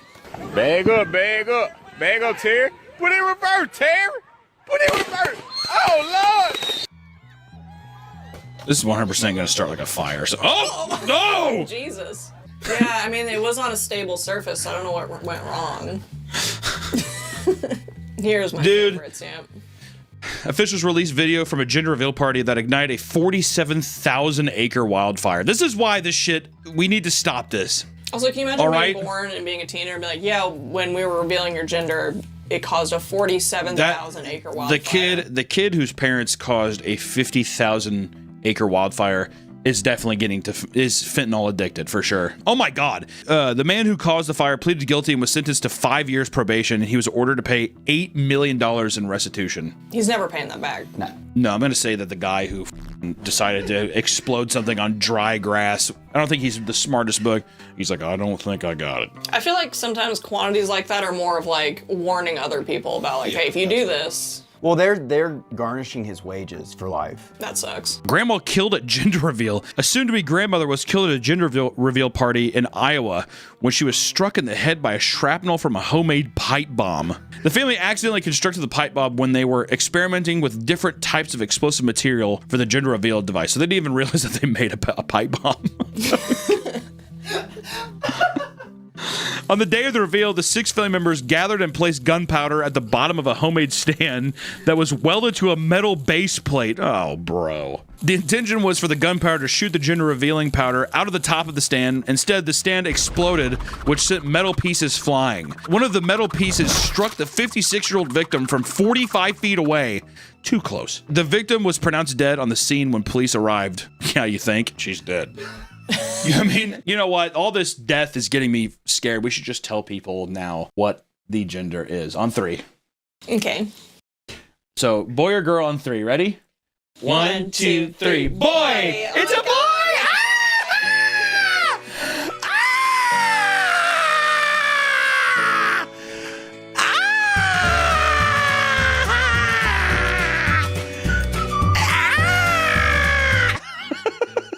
He's a beautiful, healthy boy. He had to stay in the hospital for 6 months, and he's the healthiest boy they've ever seen. His name's Modine, and he's a beautiful, handsome boy. He came out 36 pounds, 4 feet tall. Here's a picture of him. We love you, Modine. We're supposed to say it at the same time. 1, 2, 3. We love you, Modine. We say, say it, but go like, we love you, Modine. Okay. 3, 2, 1. Sorry, I got caught in my throat. 3, 2, 1. We love you, Modine. No, we have to hold on as long as I do. Okay. 3, 2, 1. We love you, Modine. This is also a great time to announce as well that we're getting divorced. I'm kidding. That's all the gender reveal shit we have for you today. You know what, dude? If you're having a gender reveal party, don't put it online. Just don't do it. Just don't do one. Who cares? Don't need to. Just text them. Who gives you and your dumb, ugly baby that you're gonna make? And so isn't it cute? You're gonna plague people with pictures for the next, I don't know, 8 months before after a while you start resenting the little. So you know what? Save yourself some time and everybody some time and don't do it. The kid or the gender reveal? Both. Both. Also, we will be. My beautiful wife does have a channel called Beer Pup. Say the name of the channel. I have a channel called Beer Pup. The channel is just called. It's not a channel called Beer. Her channel's name is Beer Pup, and there's just so many crazy videos of our farm and stuff. And she's a brilliant artist. So please go subscribe. Do you have anything else for the viewers here at home? We love our son Modine, and he definitely will be a huge part of our lives and in our videos. And if you don't see him, just don't worry about it. It's true. And now it's time. Modine's, I think, kind of hungry. So breast milk time, which that's the first video. That means it's also daddy's milk time. We are not supposed to say that. Stop the recording. Stop the recording.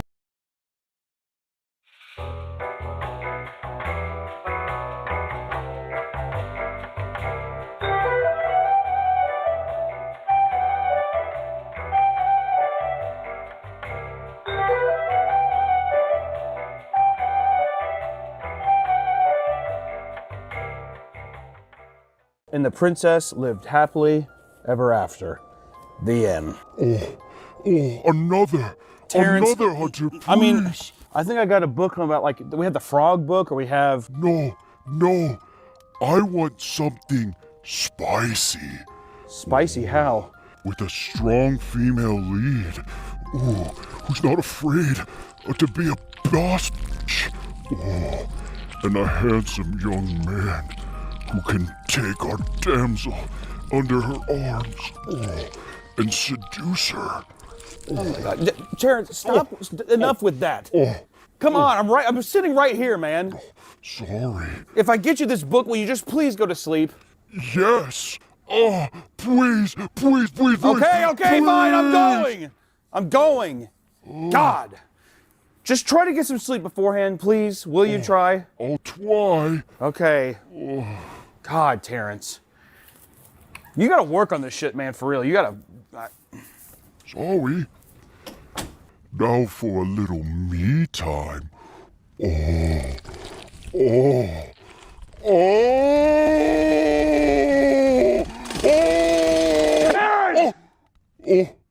Sorry. Welcome back to the Papa Meat channel. How you doing? Come on and sit it down because today we're talking about smutty books again. I apparently have to read through more of the smutty book talks for Terrence because for some reason he wants that as a bedtime story tonight. I don't know. I've tried to get him to sleep for 7 years now and I have not seen him sleep once. So any recipes I can try to mix up to get him to fall asleep, I will do. And it's unfortunate because book talk and the smut talk books, the smutty books have reared its ugly head at us once again on this channel. Last time I read some, a lot of people were confused. It's like, I don't know, like I say, a lot of people were just straight up like, why the hell is he doing this? Well, it was really funny. And today I'm gonna read some more from apparently some of the ones that you've sent me because this is the biggest thing, the biggest takeaway I got last time was we didn't touch, we didn't even scrape the iceberg. We didn't even dig deep enough. Apparently this is not, it goes deep, real deep, real smutty. And I want to see, can we try to find the most depraved, disgusting piece of literature that I can try to read to Terrence tonight to help him go to bed. And I think that is a valiant effort to try. Wait! We want to thank today's sponsor, Bad Dragon! Are you in the mood to spice up your life? Spice up yourself? Shove things in your hole? Check out Bad Dragon if you're of age, because it's a great place that makes great quality products and it's a fantastic company filled with beautiful people. We've been to the warehouse. It's like Willy Wonka's goddamn factory in there. The quality control, the designs, the community, it's all beautiful. And if you want to spice up your relationship or even just spice up your own personal life, it's a great place to look. So please go to Bad Dragon, check out all their amazing items, and hey, tell them Papa Meat sent you. Thank you, Bad Dragon, for sponsoring this video, and back to the video. Long are the days gone of classic fantasy romance novels or romance novels in general, you know, with your Okatars or your Fourth Wings. You know, see, I thought that I was getting into some spicy stuff from Sarah J. Maas. Little did I know. And I think we touched a little bit on to the real stuff whenever we got into some icebreakers. I'd read a little bit more of that. It's aggressive. There ain't no beating around the bush on that one. That book is aggressive. People often point out, although that some of these books contain romantic scenes, they're also compelling stories. That's what people say to me. They say, Hunter, yeah, there might be some f***ing and sucking and fingering and blowing and all that kind of stuff, but they're good stories, right? Unfortunately, for many smut talk enthusiasts, these books don't contain enough romantic scenes, or they aren't explicit enough for their taste. You are getting to the point now, ladies and gentlemen, that people are like, the story is so irrelevant. People just are trying to get that deep, hard going all the time. They want to read about it, right? And then some people now you start to get smutty book hipsters coming out saying that there's not enough or that the scenes aren't graphic enough for them. Word? You know what I mean? I think the romantic books, they need to do a little scratch and sniff. That's why it's like jisms or something. They have a little scratch pad you can do. Oh, that's what Derek Spunk smells like. Yeah, Jessica opened her legs and then you like open the page again and then you scratch the center of the book and you do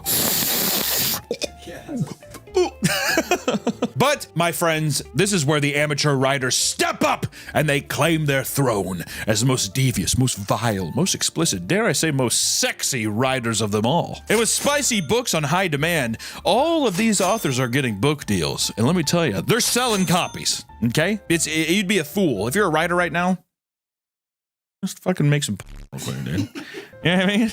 Why not? You try to get a paycheck or you trying to be an artist?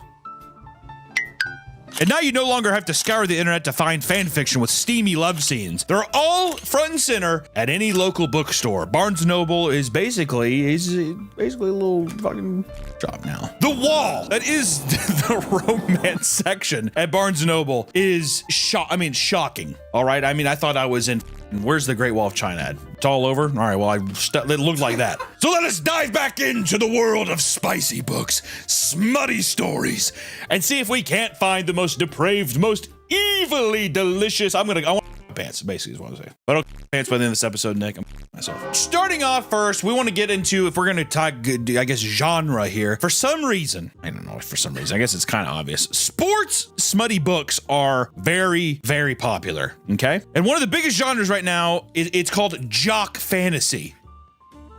All right, jock fantasy novels. I like that, dude. Who doesn't want to get plowed by the captain of the football team, huh? Just one of these like... right? And last time we talked about Icebreaker by Hannah Grace, which is probably the most popular book in this genre. Icebreakers is really peak jock fantasy smut. A lot of talk on nipple play, isn't there? He's like, he breathed on my nipple. Like just right over a nipple and then just like, it's like, is it, oh, bing. Be like one of those door stoppers when you were a kid. Women love nipple play. Women love nipple play? Hey man, if you're the expert, I'll listen to you, okay? I think everybody likes nipple play. I like nipple play. I want someone to just suck on my nipples like I'm an Ethiopian woman breastfeeding a child. Do you have like a ring of hair around your nipples? Oh yeah. It's almost like eating like a Jolly Rancher with some hair on it. You're just like, I know there's a sweet treat in there somewhere. And this book got a lot of attention on social media. Icebreakers got a lot of attention on social media. So now there seem to be hundreds of sports themed romance novels trying to follow in its footsteps, because once something is popular, ladies and gentlemen, you will have copycats, or people will be like, I wish, yeah, he's a hockey player, but I wanted the lacrosse captain to break my legs, break my back out, dude. I want him to work me in like an old leather glove, like a catcher's mitt. And one of the books that we have been recommended a lot is one of the more spicy sports romance books, and it's called Pucking Around by Emily Rath. If you take the P away, if you replace it with an S, sucking around. See, I like that. Really wish it was a different sport. Like, I hate that I'm going into this and it's gonna be hockey again. This is the synopsis of Pucking Around, so buckle in tight. Pucking Around by Emily Rath is a contemporary romance novel centered on Olivia, a determined and career-focused woman, and Jake, a charming but carefree professional hockey player. Olivia is assigned to interview Jake for a magazine feature, but their initial meeting doesn't go smoothly, with Jake's laid-back attitude clashing with Olivia's serious demeanor. I'm just trying to hang free, Olivia. And she's like, would you take these questions seriously? But despite their differences, sparks fly between them, leading to a passionate and complicated relationship. The book is about one woman in relationships with 3 different men, and a lot of the time, they all have sex together.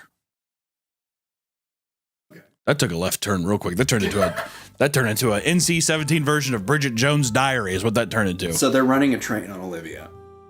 Oh, dude. This book has an average rating of 3.82 out of 5. Not bad. And over 150,000 ratings with nearly 17,000 reviews. And it is over 700 pages long. Why? They're like, you've read Infinite Jest? Child's Play. Have you read Pucking Around by Emily Rath? That's why David Foster Wallace himself. Oh. All right, so let's go into some reviews once again. Roll the reviews. What book have I just read? Oh my god, the feels! Loved it! This was the best romantic. What's RH? Oh, reverse harem? Yeah. Wait, what does that mean? What's a reverse harem? So a harem is a guy with multiple women. Oh my god, Nick, hold on a second. Hold on. I thought it was Harlem for a second. I was thinking of the basketball team for a second. Harlem Globetrotters. I was like, what are you talking? We're playing basketball now? Sorry. Okay, so a harem is what? A harem is when a guy has multiple bunch of women. Right, he's around, but this is the woman with a bunch of boys, right? This was the best reverse harem I've ever read. This book had it all. I mean, my poor Kindle is dead. Why? Scorching my hands right now. I gotta say, it died a happy Kindle. This was so hot! Fans herself frantically. I feel sticky all of a sudden. I want to say a big old girl talking about breaking down a goddamn Kindle, destroying technology. Damn. All right, let's move on to Nicole. Nicole says, be still, my kinky heart. Cringe. I have no words. This was utterly epic. Finally, someone wrote a hockey reverse harem worth reading. Why is it's all abbreviated RH? Is it that normal? Apparently reverse harems that's the new thing. This has everything you could ever want. Tons of hockey scenes. Why is that the first thing? If you like hockey, no, seriously, this is a big one, okay? If you're like a big Bruins fan. Training / recovery. 3 totally different MMCs. Male main characters. The most beautiful bi-awakening friends to lovers' relationships and spice. It has everything you want, and leading with hockey scenes really got me. That was, she's like, it's ice and corn dogs and pucks. What else could you need? Or how about Rachel? Fanning myself from how steamy this book was. This one pushed the boundaries of what I've read before. Sure, the beauty of exploring new things through reading. Whoever she's dating, he's gonna be like, what do you mean you want to try this now? All right, so to excerpt. Excerpt number 1. This is from chapter 30. Chapter 30. This is probably only 200 pages in. Okay, so just think about 500 more pages, all right? Holding Caleb by the hips, I sink my hot mouth around his shaft. Last time we had at least the fantasy thing of like there was a little bit more. This is just, we're getting right into it. Okay. I sink my hot mouth around his shaft, taking him deep. The metal of each piercings click over the bottom teeth as I swallow him, sucking him until he's crying out. His pierced.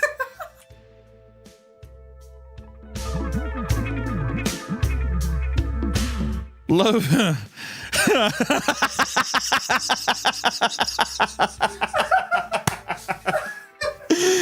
Loving this feeling of fullness. Caleb's tart. I think of sweet tarts, right? She takes, rubs it together, blows out his fake smoke. Okay.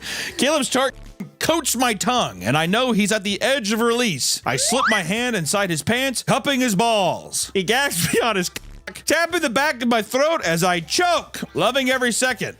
Who wants to choke? Would you want to choke? Girl, I was in heaven. I shiver. Oh, my limbs suddenly boneless. This is a feeling I crave almost as much as the orgasm. This feeling of being hollowed out and filled up in one. End of the excerpt. That's the end of the chapter. The 30? All right, well, we'll move on to chapter 82 of Pucking Around. Here's what's gonna happen, says Caleb. Mars is gonna lie down. Hurricane, you'll ride him. The 2 characters' names are Mars and Hurricane? Hurricane, you'll ride him. I'll take your ass while Jake takes mine. What? What? Wait, so hold on. He's somebody while he's fucking the ass? How do you do that? What shape are they in to make that work? That has to be the real definition of a Chinese finger trap. I glance quickly from Caleb to Jake and watch as Jake's expression changes from one of confusion to interest to excitement. That is the kinkiest f***ing thing I've ever heard, he says with a grin. Mars, please say you're in. I'm gonna die if you don't. We gotta try it. Mars glances between them. I'm f***ing Rachel, yes? No one is f***ing me? Chapter 82. All right, you're deep. What is going between the other pages of this goddamn horror show? Chapter 100. I'm not even stopping. Chapter 100. Fuck! I pant, slapping his hands down so I can jerk my cami up over my head. What the f***? Cami. A camisole. What's a camisole? Oh, in modern usage, a camisole or cami is a loose-fitting, sleeveless undershirt which covers the top part of the body but is shorter than a chemise. It's all Hobbit lingo. I don't know. Restarting it. I pant. I need you all. Need to have you. 3 pairs of eyes watch me, but it's Caleb who speaks. Say what you want, Hurricane. I stand and take a step back, dropping my silky shorts to the floor, leaving me naked. I want all 3 of you, all at once. I want to be dripping with your... Okay, dude. Goddamn. Make a mess of me. What? Claim me so there's no more doubt where I belong. Make a mess of me is downright, that is some doghouse level dirty right there. I want you just tear this up. Oh good, there's a part 2 to chapter 100. Well good. Oh yes, Jake laughs. Bend over, baby girl. I'm taking this Not so fast! Caleb calls. Jake and I both glance over our shoulders. What the f is that? Jake mutters. You didn't think I'd leave you out, did you, Angel? Caleb teases. My eyes go wide as I see he's holding another slightly larger plug. This one is black. Bend over, Caleb orders, his free hand smoothing down the curve of Jake's ass. Oh my God. The buzzing in my ass is making me feel so full, bringing my organisms right back to the edge. Hurry, I beg. please. Shit! Jake pants, his eyes wide as Caleb inserts the plug. This is... you know what, though? You have to have some amount of respect for someone who sat down and said, F it, I'm writing almost 1,000 pages of this. Here's another thing. That's a lie. I'm not reading. We're not reading any more of that, right? Okay. We're not. That's a lie. I'm not. This video is gone. For women, is this a book club book, do you think? My to-be read list is a mile long, and here I am considering rereading Pucking Around for the 8th time. God damn, dude. Just yourself and go to bed. I mean, what else do you have to do? I mean, honestly, how are you gonna have a like? What do you even say in a book club with this? What did you think it was hot? It's like if guys got around, they're like, "What did you think of Playboy this week?" It's like, "Yeah, I made it to like page 6." Actually, sounds like a pretty good club, honestly. What, doesn't it? Well, that's what I was gonna say. Brett, the women were like, I couldn't last. I got 100 pages in. I couldn't even finish it, girls. And everyone's like, ee! They kick their legs. Ee! You have wine, all getting wine drunk, and their husbands come home. They're like, "What is going on? Get out of here, Rebecca! Get upstairs!" That's what I like to think. That's the kind of people having that kind of. That was me acting. All right, Nick behind the camera did this. Yeah, very. Yeah, God. All right, anyways, out of sports, let's get out of sports, all right? Let's take a different route. Another genre taking over right now is the dark or taboo-themed books. And the #1 most recommended smut book in this genre is Credence by Penelope Douglas. Here's the thing, too. These covers are always so deceptive, aren't they? The cover of Pucking Around and Icebreakers, you would have never expected that in there. Now, Credence already, let me tell you, there's an upside-down forest. I feel like this is about to get crazy. If there's already some surrealism happening on the cover, you better believe. I don't know what's gonna happen. He's got a bear. I don't know what's gonna go now. I don't know. This book is pretty controversial because it deals with multiple taboo topics like incest and abuse. You know, the fun stuff. And here is our synopsis of Credence. Tyrion de Haas, the only child of a film producer and his starlet wife, she's grown up with wealth and privilege, not love or guidance. And when they suddenly pass away, she knows she should be devastated. But has anything really changed? She's always been alone, hasn't she? Jake Vanderberg, an ugly name, isn't it? Her father's stepbrother and her only living relative assumes guardianship of Tyrion. I see where this is going. Assumes guardianship of Tiernan, who is still 2 months shy of 18. Wow. Okay, this is... God damn. Sent to live with him and his 2 sons, Noah and Caleb, oh God, in the mountains of Colorado. She also realizes that lines blur and rules become easy to break when no one else is watching. One of them has her, the other one wants her, but he's going to keep her. This sounds like a horror book. This is a legitimate horror book. One of them has her. One of them wants her, and the other one is going. That's not how it reads, right? I mean, my God. This book has an average rating of 3.68 out of 5 and over 415,000 ratings with 48,000 reviews, and the reviews are pretty mixed, okay? Which let's read some of the reviews now. The first one is from Namera. What the actual hell did I just read? Girls' parents commit... We can't say that. Girls' parents unalive themselves.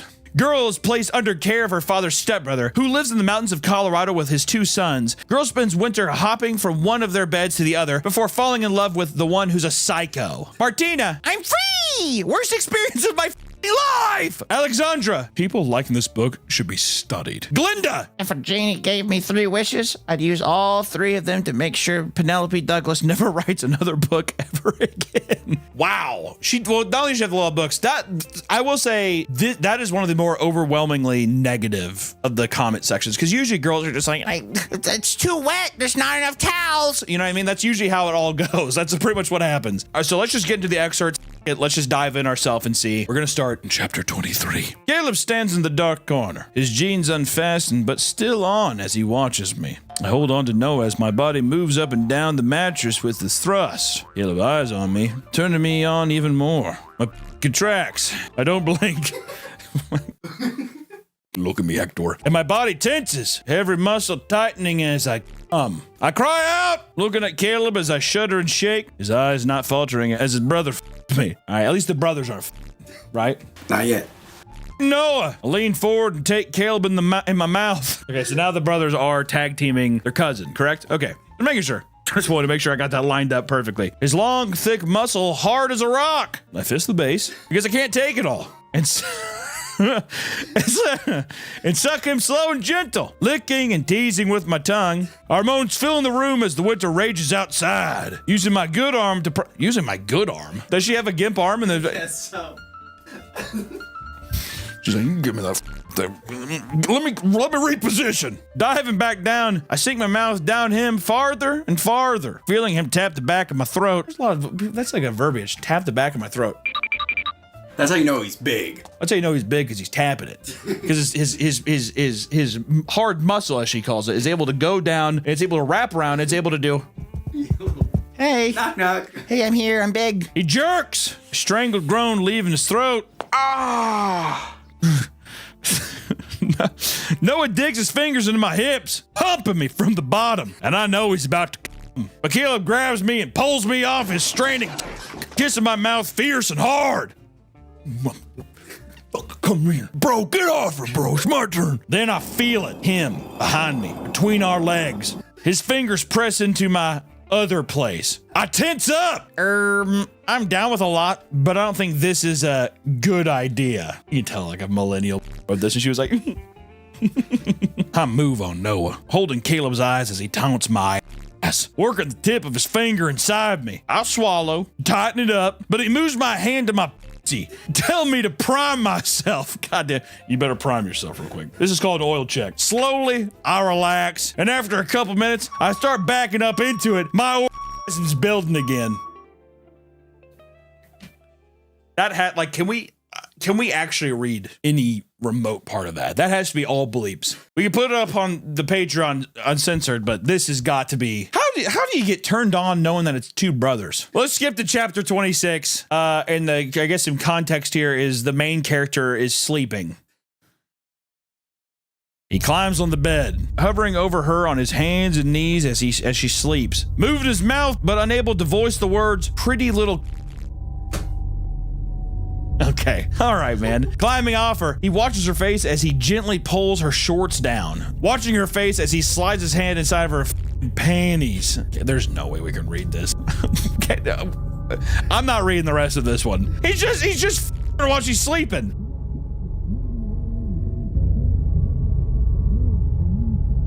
This feels like it was written by a murderer. This is what have you ever heard of the Toy Box Killer? This feels like it was written by the Toy Box Killer. Shame on you. I'm not reading anymore. Did I mistake you for a sign from God? That fucking Sleep Token song. My love, did I mistake you for a sign of God? And the girl's like, yeah, I think some taboos are broken, even though all that's going to be censored. Just know that, guess what? It's kind of hot. Well, I know that the jock one is really popular, but fantasy romances, that's where the bread and butter's at, all right? Fantasy romance is the king above all else in the smut book world. These books contain all sorts of the regular fantasy tropes, creatures, magic, and anything you may find in a D&D campaign, except it's filled with smut. I like it. Literature clubs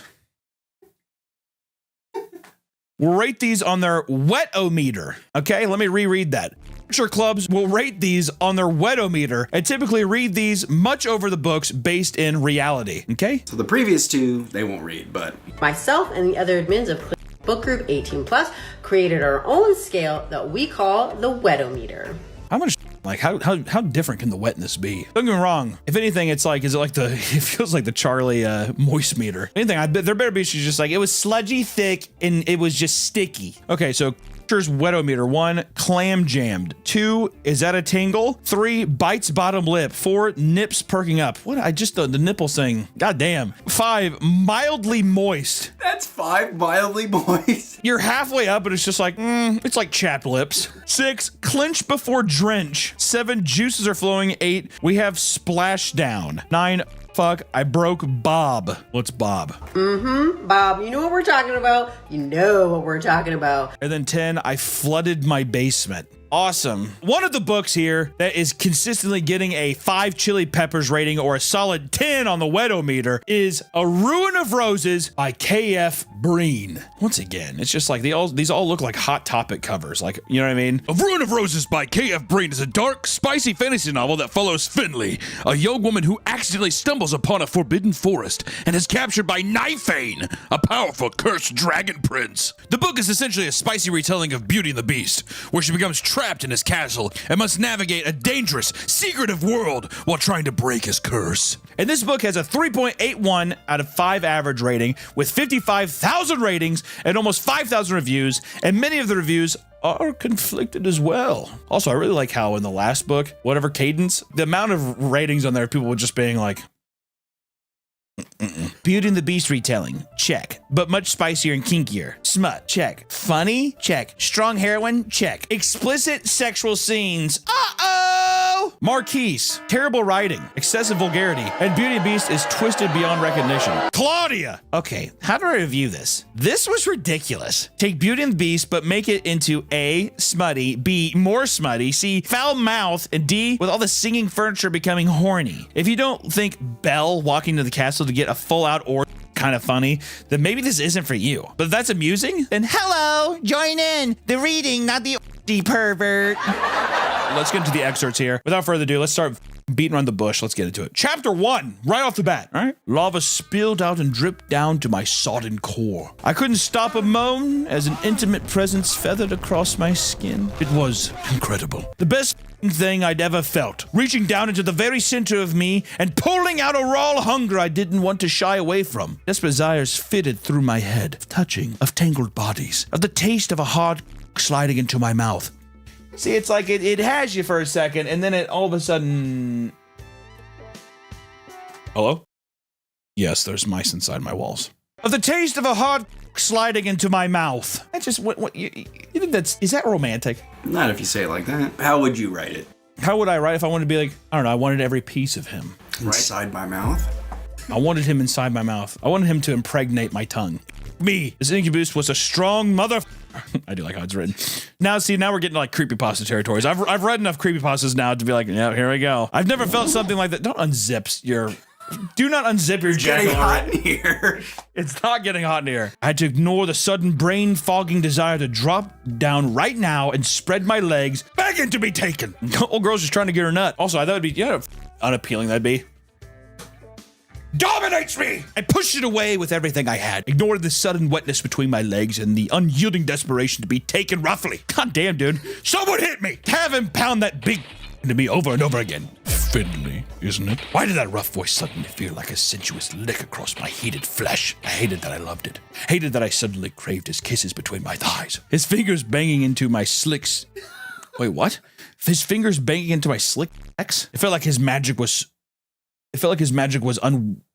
Yeah, sorry. The pest guy's gonna come in here and spray for rats in a second. I'm like, he's walking by with a huge spray. Hello. Heard you guys been hearing sounds at? Could you tell me possibly where it's been? Yeah. Yeah. I'll show you. As I said that, the pest guy came in. He did. I heard you guys are getting rats in your walls. We were just like, drunk on this feeling, desperate to let this big alpha push me down into the dirt right now and drive that big deep into my needy. Okay, I just want to say, it's like it has some fantasy stuff, and then all of a sudden it's just like, I want him to just rail me and tons of my apple like I'm a Cinnabon cinnamon roll. It just throws it in randomly. You're like, kind of like whiplash. Whoa, you know, that's what I feel. But let's skip to chapter 8, shall we? An iron grip latched around my right ankle. I flipped back to kick, but he pulled me towards him. My animal purred. God, I don't know if I like the animal thing, dude. Kitty. I've heard people say kitty before too, and I'm always just like, ugh. Meow. My animal purred within his dominant manhandling. So when it dribbled into my panties. Ugh. Also, you can't say my animal and then immediately go into my. That's kind of, I don't know how I feel about that. He leaned forward, his hard length resting right where I needed it. My animal thrashed against my hold where my hips bucked back. I hate that it's just like it's like its own creature now. Shivers go to me as I rubbed along his, momentarily dropping my head and closing my eyes, focused solely on that delicious sensation. He growled his free hand gripping my hip and keeping me still while he rocked, the glorious friction dripping the liquid fire into my desperate. I feel weird. I feel like the guy's gonna come walk in. I feel like I'm reading the story in like my parents' house, and I'm like trying to be quiet. My eyes snapped open at the realization of what I just said, not what my animal had made me say. What I had said. All right, skip to chapter 10, dude. We're blazing past it. He shoved one side of my pants down before the other. The rat guy walked back in. Someone write a smut book or a spice book of a pest guy who comes in. I'm trying to work. Spraying. I'm just like, put it up on red. Thank you. Let me get at your. I can't read this with this guy here. Let me get at your. I'm like whispering out. Let me get at your. I want you to force that big all the way down my throat, then flip me over and ram it deep into my. Hungry chills spread across my flesh. Yes. I whispered, widening my legs for him. Oh, God. My eyes fluttered as one finger slowly ran along my slick folds. It's like an alien movie. Predators in there. You're so wet. He growled. I'm going to make you for me, princess. Oh, God. My movements were reduced to little jerks of pleasure. As he returned to my and threaded in 2 fingers. I'm going to make you so hard you can't think of any other name but mine!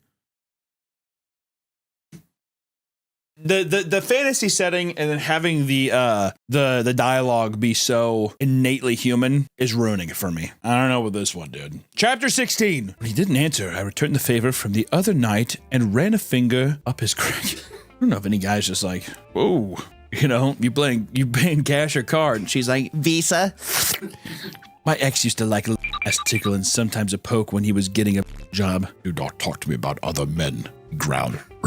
I felt my animal arc and purr within me. She did like when he went alpha. Oh, God, referring to your like inner beast or your as like a third person. She did like when he went alpha. Have you ever tried it? I asked a husky voice as I traced a finger up along the scar again, still featherlight. No. On impulse, I leaned forward and licked the top of the scar. His hips puckered. He let out a long, tortured moan. Also, she's saying scars, asshole. Treating it like a lollipop, Tootsie Pop. How many licks to get to the center, Knifeane? God, this is the last actor, thank God. He groaned as I massaged, reaching down and tangling his fingers in my hair. He groaned. Ooh. I felt a soft tug and my animal about surged to the surface. God, enough with the animal. I forced her back down. Get back down there. Get down. She pushed us to go too far. I was about to bang him with my... Oh, God. I was about to bang him with...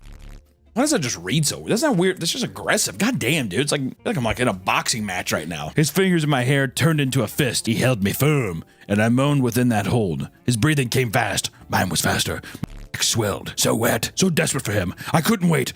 I couldn't do this slow. It was killing me. I mean, the only thing, and I will say the only thing I'm going to give Terrence is I will give him this copy of Pucking Around, because at least Pucking Around is it's 700. He'll have a nice night read for a long time. I think my least favorite was the fantasy one. Oh, Beauty and the Beast thing. It's like, you can't be romantical and all of a sudden just be like, and then I want him to pound my and put mustard on me and fill me up with as I check my iPhone. It feels like 2 different fantasy and then it brings me back down to reality. If I'm in a fantasy book, do I want to be in reality, Nick? No. So, without further ado, I will be giving Pucking Around to Terrence. I don't think he really even knows what's about to hit him, so I guess let's just go see what he says. Terrence? Hunter? Are you awake? Yeah. A bird in my ear told me to do it. Slender Man told me to do it. It's kind of an interesting evolution, isn't it? So today we're going to talk about the horrible case of Donovan Nicholas, who was inspired by the infamous creepypasta Jeff the Killer. The 14-year-old child successfully carried out a plan to stab his mother 63 times. So let's take a look. I can't believe I'm going to say this. Let's take a look into the Jeff the Killer homicide. My God. Jeff the Killer squared. My name is Jeff.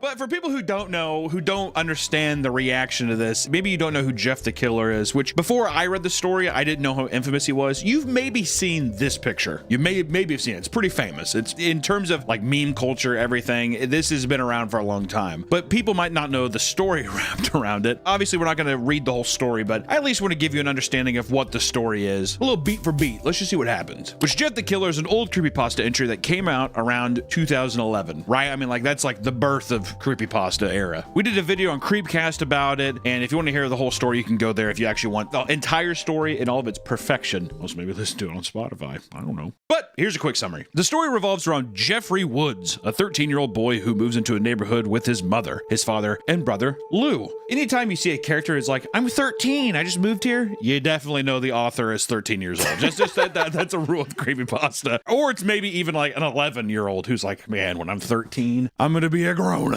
While waiting for the school bus, the two of them get into a brutal fight with a group of bullies. Jeff goes berserk, and he takes down all three of them and stabbing two of them in the process. Yeah. Hardcore. It is hardcore. After fleeing the scene, police officers appear at the doorsteps to question them, and in the end, his brother Lou takes the blame and ends up being sent to juvie. James, why would you let Lou do that? And days go by, depressed and lonely. Jeff is urged by his mother to go to a birthday party for their neighbor Billy. And during the party, Jeff is jumped by the same bullies from before, where he is beaten half to death. Eventually, Jeff snaps. He beats one of the bullies to death and bludgeons another with a towel rack. And in the process, Jeff is covered in alcohol and bleach before being lit on fire by the remaining bully. Lou is released from juvie after the bullies confess to initiating the first assault, just in time to see Jeff in the hospital as his bandages are getting removed. Once removed, it's revealed that Jeff's face is leathery and pale white, his hair is singed black, and his lips are bright red. It's at this point that Jeff snaps, laughing uncontrollably. He thought his new face was perfect. That night, his mother enters the bathroom to see Jeff carving a smile into his cheeks, claiming he wanted to keep smiling when his face got tired. He also burned out his eyelids so he could forever look at his new face. His mother wakes up their dad, telling him to get the gun.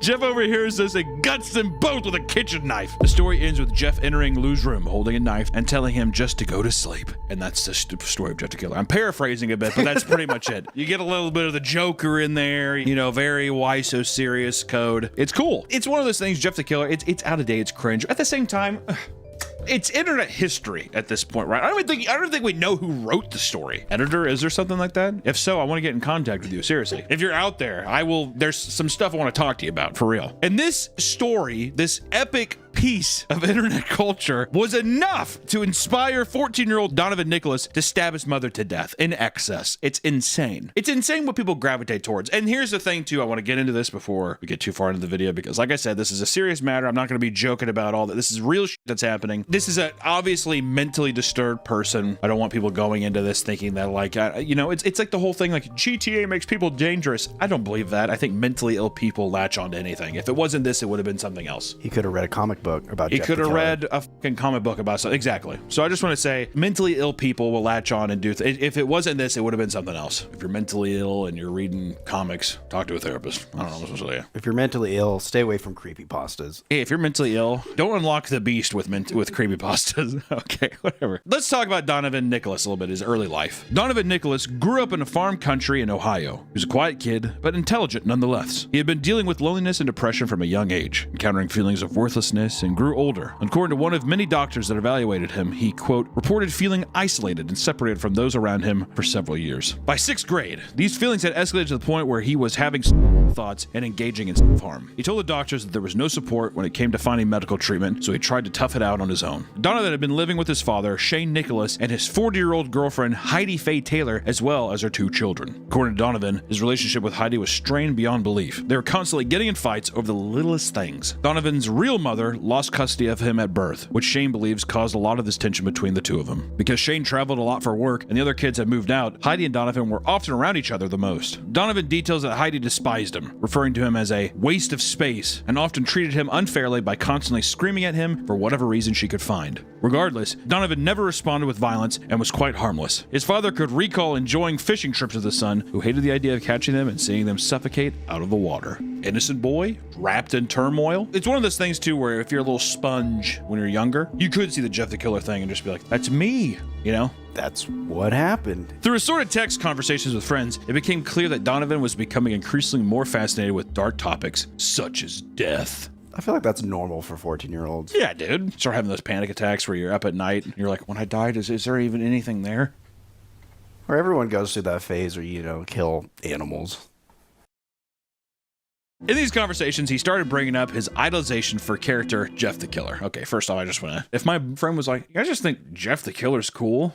I keep an eye on that guy. I would probably be like, dude, no. If anything, if I'm 14, I'm saying some shit like, dude, no, Jeff the Killer's fucking gay. No. Yeah. It'd be one of those kind of conversations. He explained, quote, at that time I admired Jeff the Killer to like a fantasy of me wanting to be him. I idolized him because he stood up for himself and he was brave and he didn't let anyone mess with him, so to say. And when somebody did, he took action. Yeah, he saw the bullying. He's like, yeah, I need to do that. Well, yeah, exactly. He's like, fucking Heidi, barely having sex with my dad. I'm gonna fucking kill Heidi. Later, he put it more simply, saying, I never had power. Jeff has power. Jesus. My God. That's actually haunting. That's definitely at the lunch table when everyone's like sitting there, they have like their milk cartons. You're just like, Jeff has power.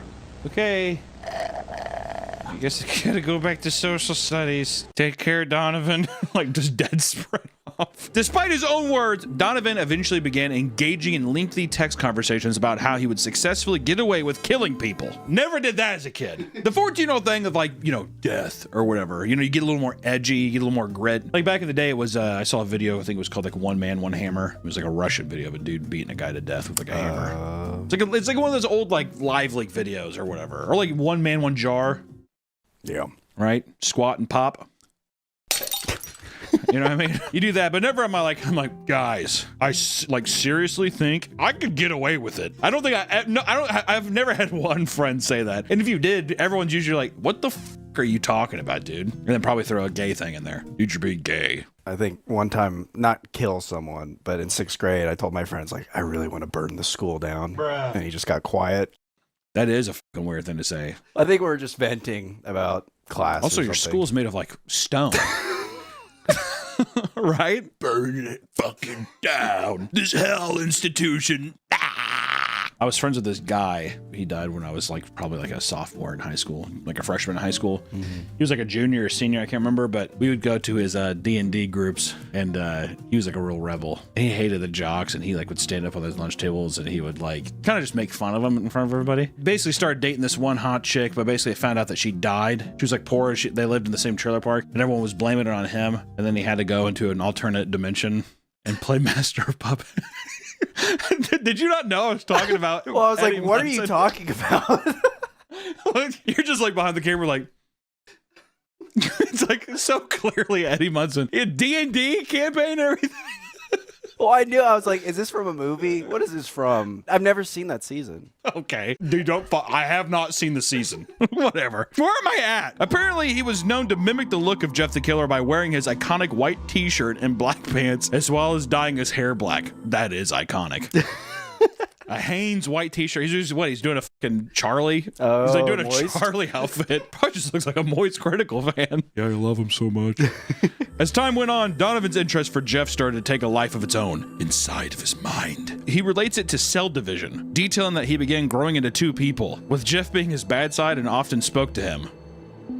Yeah, no shit. In fact, it isn't real. Kind of a smart little bastard, though, huh? If I ever uttered the word cell division, I'd be so stoked. I'm like, cell division right now. Looking around, I'm like, two people. And then people probably make like a fat joke. I'm like, no, no. Jeff would convince him to do crazy things like destroy his own room and stab the walls. He admitted that. Wait, this sounds like the puppet guy, too. Remember? The puppet told me to do it. It's a Robert thing. Yeah. The kid with Robert just wanted a friend. He just wanted attention, which Donovan probably does too. There's probably like a yearning for positive reinforcement. He wants somebody to just fucking talk to him. But not Heidi. You're not my real mom. He admitted that because of his admiration for the character, he loved being able to speak to him all day. Despite being directed to do bad things from time to time, he stated, and I quote, "My bad side started getting bigger and worse. I think about the options and I was often torn, but generally, I picked the good side." Generally. Donovan, when'd you pick the bad side? Is Heidi in the room? I don't want her to hear this. Which leads into the next section, the murder of Heidi Taylor. The bad side won. This is why, yeah, exactly. Well, I guess Jeff prevailed on this one. This is one of those things, too, where it's just like, you gotta watch out, man. If you're fucking some dude and he's a weird son, black hair, white shirt, going around talking about cell division, and you're like, you're a fucking waste of space. I mean, it's horrible to say. I'm not trying to, it's a horrible thing that happened, but what the fuck, man? You're teasing a bowl in like a china shop. You know what I mean? It's like destruction is imminent. You gotta ask your stepchildren, like, who their idols are. And they say Jeff the Killer, or anything creepypasta related. Okay, first off, I don't think you want to ask your step. If you're a stepmother or father, I think the last thing you want to do is sit down and be like, who's your idol? Because they're going to say, what? Who's your idol? Also, wouldn't she just be like, who is that? She's read the story. Besides like Jeff the Killer, what would be like a really unhinged thing? Like a little girl. Super Idol 的笑容. That's normal. At this time, Donovan had a long-distance girlfriend that lived in Madison, Wisconsin, referred to as MW. She also claims to have an alternate personality named Crystal. Oh god, here we fucking go, dude. Crystal. My name? It's Ruby. I feel like nowadays you can't name any of your daughters any of the jewels or gems. It's unfortunate. Could be a nice enough girl named Diamond. Or Pearl. Pearl. Oh, it's such a gross name though, isn't it? Here's my daughter, Pearl. We found her in a clam. Heidi Taylor did not approve of this relationship between MW and her son, which apparently led to Donovan losing phone privileges on many occasions. Seems kind of weird too, Heidi like stepping in. I'm his mom. Like, dude, you're fucking the dad. Am I wrong? Does it feel weird? I guess if she's raised him all of his life, maybe, but sounds like it was not that serious of a thing. Am I wrong? Did I read that wrong? Or did it seem like, oh, he just started dating this woman? Well, we'll see. Okay. Which this enraged Donovan, or Jeff, however you want to call him, because she was very important to Donovan as well as Jeff. MW and Crystal were important to Donovan and Jeff. Oh, so wait, Donovan was dating MW and Jeff was dating Crystal. Exactly. It's a lover's quarrel. It's like Animorphs, like transform into somebody else. At one point, he had been sexting and sending other inappropriate messages with her. Okay, all right. Sometime soon after, his phone was taken away. This made him nervous because he knew that if Heidi seized his phone and saw that what was being sent, she would likely force them to cut contact. Which Nicholas explains what followed one afternoon in April of 2017. Roll it. Me and Jeff were very connected to MW. Like I said before recess, and I knew that if Heidi looked through my phone, she would find me texting MW. She does not approve of MW. She has taken MW away from me multiple times. I knew it was going to happen. I knew it was going to happen again. Jeff's reaction was different than mine. I was scared of losing her, but I was feeling no sense of homicidalness at all. Homicidalness? Jesus Christ. But Jeff, on the other hand, he was absolutely furious. He was a homicidal person at heart, so of course, that was the feeling that he was going to have. And with that anger came just a lot of anger.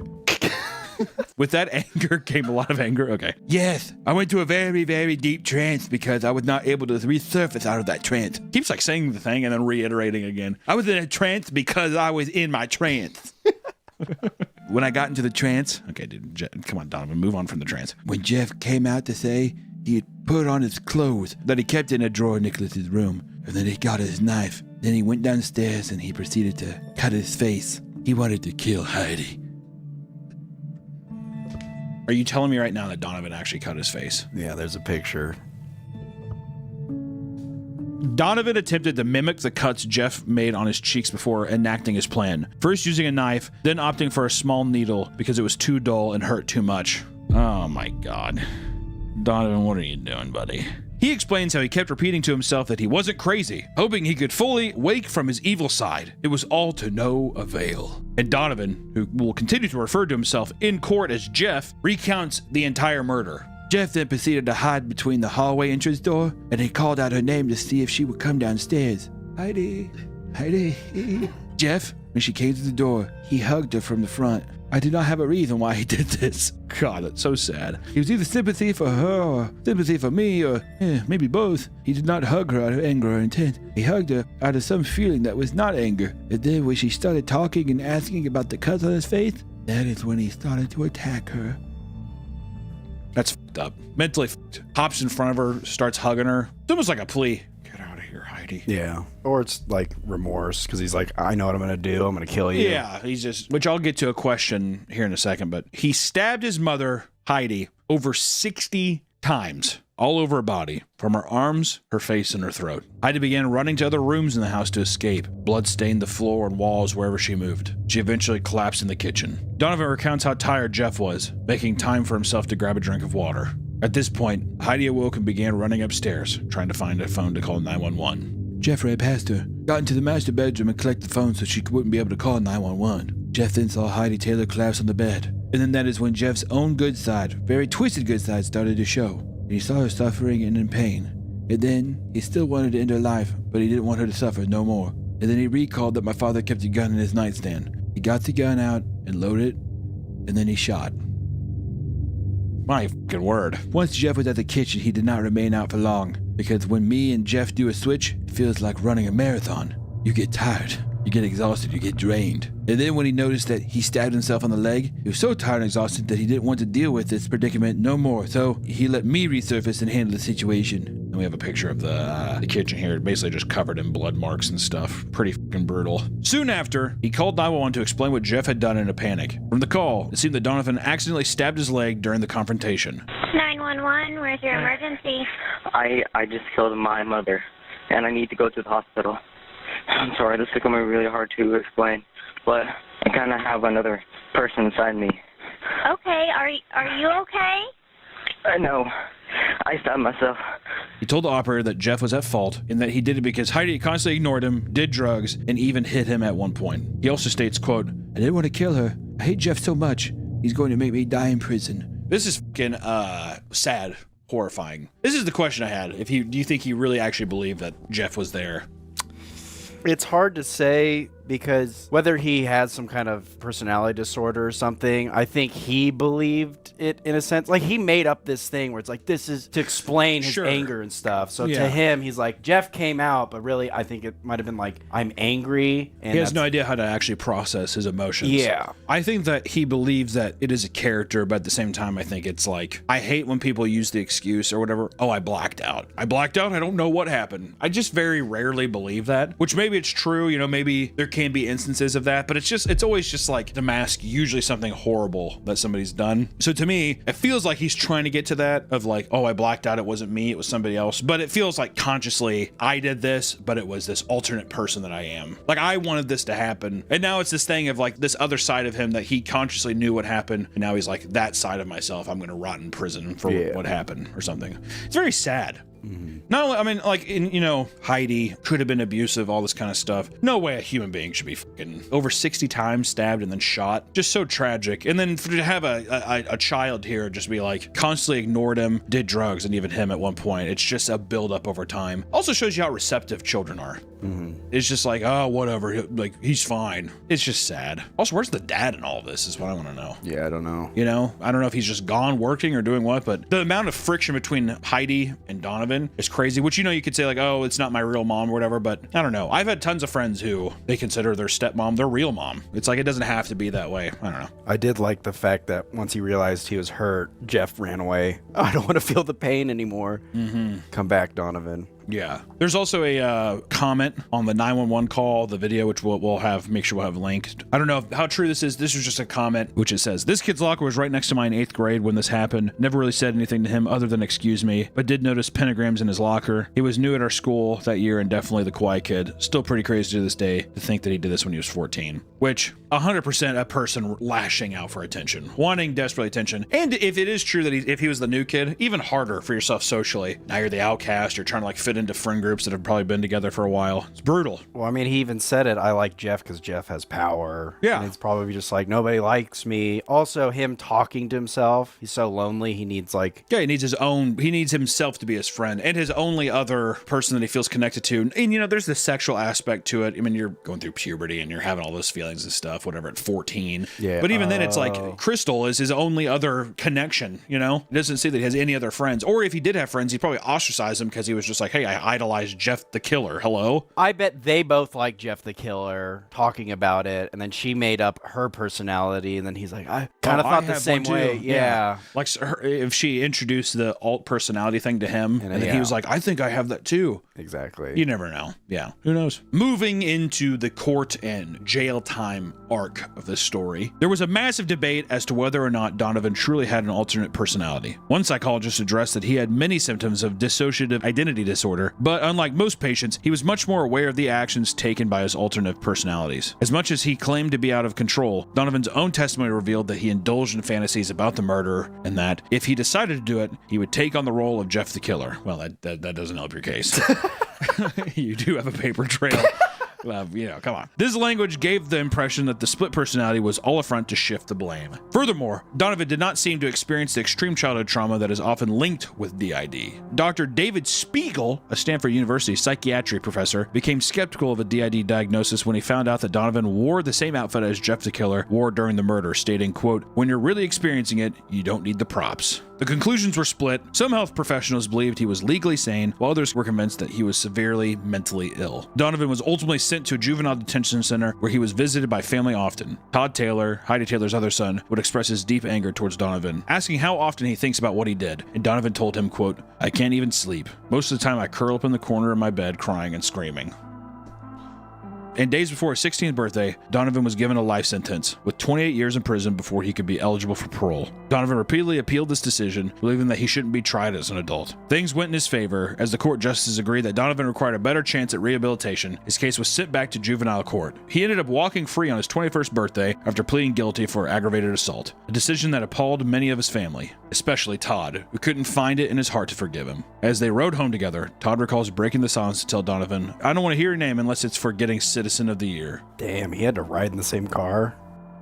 I would not ride in the same car, dude. No. That was my mom, whatever. I don't give a fuck how that would be too much. Many people from Heidi's family made statements regarding the type of person she was. Someone far different than evil woman that Donovan described during the trial. Her close friends stated that if she was ever hard on the kids, it was because she knew that they were a lot of potential to accomplish great things. Heidi's two children would talk about the wonderful weekends they spent together, the hikes and the family camping trips. Donovan's image of Heidi seemed to be far from the truth, according to them. While Donovan felt that there was no effort to help him when he was self-harming and dealing with depression, Heidi's daughter, Alyssa, revealed that both parents were constantly being supportive. They would do their best to make sure he was never alone and even push him to get proper counseling. After his release in 2023, Donovan continued to receive support from his father. His siblings, however, decided they wanted nothing to do with him, no matter how well his rehabilitation progress went. Wow, it's crazy. I did not expect him to be free. He is a free man. Donovan is walking the streets as we know it. It goes to show, first off, you never really know. Who knows what happened, right? People say one thing, another person says another thing. You know, Donovan says this person was neglectful, all this kind of stuff. Her family and friends say that she was awesome and that she was supportive. We don't really know. All we know is that in Donovan's mind, he perceived it to be this thing. I think he was, and I mean, maybe still is, mentally disturbed. I think when people get into a very negative, hard part of their life, I mean, God, dude, being 14, such a hard age. Like, everything's kind of collapsing around you. You have to go to school, but you don't really, I mean, it's just, it's all these things where it's like, you really have like no freedom and you're kind of stuck with people and you have to kind of like make friends, and if school's hard, then you're stuck there every day. It's like a prison sentence. It's very hard. I think Donovan did something horrible, irredeemable. You're gonna have to live with that for the rest of your life, and you did when you're 14. Now you're 23. There's probably a lot more mental clarity. You're probably able to move past some of the things you were struggling with when you were younger. That's a weight you're gonna have to carry around forever. And I think too, like the family not forgiving him, I mean, like, obviously the Jeff the Killer angle is funny. That's just no getting around that. It is funny. People will latch on to anything for a semblance of identity and like purpose, or, you know, friendships, or anything that will like fill these like little voids and stuff. And it's just insane that, I don't know, a kid did this. It's truly horrifying. You see it with the Slenderman stories. You know, this video is kind of ending on the same note, except this time, you know, the victim didn't make it, which is horrible. You know, I don't know if there's a lesson here to be said. I don't think I'm a smart enough man to articulate that lesson, but I will say this: if you're a youngin', or if you're at at any age and you're mentally struggling with something, just seek help. Ask for help outside of your support system. Even if it feels like the world's collapsing on you, seek help. Find somebody to talk to. There's good people everywhere. I'll say that much. There's a lot of dickhead people out there too, but there's, I would say, more good than bad is what I would say. Is that a good way? I don't know. I feel depressed. I mean, it's kind of depressing. It's a child. Yeah. Well, that's the thing too. Like in the thing, they were trying to try him as an adult at 14. He just turned 15. But it's just like he was obviously mentally unhinged. Yeah, he's clearly mentally ill. Yeah. Even if he's using the DID as a coping mechanism for what he's doing, I still think that like it takes a truly disturbed individual to enact such a horrible thing. The person's not mentally well. It's a gray area. Like I feel like the people are going to be on a side where they're like he should be in bars the rest of his life. Oh, he's just a kid. It's like a gray area, like a moral gray area of how he should be punished or whatever. And it's just truly the only people affected are the family members that have to deal with it forever, you know? Yeah. And I don't know, man. Like I said, you fuck up when you're young and it stays with you forever. The biggest thing we can take away from the story is fucking seek help. If you feel like you're totally alone and stuff like that, just see a counselor. Find ways to better yourself and then just try to like insert yourself into people's lives, like friendships and all that kind of stuff too, because it's out there. And horrifying. Jeff the Killer's a terrible story, by the way. It's really bad. If you wrote the story, though, please contact. I want to hear from you, please. So that's our episode of It's Been a Long Time of True Crime Meat. I hope you all have a fantastic rest of your day. Please don't stab anyone. And I'll see you in the next one. Bye-bye. Welcome back to the Papa Meat channel. How you doing? How you doing? Coming and sitting down because today we're going to talk about gamer crimes.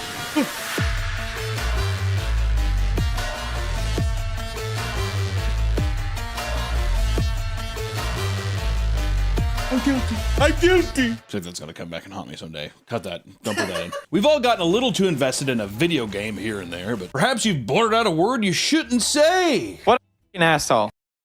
You threw a controller, which I want to say, if your toxic trait is that you smash a gaming controller when in a fit of rage, that person's gonna kill somebody. Some people can calm down pretty quickly and move on after some gamer rage, right? While others take that anger and use it to do unspeakable things. It turns out that there are many ridiculous and even gruesome crimes that take place in the world of video games. You might be surprised at just how much things can escalate in the heat of the moment. And trust me, we've talked about our fair share of some gamer crimes, like when we did the League video, and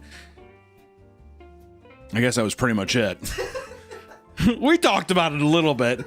Today's video is sponsored by Aura. I'm gonna give you a couple names. Spokio, Truthfinder, been verified? You ever heard of these before? Probably not, but they've heard of you.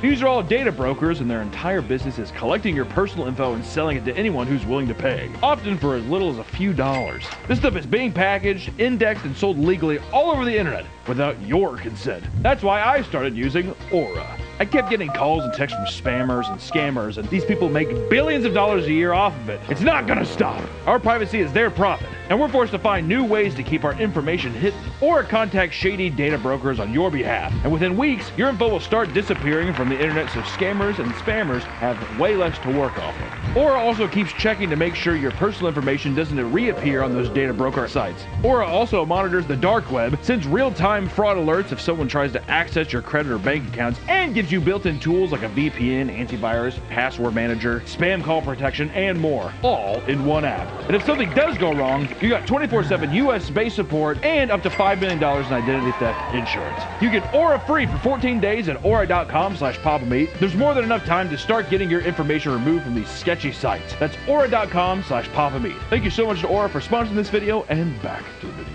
Let's start with a crime that you all knew was coming: property damage. While some may crack open a controller or two in their lifetime, things can take a turn when it results in damaging other people's property, like the New Orleans arcade rampage. Going old school, dude. Well, these old heads still get angry, huh? Yeah. You think the arcade games, you think they ever said the gamer word there too? Oh. You think so, like on Galaga? It's bad when you grit your teeth. That kind of thing. I can't see someone's yelling the gamer word over Galaga, dude. Maybe Gauntlet Legends. Maybe. You know who you are. I think arcade games aren't, well, maybe if it's a versus game. Like, you say aren't competitive enough, sir? I've seen some people get down on Pac-Man and shit, dude. For a high score to have your name up there with the number and everything. In 2021, a new customer at Sea Cave Arcade and Bar that referred to himself as the Wolf had given himself a reputation. Also, that guy definitely says the game word. If you referred to yourself as the wolf, I think you let a couple vowels slip. I just gotta say, does that make sense? I don't think so. It doesn't matter. Referred to himself as the wolf and had given himself a reputation of being rude to other patrons and making them uncomfortable in general because he once again referred to himself as the wolf. This time, during the weekly tournament held every Sunday, he had brought along a price tag gun. He had been messing around with it all day, putting stickers all over expensive vintage arcade cabinets. The owner, Judah Lee, was sick of the disrespect, so he returned his entry fee and asked him to leave. In response, the wolf looked at him and asked if he was interested in dying. Judah kicked him out, which led to the wolf busting out a butterfly knife and waving it around and appeared threatening. You think the wolf was at least talented with it? Are you interested in dying, sir? I can't get on the Adam Family pinball machine? I'm going to say it. He brought up that he owned an assault rifle before leaving the parking lot. I've had a couple. You ever had somebody that says that they own a gun? Oh man, when I worked at that game store that I worked at, all the time.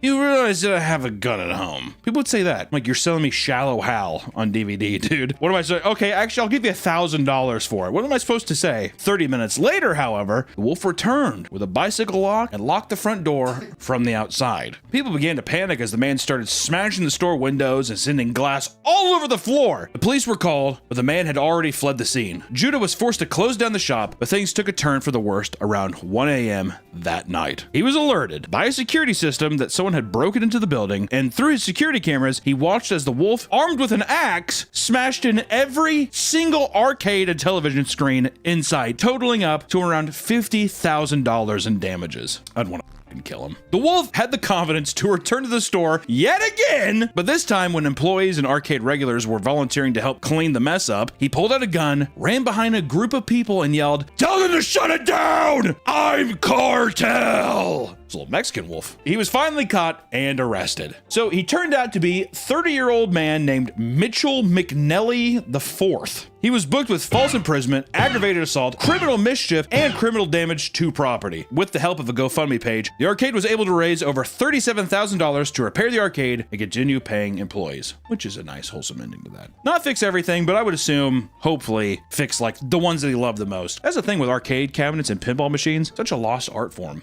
The cool kind of like cabinets that were made, the lighting systems that goes on with it, the hand-painted stuff that people do.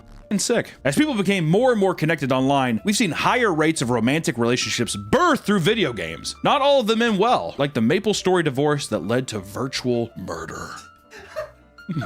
I don't know that.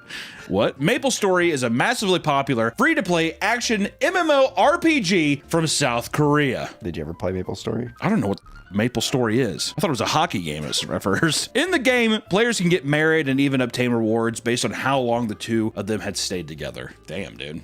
That right? All right, there you go. 10 years together. The game also allows couples to get a divorce, something a 43-year-old woman from Tokyo was suddenly hit with out of nowhere from her 33-year-old virtual husband. She had woken one day to find out that she was no longer able to access the couple chat and was ghosted everywhere else. I think it was that. I gotta. What? Fucked up though.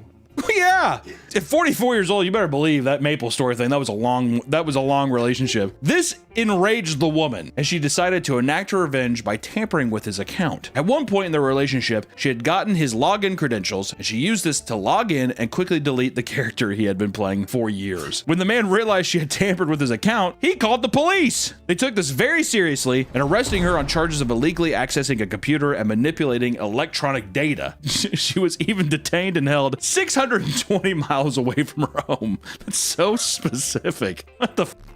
They flew her. They put her in the like Hannibal Lecter mask and like flew her ass into a different country.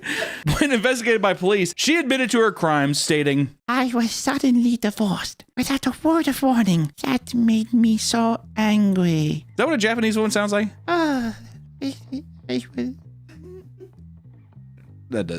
She risked up to 5 years in prison or a fine of up to $5,000. The final result of this case is unknown, but we know for a fact she had to pay. Yeah, they paid, she paid, and they still locked her ass up. She's like, no! Oh, wait, that's crazy. Wait, hold on. 5 years in prison or a $5,000 fine? I'd pay the $5,000. I would donate plasma.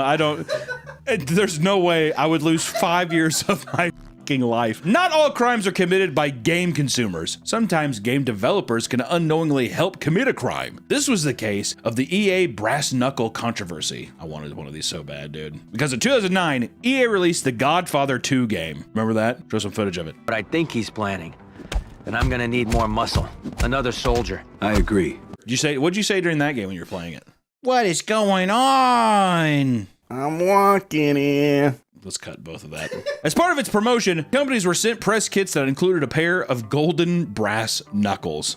I like how this look real too. They couldn't just be like plastic or something. It's like, no, they gotta be real. They knowingly sent out weapons to people who, in some cases, were not allowed to own them in their state. Pretty sure brass knuckles are illegal in, like, I would say the majority of states. They're considered an actual, yeah, it's like having a giant machete on you or something like that. What, I can't come into your store with this? Also, isn't mailing weapons illegal? I think if you, yeah, because you can mail guns, but it has to go to like an armory and you have to like sign and pick it up and all that stuff. But yeah, I don't think you can just send like a gun through UPS. Did you get it? Realizing that this was a risky move, EA started contacting people and asking them to return the brass knuckles so they could properly be disposed of. That's very Godfather-esque though too. Maybe that was always a plan. All right, call me, I'll discard it for you. And one of the most insane types of game crimes are those that escalate to IRL confrontations. In real life. In-game currency and rare items can be so sought after that it causes people to do some pretty extreme things, like robbing a teenage boy of his RuneScape gold. Hamza Bawa,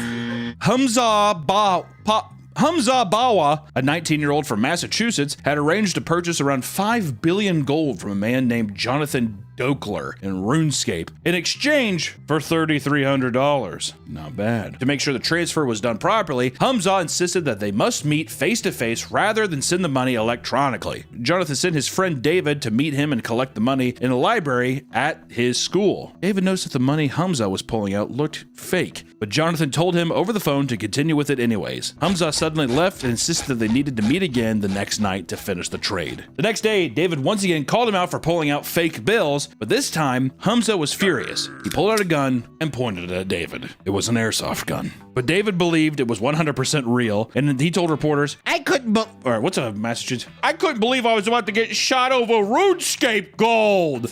I was so scared that I was so scared I was about to die. That's every average Massachusetts Boston goer. Oh, you, go sucks. I told my buddy, I'm not getting shot over electronic gold. It's not the best impression, but David was told to call Jonathan and say that the money was accepted. Terrified, David was forced to comply, leading to 4.7 billion RuneScape coins being sent to Hamza for free. Surveillance footage of the interaction led to his immediate arrest, and when he was charged with second-degree robbery and grand larceny, he faced up to 15 years in jail. Somehow, this isn't the first time an IRL RuneScape robbery took place, because in 2007, 2 teens robbed a young boy of his rare RuneScape items. A 13-year-old child from the Netherlands, who had been playing the game for a long time, slowly acquired an assortment of valuable RuneScape items. While biking home, the victim was approached by the 2 teens and was forced to go to one of their homes with them. After being forced into a bedroom, he was told to give up his RuneScape money and valuable items. And at one point, he was in a chokehold while being told he would be killed for not complying. What a Chad, dude. I don't give a f***.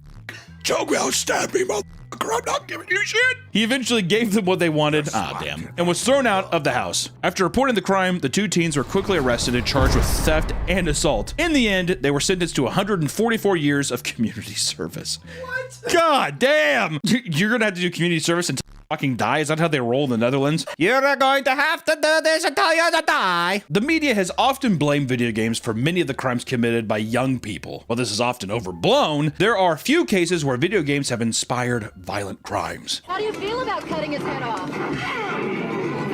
Games like GTA inspired one man to go on a wild joyride in Alabama. Zachary Burgess, a 20-year-old student of Auburn University, went on a chaotic crime spree. Zachary started his night by stealing someone's parked truck while they were still in it, forcing them to the passenger seat. The woman was held hostage as Zachary started driving erratically in the parking lot. During his joyride, he slammed into 9 vehicles. He eventually hopped out and fled the scene, but was eventually arrested and charged with kidnapping and 9 counts of hit and run. Allegedly, he told an officer that he was curious what it was like to play Grand Theft Auto for real. Are we stretching it a bit for the video? Yeah.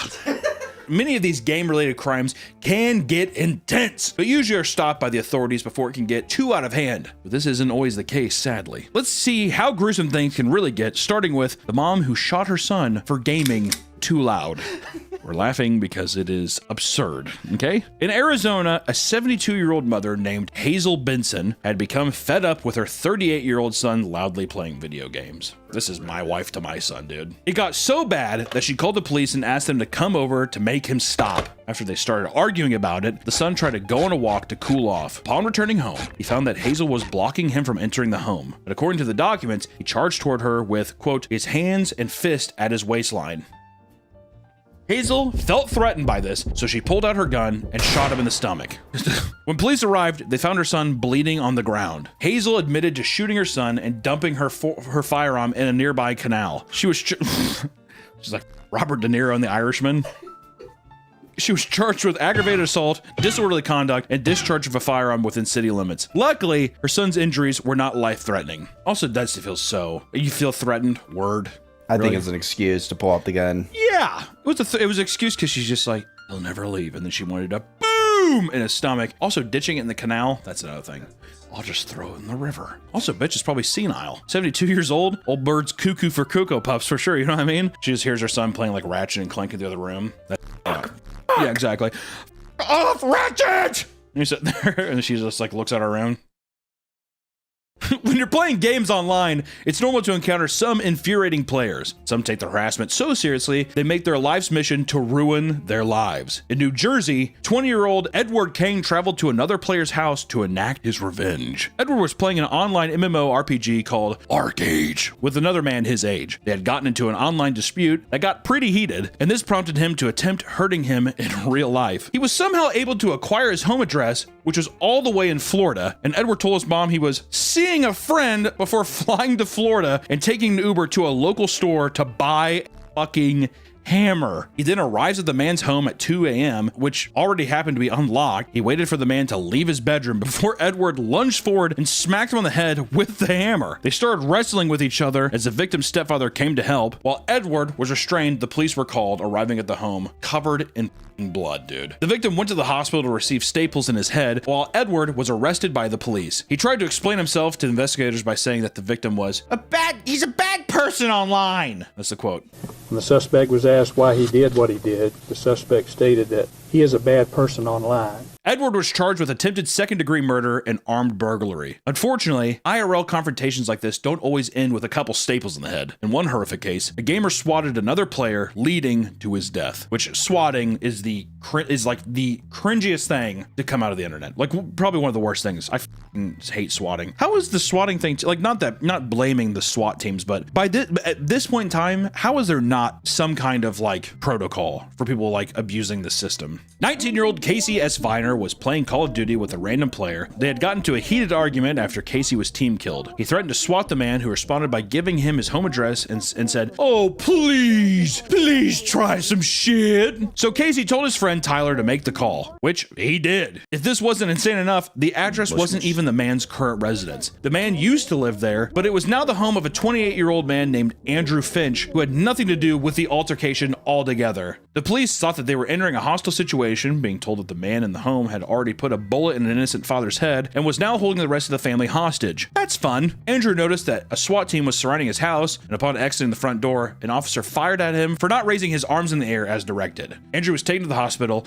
but ultimately passed away. Investigators tracked down the people responsible, who admitted to the false report. Tyler had also admitted that he had done this on multiple occasions, with one instance involving bomb threats made to schools, malls, TV stations, and the FCC headquarters in Washington. Barris was sentenced to 20 years in prison, while Casey received 15 months, as well as a 2-year ban from video games after his sentence. 20 years even, that, I just feel like that should be like a life in prison thing. Also, you're admitting that you've done this multiple times and it's resulted. If you kill someone in a way, like in that reckless of a way, to me, it only makes sense if you're in prison forever. The person that falsely called the thing in that resulted in a death, to me, hang him. Hang him. You know what? Hang him upside down and just have all the blood go to his head, and that's how he dies. Long time. Oh, you could put a little cut in his neck, like the Japanese do it. They hang you upside down, put a little cut in your neck, and they drain you of the blood. Have you seen Silence? It always goes back to Japan with you, doesn't it? Everything we do. This boy needs some Japanese pussy bad, dude. Just like the Japanese did it. Have you heard of that? In Wisconsin, a 10-year-old child killed his mom over a VR headset. The child, Noah Mann Tate, had been dealing with mental health issues for some time, to the point where his mother started putting cameras up around the house in order to keep an eye on him. Sounds like the start of a horror movie, doesn't it? Yeah, he's been having some weird issues. So it's like her doing the found footage thing where she's like setting up the camera and he's just like standing in the corner. This was due to his various violent acts. What? Like the time he attempted to fill a balloon with flammable liquid and ended up starting a fire in their home. Psychopath. Okay, so instead of cameras, hang them upside down, put the little thing in. Hey, pull the weed quick is what I gotta say. It's an infestation. Pull the weed. Pull it! He had been pushing his mom to buy him an Oculus headset online. Also a 10-year-old who's like, I want an Oculus. I'd be like, why the f do you know what that is? Is that weird? My nephew had an Oculus at 8. We don't need to bring him into this. Something his mother repeatedly refused. This enraged the boy, leading him to do something drastic. I thought that said autistic. When his mother wasn't looking, Noah had taken the keys to the gun safe. He shot and killed his mother. Unsure of how to explain what happened, Noah told police that he was simply twirling the gun around and happened to shoot her. His aunt, however, was told by the boy himself that he was purposely aiming the gun at her. He seemed to show little remorse, with the boy buying a VR headset the next day using her credit card, and later he told her grandma, I'm sorry for killing mom, before asking about the status of his Amazon delivery. That is gruesome, dude. The child was charged as an adult, facing up to 60 years in prison. When asked about the possibility of posting the $50,000 bond, he told the lawyer that he could try gathering coins from between the cushions of his couch. That's a sadistic, evil little motherfucker, isn't it? Maybe I could just dig for some coins. I'm a kid. Also, you should hand me your gun. He's currently locked up in a juvenile detention center. Upside down. Hang him upside down. The Japanese like, oh, yo. And lastly, we'll end on the internet rivalry that turned into murder. In 2008, after a long and bitter rivalry in Lineage 2, a massive popular MMO, members of two opposing Russian clans scheduled a face-to-face meeting in one of Moscow's bars. Around 30 people, a mix of both clans, come to the meeting. After a bit of friendly drinking and civil discussions, Audrey Pamlina, known in the game as DVP, invited one of his opponents to come outside. The man he invited came back into the bar with a broken nose. Naturally, his fellow clan members, Alexander Bliskin, stepped in for his teammate. He came out and punched DVP in the head, to which DVP responded with a headbutt to the face. Alexander Bliskin fell to the ground and cracked his skull on the pavement. A brawl ensued, which ended with police and ambulances coming to the scene of the fight. After a 3-day coma, Alexander was pronounced dead. Andrew was sentenced to 8 years in prison in 2008. After serving a sentence, Andrew came out and immediately began his eventually successful streaming career playing Lineage 2. Just goes to show that streamers are the worst. Most of these cases have been avoided by taking a step back and realizing just how trivial the situation is. If you're about to book a flight to another state to attack someone because they were mean to you in a game, it's time to take a good hard look at what your life has become. Try to stay off video games, guys. It's for the best, I swear. Thank you so much for watching today's video, guys, and we will see you in the next one. I hated that. This? I hated that. I hated the. I did. I don't know why. I think that was. I was building myself up too much. I was like, I need to do something at the end. Oh God. Is there a? Have you ever? What's the angriest you've gotten at a video game? I never get angry at video games, and I've never said the gamer word in a video game. Ever. Ever. Okay. All right. That's it. Back to the Papa Meat channel. How you doing? How you doing? Today we're gonna talk about big rig truckers. Yeah.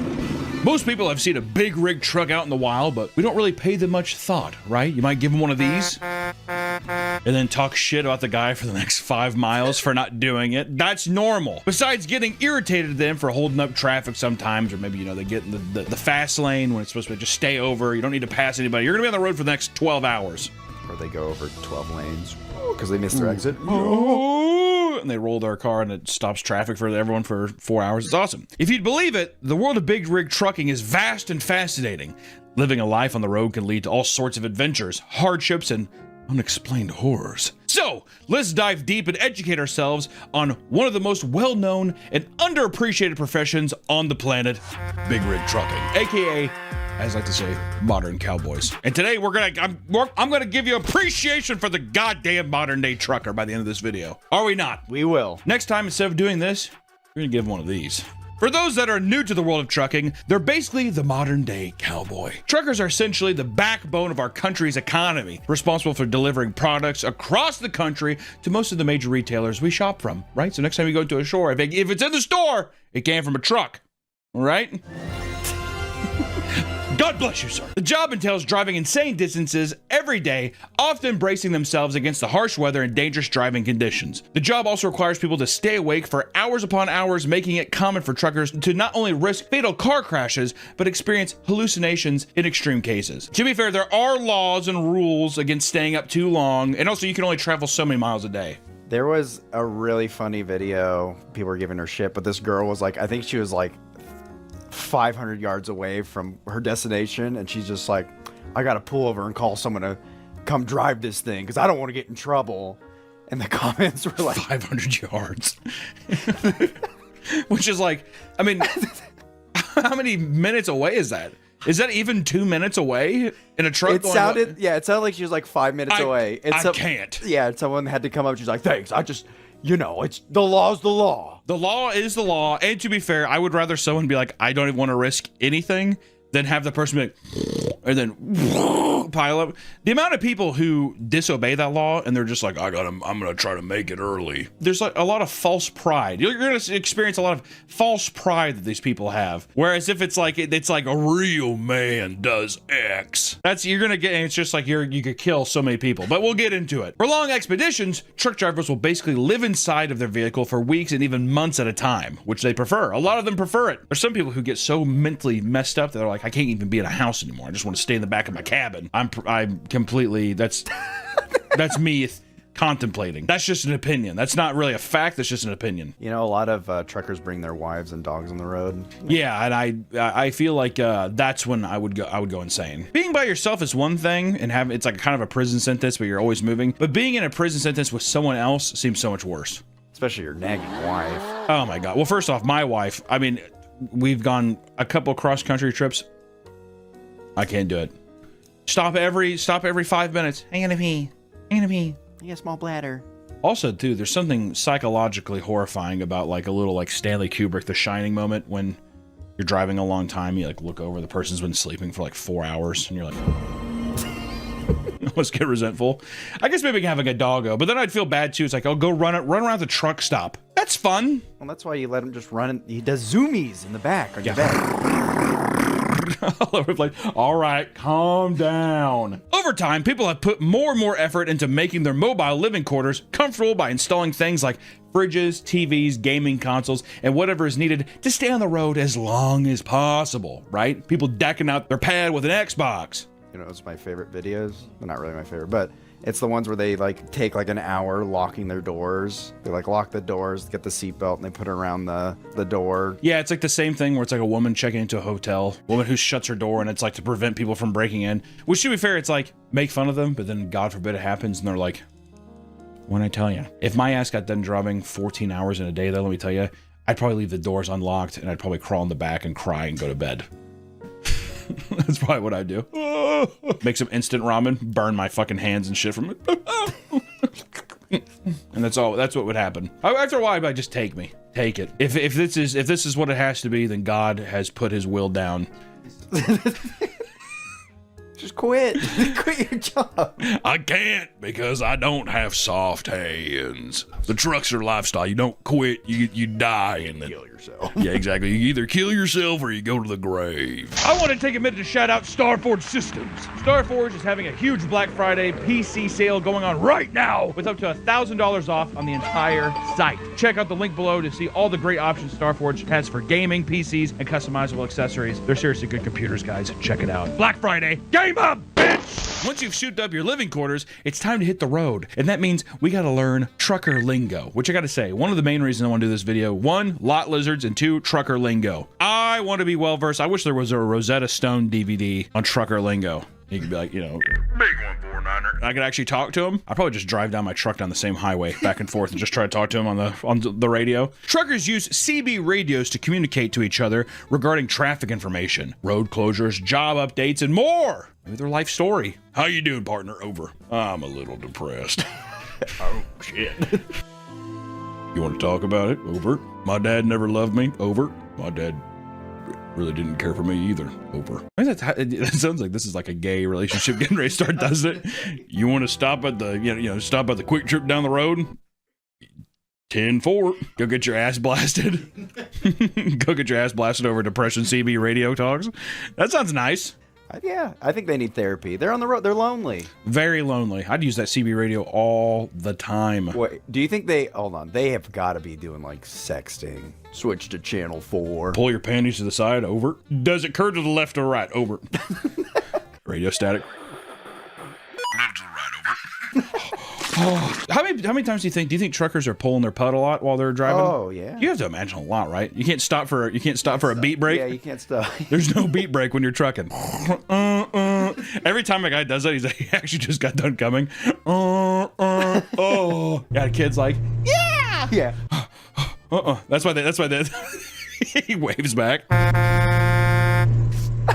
Anytime you see a happy trucker, they just got done with their beat break. You got to watch out for the beat break.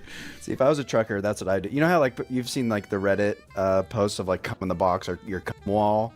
No. Oh. No, I haven't seen that actually. There's an infamous Reddit post where it's like, guys, my cum box is starting to smell. My cum box? This guy, every time we jerk off, he'd ejaculate into a box, and it started like growing spores. Turns into a fucking Last of Us episode.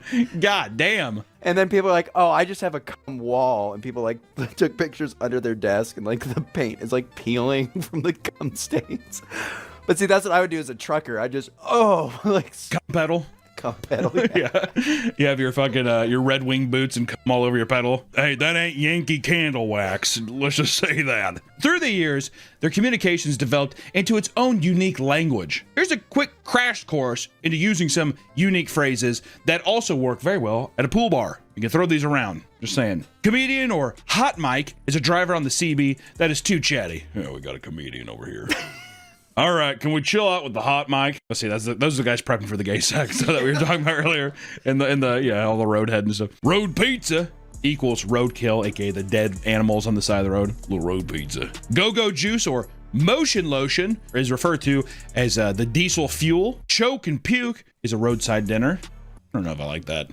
Gotta get my choke. Gotta get my puke. Or is it actually choke and puke? Choke and puke. Stopping by for a little choke and puke. Be right back. I'm guessing because they throw up a lot or it's bad. I have a feeling that it's like a roadside diner, choke and puke. I'm seriously wondering how much of this goes back to gay sex. Choke and puke? Word? I'm getting a little choke and puke. Little slither dinner coming up right on the side, boys. We'll see it. Just spreads his asshole and...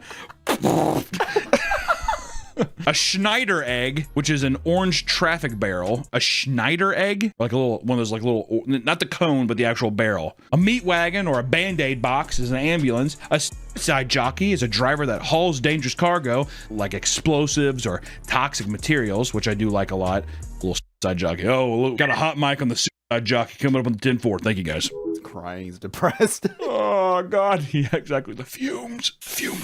I want to die. Occasionally, arguments can break out between communications on the CB radio. One seasoned driver resting at a truck stop explained how he once listened to two massively overweight drivers scream at each other through the radio before jumping out of their vehicles to fight. You do not want me to come out there, buddy.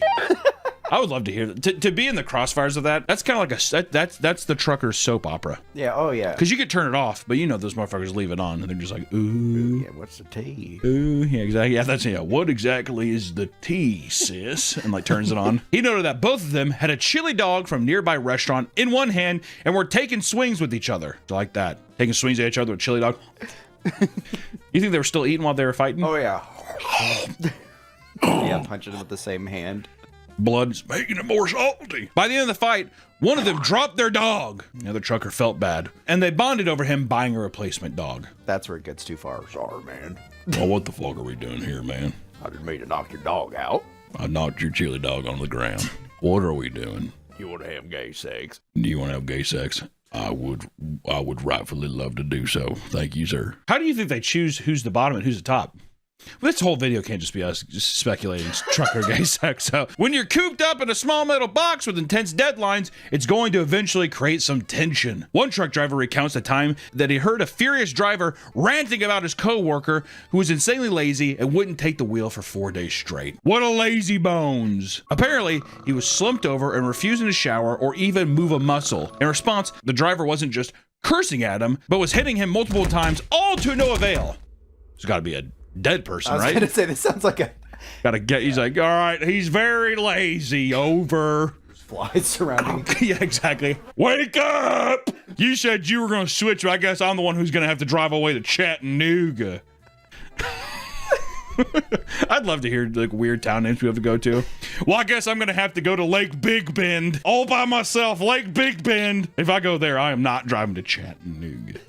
I'll tell you that right now. You hear me? Yeah, just like maggots coming out of his mouth and shit.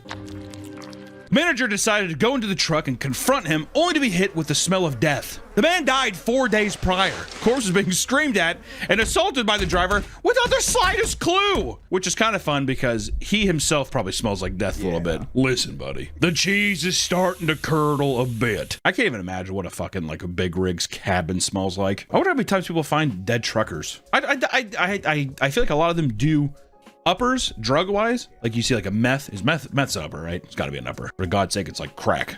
Whatever meth, I don't know. Because I imagine there's gotta be a lot of drug overdose stuff. But I literally wonder how much it's just people like, they stop one day and their heart's just like, for the lack of sleep, all that kind of stuff. Unhealthy diets, they don't move a lot. It sounds like he finally got a break and he just never woke up. Yeah, that's a forever break. I will drive us to Chattanooga once we hit Des Moines. Just let me sleep. Yeah, and then you have your partner beating you. Yeah, you can't break me down if it makes you feel right. Wake up! That kind of thing. You think that guy was high too? Oh yeah, I bet. Well, imagine that they said. I bet you it's an undisclosed thing of like, well, why don't we both hit a little crack and we'll drive for 14 hours straight. We'll drive to Chattanooga 14 hours. It's a great deal. And the guy's like, and just dies. And the other guy's like, are you going to pass it? Off. This is why I fucking hate you newbies. Under these work conditions, it's inevitable that you'll end up posting videos about your experience to kill time. Because of this, the truck talk community has grown quite a lot, introducing us all to new facts and stories from the road, which I gotta say, some of my favorite content right now is watching truckers like just finish a drive. It's very nice. A lot of younger truckers too. A lot of time, people speculate, which there is, the vast majority is like old fat men who are like, you know, you got soft hands. But there's a whole new generation of younger people who are making like vlogs out of it. And it's pretty, it's fun. It's good watching. I like it. It's good content. It's good content. I enjoy it. Some well-known trucker influencers like Uncle Rob give an exclusive interview walking us through its trucker diet, which consists of assortment of candies and jerky. And this is the very stereotypical, like, oh, you know what I'm talking. Raspy voice from a lifelong of drinking coffee and smoking cigarettes. Gummy bears, some kitty, some Emmy. I'll tell you what, Uncle Rob's teeth, try to tell me he hasn't fucking hit the pipe a few times, huh? Or is it just the Skittles and the beef jerky? I don't know. During the interview, when Uncle Rob finds out that there are no more roller dogs, he appears physically distraught for a brief moment. What? Are you fucking kidding me? No roller dogs? They done sold out. Damn it. And at one point, the cashier mentions that they take food stamps, to which he yells, food stamps? I ain't no damn Puerto Rican. The trucker diet right here. That's right, baby. Food stamps? I ain't no damn Puerto Rican. Which I will say, Uncle Rob, he's definitely playing up a character and stuff like that, but still. One frustrated trucker films his confrontation with a man at a fuel station who decided to hold up a line for 26 impatient truckers because he wanted to use the available water to give himself a shower in public. The man was standing shirtless in swim trunks and pouring shampoo into brown paper towels supplied at the pump to wash himself, which that is very inconsiderate. Can you imagine you're on the road, there is a timely thing, you're like, I have to get so many miles, I can only legally drive so many hours a day, and there's just some asshole who's just like, well, I guess I'll wash here. What are we doing? We all smell like shit, dude. Let's just keep it rolling. Some people use truck talk to push strange and lazily thought up conspiracy theories. One man filmed himself at a truck stop at night to talk about how suspicious it was that so many trucks on the lot didn't have their lights on. Something that many truckers say is completely normal because they're probably sleeping. Weird. What the hell is this? What's gonna, like, people have to be so bored, man. Yeah, it's a little brain rot. Which he claims that all of them must be U.S. government trucks that are hiding in plain sight to spy on people and to take away jobs from American citizens. The U.S. government is trying to lay low and they're trying to hide and turn off all their lights so that they're not as noticeable. While the regular guys like us, we leave them on because we're proud of our lights. And apparently, when he was walking up to the truck stop, a group of men with badges walked out behind him in weird formation. A little gang stalking. This is the early stages of gang stalking, where you see parked cars and you're like, wait, why aren't the lights on? It's like, oh, who cares? Like, what are you talking about? Do you think it all stumbles into that? You start with the one tiny thing and it blooms into full-blown gang stalking where it's like, everyone is fucking out to get me. It's the paranoia creeps in because all it takes is one bad event and then all of a sudden you're second guessing yourself. Also, if you start posting on socials, people will start validating. Yeah, it's got to be someone like. I think people start validating, and I think people will openly fuck with you. This has happened to me too. Oh yeah, because that affects that person in no way. Oh yeah, me too, buddy. It's fucked up, and that person's like, oh my god, it's happened to them too. Wonder how many times gang stalking has come to be like it's a real thing. There's the Hemingway guy, Ernest Hemingway. He was gang stalked by. Everyone said he was crazy. Did he kill himself?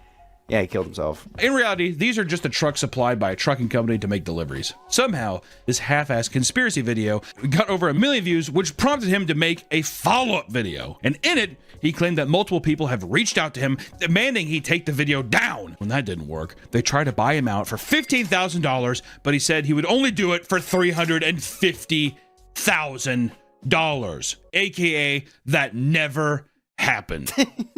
They didn't fork over the cash, and now random vehicles are apparently driving past his home every day. Also, men in suits are showing up at his home and knocking on his door. I think he's hitting the pipe a little bit. No. It's definitely not meth. It can't be that. The guy who's just randomly hanging out at truck stops isn't just smoking meth and fucking whores. There's no way. He explains how they park outside his home and watch him all night. Why would they need to watch you all night? What would you be doing? Just in case. Oh yeah, in case he gets up and goes. The driver claimed that once he witnessed them change patrol shifts, he packed up all his things and fled with his camper and family. Now, he's sitting in an undisclosed campground where he says a random antenna with cameras popped up overnight and is watching his every move. But even here, I feel not safe. I keep seeing these antennas. Some camera keeps turning on and off, looking at me. I swear this thing was not here yesterday. Despite this being incredibly unlikely, people in the comments are begging him to turn to God for protection. You know what? That's the trucker code too. You have got to pray. If you don't pray, this is a demon trying to get you. I'm telling you. You know what I mean? Also, does this also sound like a drug addicted guy who feels bad that he's like, well, you know, I'll stop fucking prostitutes and driving my truck.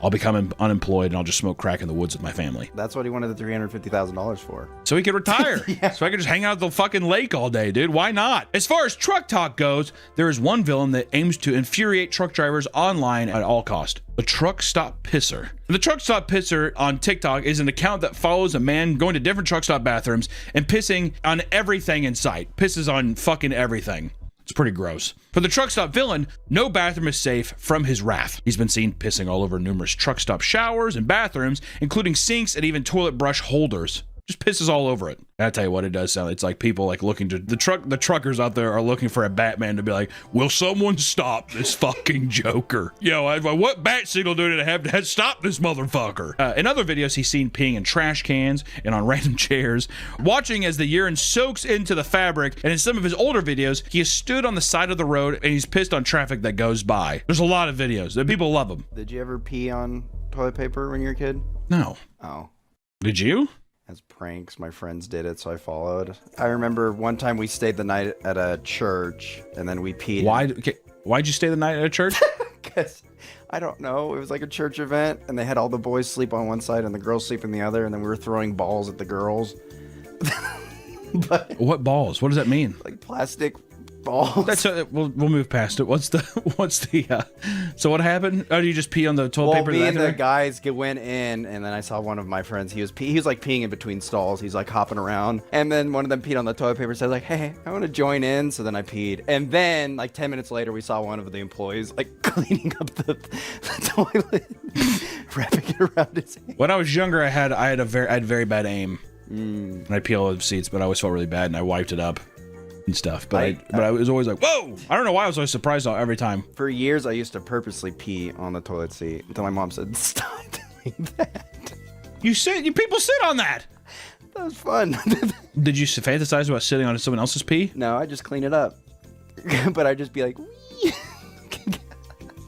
Like your mom would be like, Nick, you have got to stop doing that. But this is far from the first gross story that has ever been told throughout the world of trucking. One trucker was in a bathroom when suddenly the man next to him dropped a monster log that ended up clogging and overflowing the toilet next to him. The water kept on coming, alongside chunks of toilet paper and feces that the man had to avoid the sewage by lifting his legs in the air for minutes on end. Oh God, I did not train for this. Yeah, they're all the way up here. He's like, what in the world? Eventually, a worker trudged in and handed him 2 garbage bags to wrap around his feet and a small trash can to rest them on until he could finish his bowel movement. I love how much they accommodated him. All right, there you go. Now just finish your, it's like water and shit flowing everywhere. You just finish what you gotta do in there, all right? Sometimes truckers aren't lucky enough to make it to the bathroom in time. After entering the bathroom, a driver opened the stall and saw a pair of soiled underwear on the toilet. You just put it on the toilet like as I banished I should have, like, almost like the offering, like I wish I could have made it. And blessed your porcelain bowl. After moving to the next stall and doing his business, he walked outside to see a man holding his pants up. He also noticed that he had failed to make it back to the truck and had shit his pants. How many times a day do you think truckers shit? Like if you were working at a truck stop, is it a daily thing? Shit my pants. They say it's the walk of shame. Oh, damn. They say you can see it, you're like, oh, and then you'll stop. And then you just turn back. Fuck. Never mind. A few minutes later, the trucker noticed the man who had soiled himself pulling up next to him and was working on his engine. When he peeked out of the cab, he saw that his pants were around his knees and his hog was fully exposed. Didn't really probably need that last bit of information, but we thought it was necessary for the story to truly immerse yourself. So you're welcome. And it doesn't take a genius to assume that the floor of a truck stop parking lot is disgusting, right? It's common sense. It's safe to say anything your shoe touches has once been peed on or worse. That's the safe assumption. One driver caught a man just leaving his truck and heading toward the truck stop completely barefoot and oblivious to the filth on the asphalt. I don't know. I mean, first off, when I see a man walking that's barefoot in anywhere that's not his own home, even I'm starting to get a little squeamish at like a water park. You see a guy like walking around, whatever. I don't fuck with the bear. I'm always like got a few screws loose. Walking barefoot, you know what I mean? Especially people like, I'm connecting to the earth. They're grounding. Yeah, if I'm grounding to the earth, I don't know. I just picture like a big dog turd like going between their toes. I think you get worms through your feet. You can step in worms and they go through your feet. Jesus. Really? Fact check. Trucker worms? Yeah, trucker worms.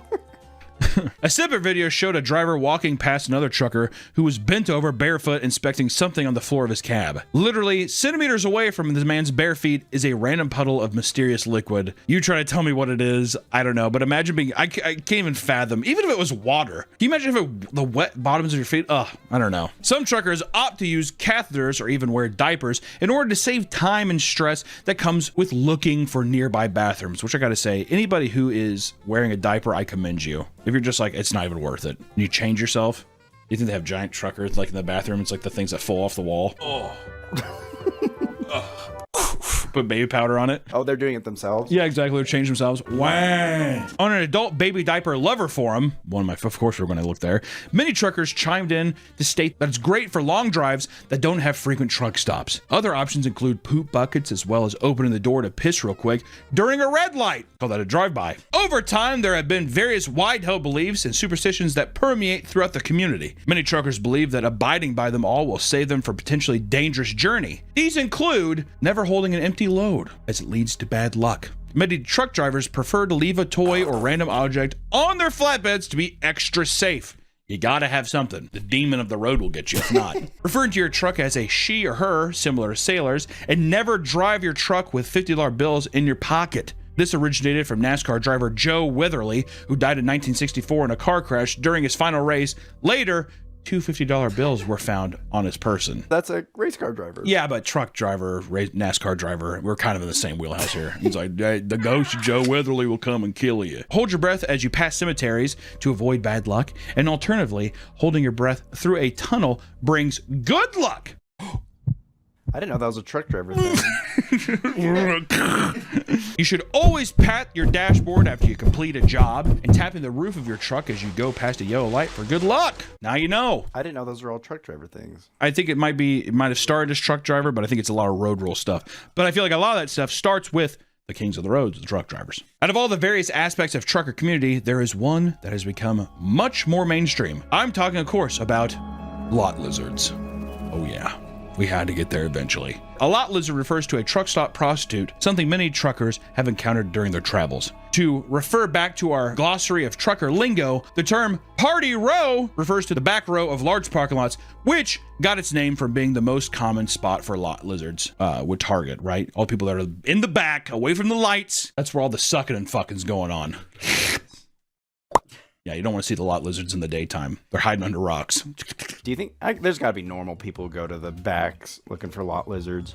Like in a car, normal car? Maybe. But I'd like to think that the lot lizards have pride and they don't take them. Where's your cabin? Well, I got a F-150. No, I don't think that's how it works, sweetheart. Oh, please. No, I don't think so. Yeah, can you imagine being on the bed? I need pussy, please. All right, fine. All you have to do is say please. All right, you're kind. Prostitution is apparently rampant at truck stops. Yeah, apparently. That's weird. So a lot of truckers are more wary of the larger cities. And in fact, many interactions with lot lizards are police sting operations, which I gotta say, what else? Do you have anything better to do with your time? I was gonna say, can a guy not go by? Can a woman not make some money and a guy not get his fucking nut? They're lonely. Exactly. Can I have like a fucking woman just like pound my shit a bit? Thank you. There's a tip. I'm tired of coming on my shoes. I'm tired of my fucking pedals are caked in fucking Yankee wax. I need some companionship. Police also monitor truck radios for signals that someone is soliciting sex, so the frequency of truck stop prostitution has reduced significantly over time. Buzzkill. Some truckers have claimed to see white vans pull into truck stops to drop off what is described as fake lot lizards, used to catch people who are indulging in their services. So that's a CB radio thing. The sugar is sweet, but don't take the candy. I repeat, do not take it. The cop. Come back. Another person responded with advice that one of his commercial driving license instructors told him, quote, if you ever see a sexy lizard, she's a cop. God damn, look at her. Nope. Too good to be true. Yeah, there's like a half mutant person walking around. Now, hello, good looking. The buffet is open. That being said, a lot of people have many beautiful lot lizard tales to tell. One man from Indiana had a woman knock on his truck at 3 a.m. to advertise her services. She was rejected. Yeah, right. And the man proceeded to watch her hopping from truck to truck, making time in between to wash out her pussy with Coca-Cola. But see, that's how you keep it sweet. You gotta wash out your pussy with a little bit of Coca-Cola. That's what a guy does. Oh my God. She used to do with mug root beer, but she's there after a while. They'd be like, it's a root beer float. This isn't the only dark corner of the trucking world. In fact, this profession can attract deeply disturbed people. No. Come on, what? Truck drivers move through states so quickly and frequently that it's harder to track them down, making it ideal for certain types of crimes. In 2003 to 2004, a crime analyst from the Oklahoma State Bureau of Investigation looked at bodies found along highways and realized there was a connection between the location of the bodies and the routes that long-haul truckers take. The FBI had to develop the Highway Serial Killing Initiative, the HSK, which aimed to help stop serial killers in the trucking industry. It's like also the last bastion, because I feel like back in the day in the 60s, 50s and 60s and all that, there wasn't a lot of ways to catch people, so you could like, a lot of people would pick people up in cars, like hitchhikers and stuff, and kill them. This is like one of the actual last ways of like, well, I was supposed to go this way. I don't know. Shit happens. How many people drive along the highway? It's like still the perfect cover up for these fucking psychos. It is believed that a massive underground network of potential serial killers exists with the purpose of picking up lot lizards at truck stops, killing them, and leaving their bodies on barren stretches of roads during their late at night drives, which is also, once again, you have a business to be there. There's like desolate places out in the middle of nowhere that no one's hardly looking, and then you're also picking up lot lizards, aka prostitutes, which already probably no one's looking for them either. It's the perfect crime. The FBI is looking at 850 murders, with most victims being prostitutes. It's very hard to solve these crimes due to the victims already being alienated from their family, and they don't get reported missing, and the suspects are able to travel thousands of miles away from the scene of the crime by the time the victim even would be found, or even if they do get found. While they have made some arrests, the vast majority of these murders are all cold cases with no leads at all. So when you're gleefully signaling a nearby trucker to honk his horn at you, there's always a chance that you are looking in the eyes of a serial killer. Which is a bit dramatic, but you never know. He's either just got done beating his dick, He took a shit on the side of the road or he killed somebody. Those are the only options, all right? I feel like you could say that about anybody. You could be staring in the eyes of the serial killer at your grocery store. Yeah, but it feels so much more true when you're talking about a trucker, doesn't it? It's surprising just how many people are totally unaware of what goes on in the trucking world, despite seeing truckers almost every day of your life. What seems like a mundane job to many can actually be a life full of adventure with all sorts of unexpected turns. It's also a job that, while incredibly important, can be quite lonesome, with some people leaving their families for long periods of time to make a living. So the next time you angrily drive past a truck driver on a busy freeway, take a second to consider that. These are just people doing their job, and it's a very lonely one at that. So with that, I leave you with, don't fuck lot lizards. I'm telling you, that'd be bad. If you take a shit, go out in the middle of the woods. I think if you were beside a wooded area and it was like, this is so busy, there's tall grass, you took shit in the tall grass, to me, that is totally fine. Yeah, It's gonna be itchy though. Put a blanket over. Confucius say, man with itchy tushy, wake up with smelly finger. All right, bye. Wise words. Back to the Papa Meat channel. How you doing? How you doing? Coming on sundown because today we're going to be talking about catfishing. The dating world is already full of uncertainty, but perhaps the worst thing anyone can experience on a date is being catfished. Nick, give him a breakdown what catfishing is. It's where a man or woman pretends to be someone they're not, get your hopes up and crush your heart. Now, is that just physical looks, or does it also go to like, well, I guess people lie about their jobs and all kinds of stuff too. Mainly it's the physical look. That's how I see catfishing. I feel like more men will lie about their job for like status or like financial status or whatever. I've had someone it was a woman and they were sending pictures of a more attractive woman, and then when I try to go on a date, they're like, I have to explain, like, these pictures of me aren't me. There's someone I found online, and then we did a video call and she's like, do you still want to go on a date with me? And I was like, no, you lied to me. Well, first off, that's a guilt trip. 1,000,000% that's someone trying to guilt trip you into going on a date with them. Did she try to justify, well, I have to do this because... She just said that she does this with a bunch of guys. She likes the attention. Oh my God, get away from me, demon. What a weird thing to say. I do this to everybody. I don't have a heart. I don't know. I just don't really think about anybody but myself. Anyways, fuck you. You know, I mean, like, what else are you supposed to say with that? You might think that catfishing is a rare occurrence, but you'd be dead wrong. With online dating becoming more and more popular alongside advancing technology, changing who you are has never been easier. In the US alone, states like New Hampshire and Arizona lose anywhere from $7 to $43 million in romance scams a year. And in India, reports indicate that at least 60% of all matches are catfished. So if I ever go to India, do not open up Tinder. Well, I don't suit my options off for a bit. Do you think there are people who are like, I'm going to go to a foreign country and find my true love through Tinder? I could see some, like, weeb going to Japan and be like, I'm going to find my... Oh, sure. Oh, I guess it's the difference between that and like a passport bro is that they're going there specifically for that versus I wonder if people are just like, just roll the dice and see. Maybe I get lucky and she can come in my bag and take her home with me. We'll break her legs. We'll fit her in the bag. And when they scan, I'll do... Shh.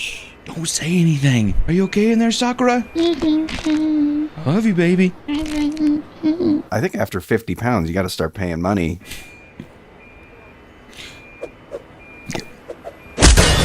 AI is only making the problem worse, whether it's the thousands of people dating literal robots or people using programs to face swap and realistically alter their looks. People of all ages are looking to swindle on unsuspecting dates. So much so that we're even seeing cases of family members helping other family members catfish people.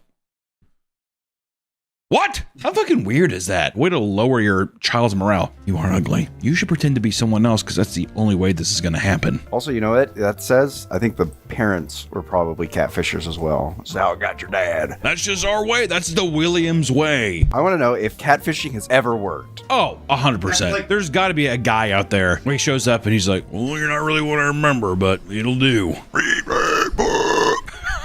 How do you text with those hooves? So put on your best clothes and get ready to be in shock as we unmask the dark world of catfishing. Catfishing has long since been in the cultural zeitgeist. Shows like MTV's Catfish were hugely successful even back in 2012. The show's premise was simple. The hosts Neve Schulman and Max Joseph would receive an email for someone requesting they investigate their online love interest to see if they are who they really are. I feel like the Catfish movie is when I really knew what that term meant. Before the show, Neve did the documentary showcasing his catfish. I wondered too how much, I was thinking about this, how much that documentary and how much his show actually just where people were like, oh, I can do that. He just show people, be like, oh wait, you can just trick people like this? Oh, okay.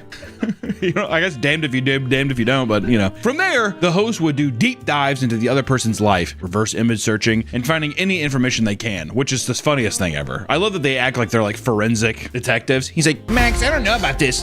This is kind of weird. I'll like go on his Facebook and they just type in a name. That's not who that is. Whoa! And he has a camcorder. Yo!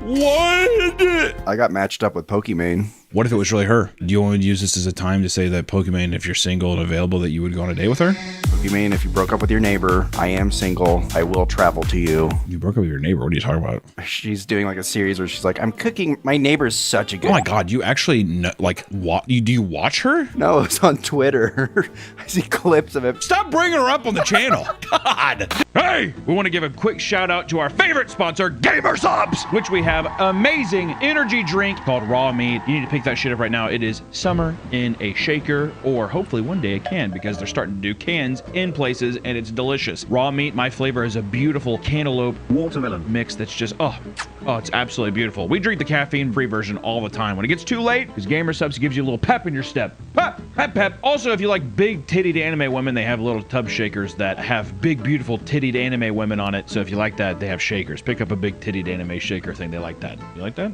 I know I do. If you head over to Gamer Subs right now, you can get signed up for some free samples. They're all good flavors. There's not a single bad flavor. They're all muy caliente. They're beautiful. They're so tasty. So please head over to Gamer Subs and use promo code PAPAME to check out, and tell them that we sent you. All right? You're gonna get a little goodie with it. I think you'll like it. Back to the video. Then they travel to meet the person and confront them about lying, or to simply talk with them. If the person is a catfish, they've revealed their true identity to the victim, either online or in person. It is a captivating show. The most awkward interaction, a guy was catfishing another guy pretending to be a girl. He like walks up, he's like, we could have had everything. Or something crazy, some crazy shit. And the guy's on like a park bench, like, what the fuck? And Neve has to step forward. He's like, yo, bro, back up. And then Max is in the background. They could definitely start faking it. Oh my God, yeah. I mean, I would imagine from the inception of the show, it was probably majority faked, yeah. You think the documentary's real though? That felt. Yeah, definitely. I think that feels more realistic. Also, for people to even be willing to be like, yes, I'm the catfish, let me come forward and reveal who I am, I don't believe it. I mean, that's the thing about the internet, is that people, if you're a catfish, if you get caught, you swim away. Oh, never mind. Oh, delete my account. There it is. This simple yet captivating concept drew in audiences weekly and was highly rated for the ridiculous stories it aired. Sadly, as the show progressed, audiences felt it lost its original mystique because people became better at recognizing fake accounts, which made the reveals less shocking. Also, too, once people realize that catfishing's a thing, they're just like, I mean, I'm being fucking catfished. This is not who it is. It's just not as juicy. There's not the mystique of people being like, wait, what? This is a thing? Oh my God. That's why I require every woman to send me their driver's license and social security number. You have to, and a blood sample. Just to make sure you are who you say you are, sweetie. I'm trying to protect both of us. Kiss me. However, many of the show's former contestants and viral moments carry on its legacy in other online communities. One AMA on Reddit, hosted by Neve, who answered many common questions about the show and reminisced with the fans about their favorite moments. In a very short AMA, a person claimed to be a paid actor playing the person being scammed and said the majority of the show was scripted, though they were told some of them were 100% real, which I believe that one out of everything. One, I don't even think it's the showrunners. It's definitely the network also being like, this needs to be way crazier. We're gonna get some actors in there. We're gonna fabricate some shit. How many times can you have some fucking weird person that's just like, I just didn't know how to say this to you. I'm sorry. You know? Also, if I was getting catfished, I don't want people to fucking know what I said to them. What? No shit. Did you send this dick pic and you said that your mommy was hard? That she wanted her milk? Kinda wish you didn't read that, but yeah, I said that. If someone approached you with this, would you just think that this is a moment to get on TV? And you're like, oh, well, I get to get on TV. Or do you think this is an actual way of being like, well, how romantic is it that it'll be filmed and then it'll be caught on television that she accepts me for who I am, or they accept me for who I am? How do you get self-esteem by being shown on the show? That would destroy my. You don't. That's also why, once again, I'm actor. Fans also brought up the numerous insane stories, like in season 5, when a man named Spencer Foley believed he was dating Katy Perry. During their quote-unquote relationship, she shared unreleased music and even planned to propose to her with his great-grandma's emerald ring. However, the host revealed that the woman he was talking to was a woman in England named Harriet. When Spencer heard the news, he didn't believe it, even after the host flew him to England to meet the woman. But there's no way. You're not Katie. He's like, not like, I could see also people not understand the situation. No, Katie, she's not dating you. This is who's actually been talking to you. That's not Katy Perry. Oh no, I've been lied to you. Yeah, you still going to propose to me at a concert? Another episode that season featured a man named Lucas, whose real name was Zach, who was actively leading on 3 different women. God damn. After some digging, the host discovered that he had an extensive history of catfishing, allegedly involving around 400 women. Now this has become an addiction. It's like a little dopamine hit every day, you know? As I've never catfished, but I could assume... You've definitely, whatever.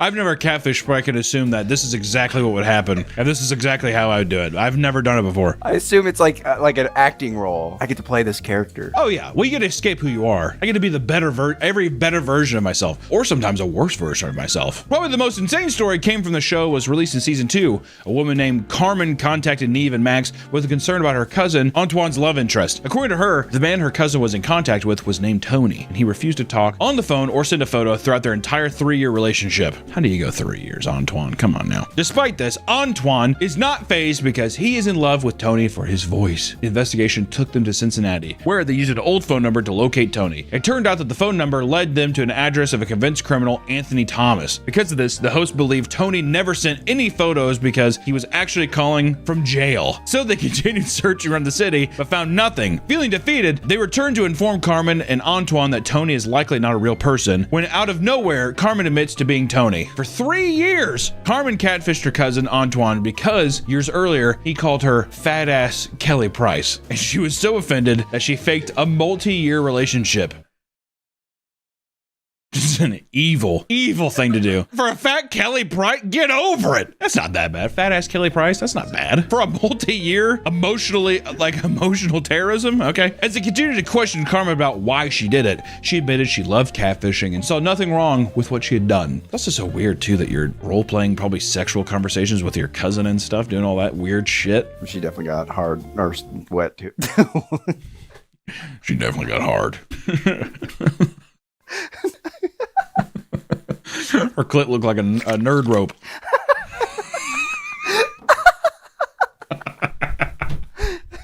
Catfishing stories come in all shapes and sizes. Strangely enough, many people have been scammed after believing that they were in a romantic relationship with Elon Musk. Who would want to date Elon? Can you actually imagine going on a date with Elon? There's the money, but still, I mean, like, listen, I get that of, oh, well, he's the richest man in the world. I'll tell you what, at the same time, if you can find a guy that makes like 150 grand, you get just about a similar thing. Honestly, who wants to go? Can I buy a yacht? When have you ever actually thought about that in your life, right? Can you imagine going on a date with Elon at whatever fucking cryptic hellhole he takes you to, and then later, yeah, he courts you? I was actually going to see if you wanted to come up. Okay.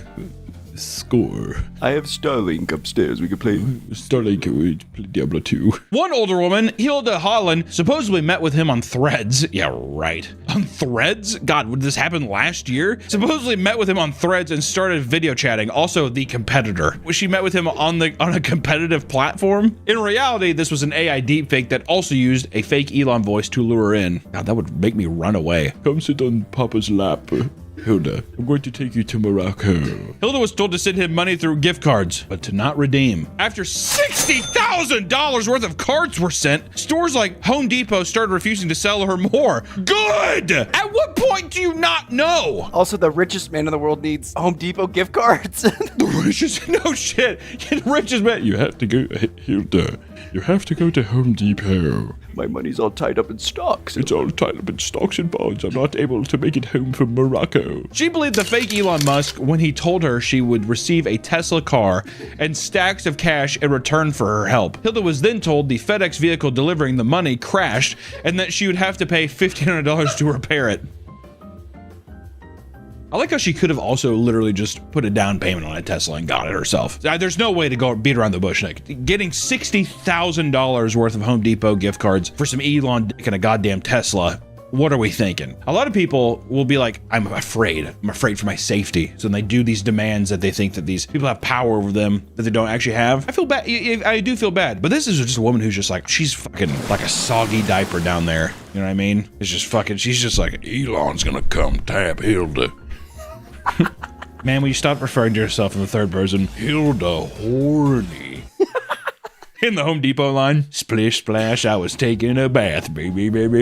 That's definitely what happened at Home Depot. She came in so often, like, why are you buying so many cards? They're like, oh, Elon's gonna rail me. Yeah, I gotta get Elon home from Morocco, so he's gonna send me a Tesla, and he's gonna let it fucking clap. And I bet you anything, the staff was just like, I hate this woman. And then after a while, one person had a heart, and they were like, we can't let you anymore. I refuse. I cannot let you do this anymore. One poor 80-year-old woman from Washington dodged mortgage payments for 10 months so she could instead send her love, Elon Musk, the money. After over $50,000 was spent via Apple gift cards, her daughter stepped in to investigate. She looked through her phone and saw that a fake Elon Musk convinced her that he would soon be whisking her away in a private jet and taking her to an island resort. That's very sad. Once again, it's just the old people, man. Also, too, that old people are still that ready. I feel like at 80, I'm gonna be like, I don't care. You know, if some like beautiful woman was like, oh, we could run away together, so I'd be like, no, I'm good. At 80, because also it's just saying getting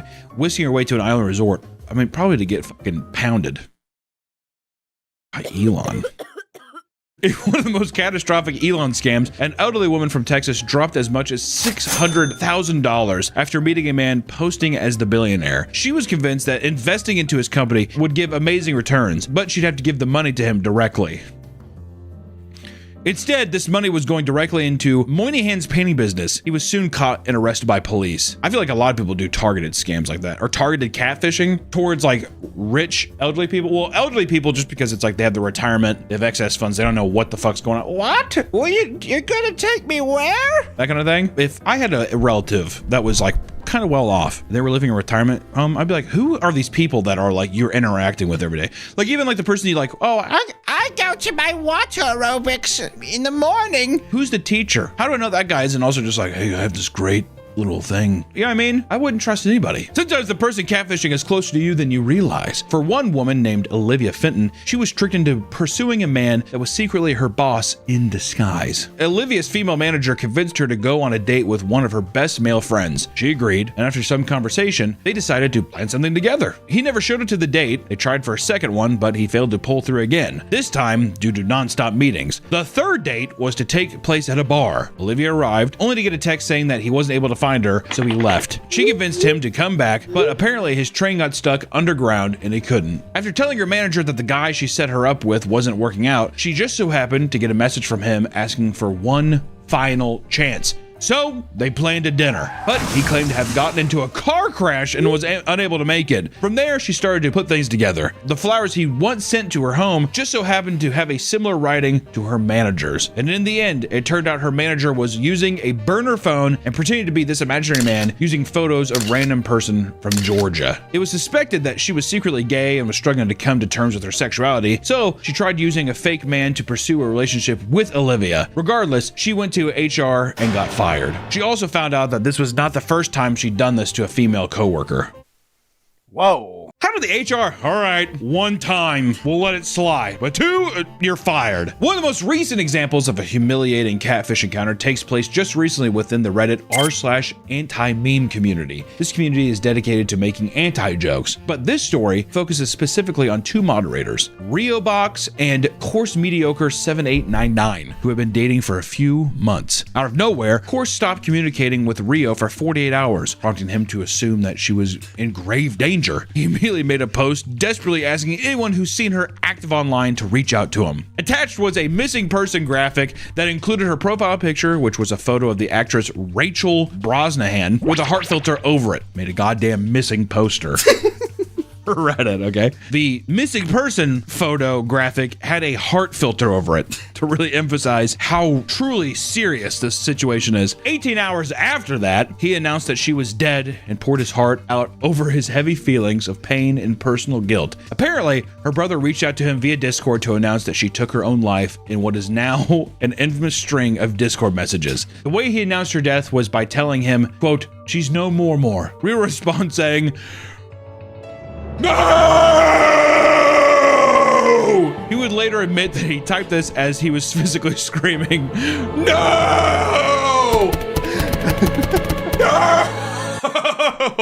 This post included a new graphic, the same edited photo of her profile picture, this time in black and white, and slapped onto a stock photo of a headstone. There's no way this is real. This was actually happening on Reddit. The post would end with Rio threatening to ban anyone that speaks ill, of course, as she was seen as a controversial mod in the community. Some made jokes, but many saw the entire situation as incredibly suspicious. Redditors started digging through Corse's account to find that they were undoubtedly a young boy from India pretending to be a 26-year-old woman. This was pretty clear, seeing as they had posts talking about living in India and even speaking Hindi. They even found the Xbox gamer tag and saw that he was playing Minecraft Mobile after her supposed death. The story ends with Rio admitting that he jumped the gun on all the frantic posts and that he was very likely catfished. He is now taking a hiatus from the subreddit, and the line, "she's no more," has cemented itself as a meme within the community. They were dating for 3 months and they were calling each other husband and wife. And he was freaking out because he only had her Reddit account and nothing else. So he didn't have her phone number or anything. So it sounds like this Indian guy got in too deep. This Indian child.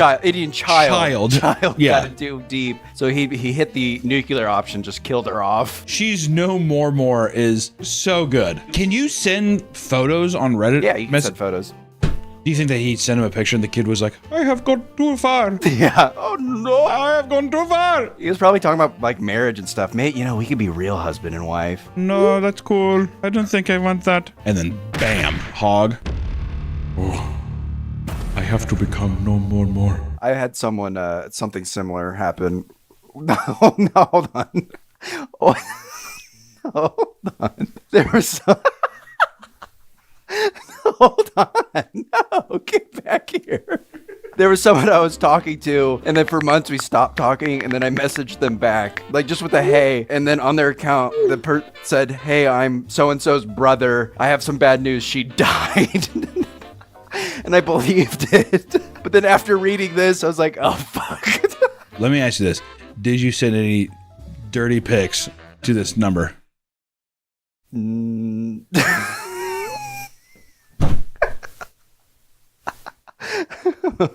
going to plead the fifth. There's a child out there that has your photos, Nick. That is unbelievable.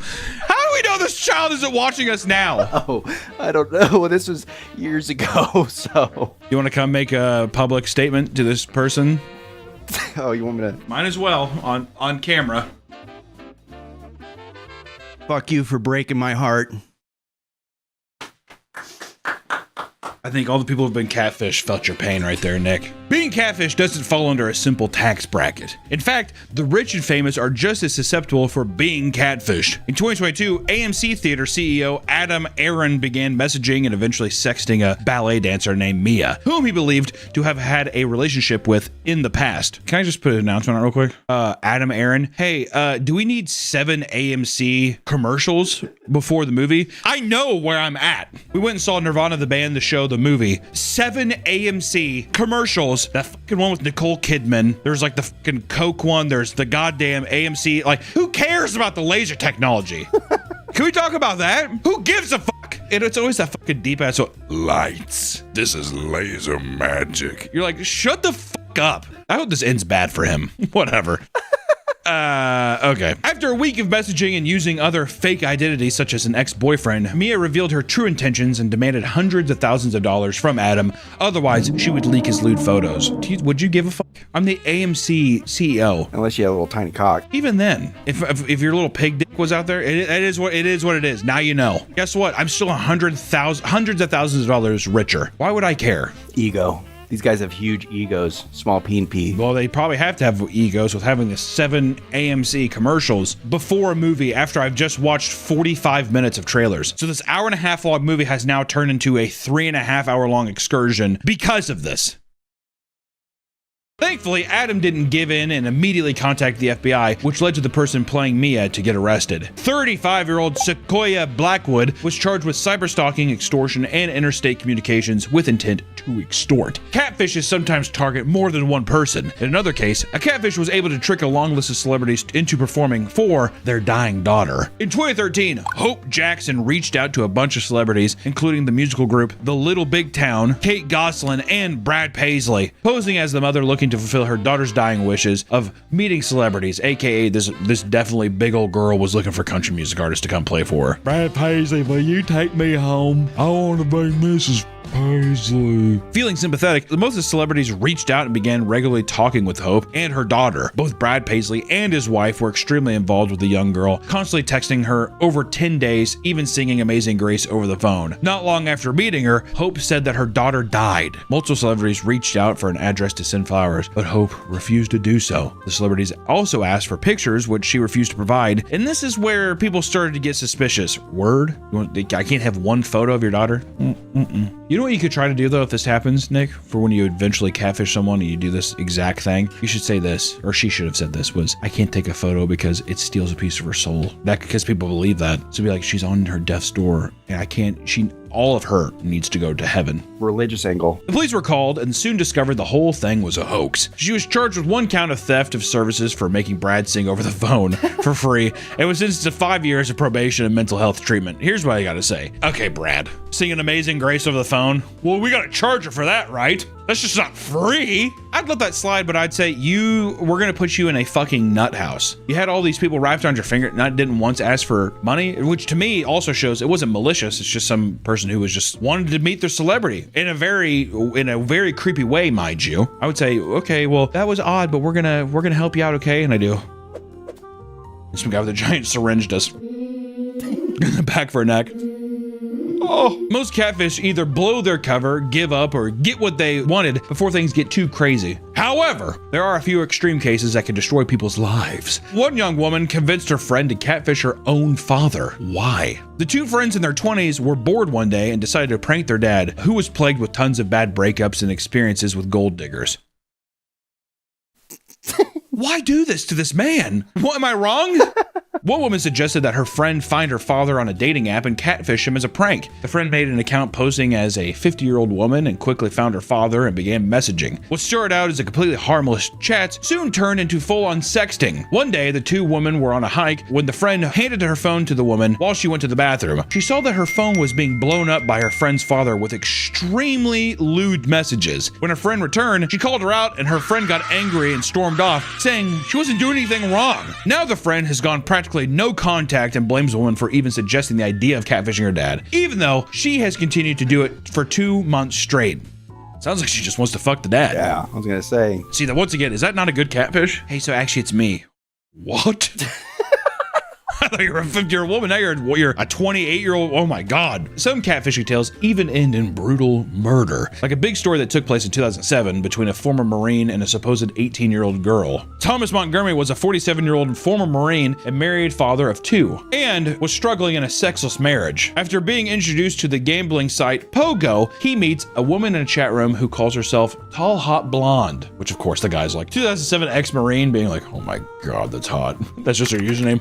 Whoa. The woman admitted to being 18, causing Thomas, whose username was Marine Sniper, to pretend to be 18 as well, despite U.S. Marine records showing he was never a sniper, nor did he see any action during his time in the military. I digress. It turned out she was a high school softball player named Jessie from West Virginia, and very soon they started to flirt and the relationship started to develop. She would send provocative pics, and in return, he sent pics of himself when he was much younger in his military uniform. They became in love with each other, sending gifts, love letters, and having phone calls, and even having cyber sex behind his wife's back. Thomas started becoming obsessed, writing notes to himself like one that read, quote, go ahead, Nick. On January 2nd, 2006, Tom Montgomery, 46 years old, ceased to exist and is replaced by an 18-year-old battle-scarred Marine. He's moving to West Virginia to be with his love of his life. Meanwhile, at work, his co-workers were hearing him openly brag about dating a teenager. One of them, 22-year-old Brian Barrett, would even get involved as well. At one point, Thomas's wife would intercept a package from Jessie that included love letters and red panties. She was disgusted and felt horrible for the young woman, so he wrote back explaining that he was a middle-aged father and and not the man she thought he was. She also gave Jesse the contact for Brian Barrett, who was closer to her age. Jesse wanted revenge after being catfished, so she started chatting up Brian, moving into yet another romantic relationship. This rivalry between Thomas and Brian would lead to a tragic event. Thomas was fed up with Brian, so he brought a rifle with him and confronted Brian as he was sitting in his car after work, shooting him 3 times